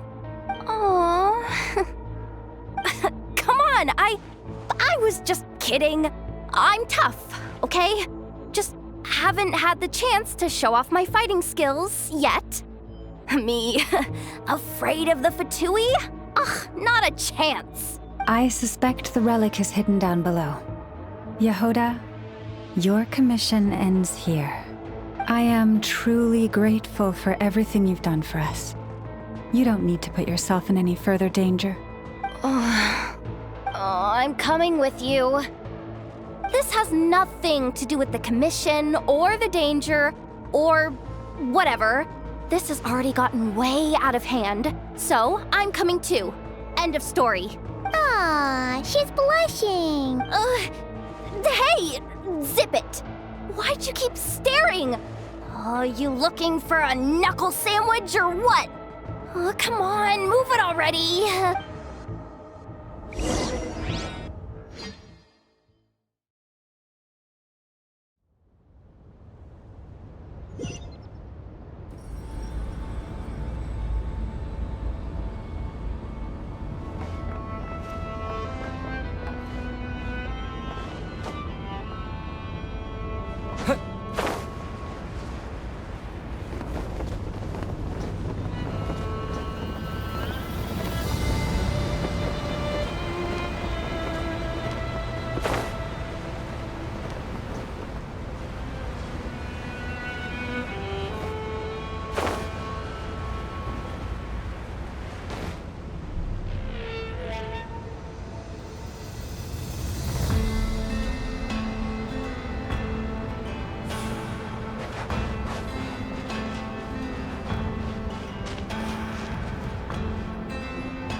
It's really deep down here. What is this place? We're standing on another fragment of the ancient moon's remnants. So this was the source of the Kuvaki I sensed earlier. Wait, what? So the Fatui had it hidden underwater this whole time? This gigantic thing? Yehoda, you've been kind of quiet since we got down here. What? Me? Have I? It's nothing. Really. We're doomed. How are we even supposed to get back up from here? Oh, my grappling hook's not nearly long enough. And if someone spots us here after all that commotion, we'll be sitting ducks!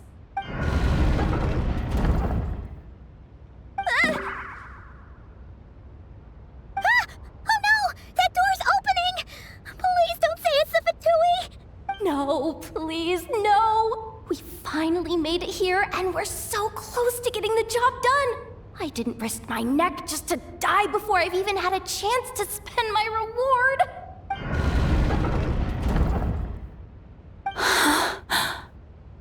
What happened? Why did the underwater barrier open? How could this be? Huh? Lauma? And... you guys... Wilhelmina? What's going on here?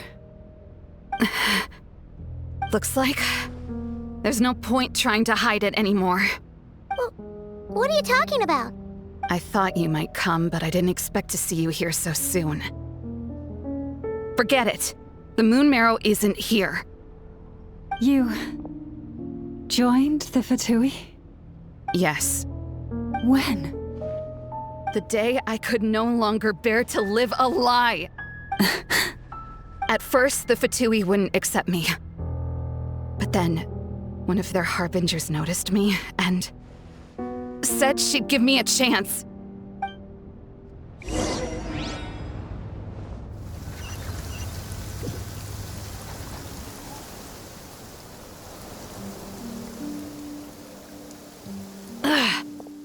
Lost them again. That harbinger told me to follow the blonde traveler who might visit the Frost Moon Scions. Easier said than done, though. The animals are on alert at night. If they see me, Llama will catch wind of what I'm doing sooner or later. Am I really doing the right thing? No. It's too late to turn back now. The empty prayers, the stubborn displays of faith like Cappy's today. This isn't the life I want. Huh? Is that... the Traveler's back. I won't let him slip away this time. Wait, who's that with him? They look so alike. They seem to be heading towards the statue of Kutar.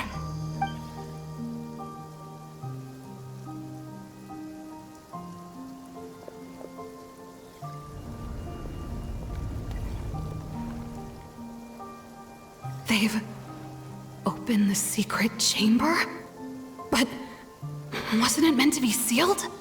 Wait a second. The moon marrow! Surely they're not after the moon marrow. I'd better go report this straight to... Hold on. If they do actually make it to the final room, then maybe I'll be able to get my hands on the relic. The one thing the Fatui have been after this whole time. If someone's going to take it, it might as well be me. This could be my ticket to joining them.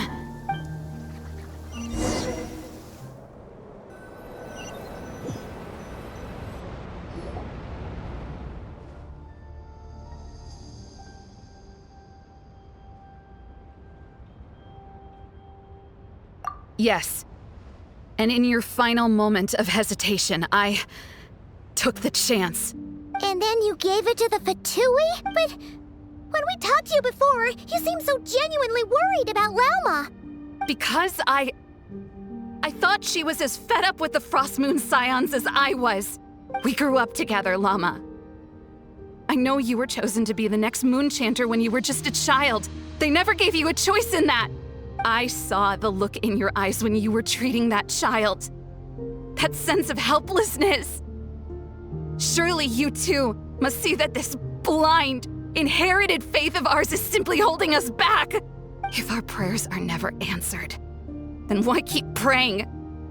Do they really deserve all of your devotion?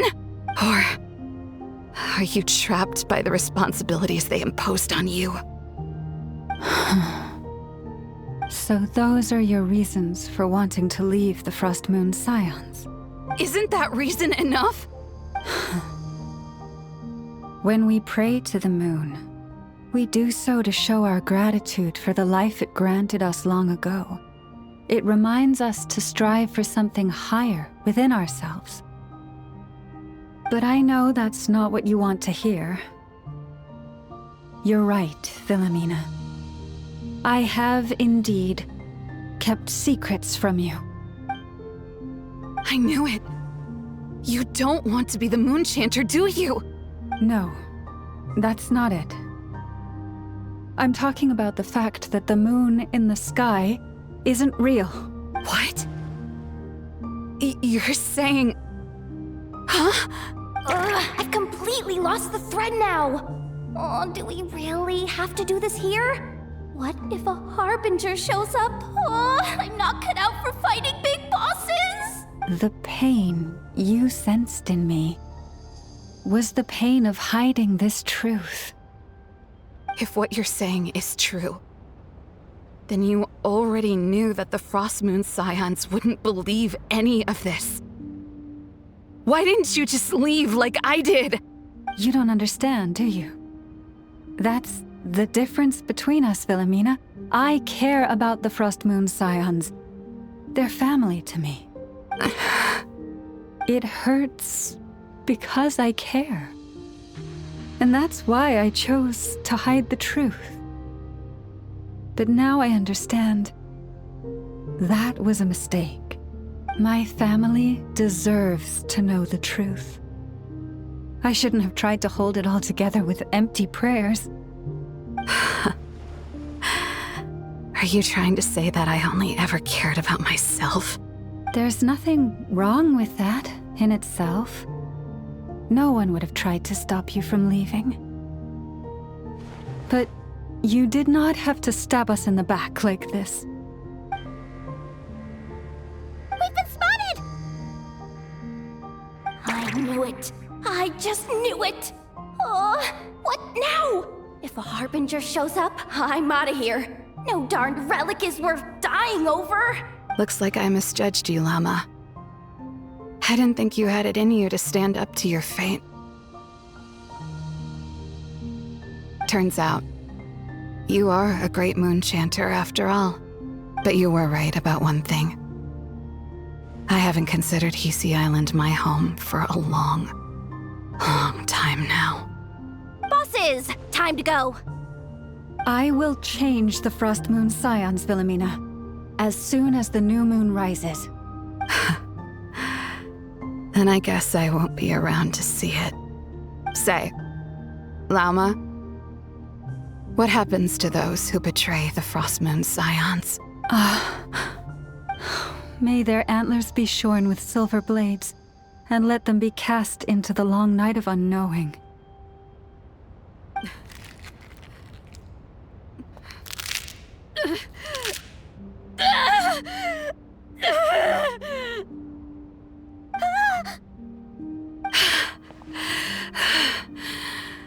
I have honored the ways of the Frost Moon Scions one last time. Think of it as a gesture of respect, Llama. There they are! Grandma?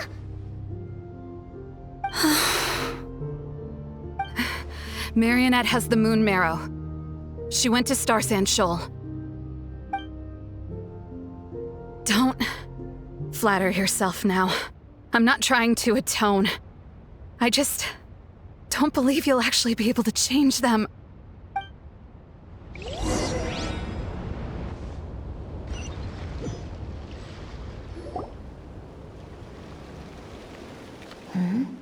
An alarm coming from the Experimental Design Bureau.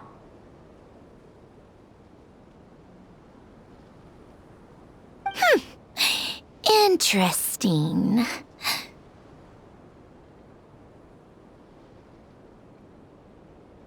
Hey, wrap things up and get yourselves ready. Looks like we might be having some guests. Yes, milady. Perfect timing. This job's been boring me to death.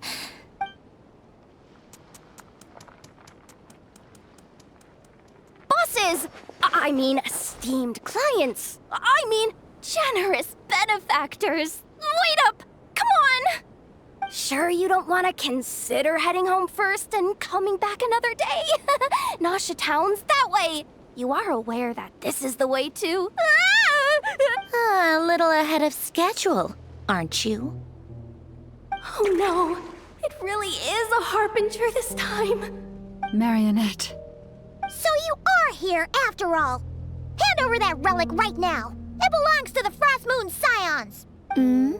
You mean that thing your antlered turncoat brought us? Huh, I have never much cared for trophies given up without a fight.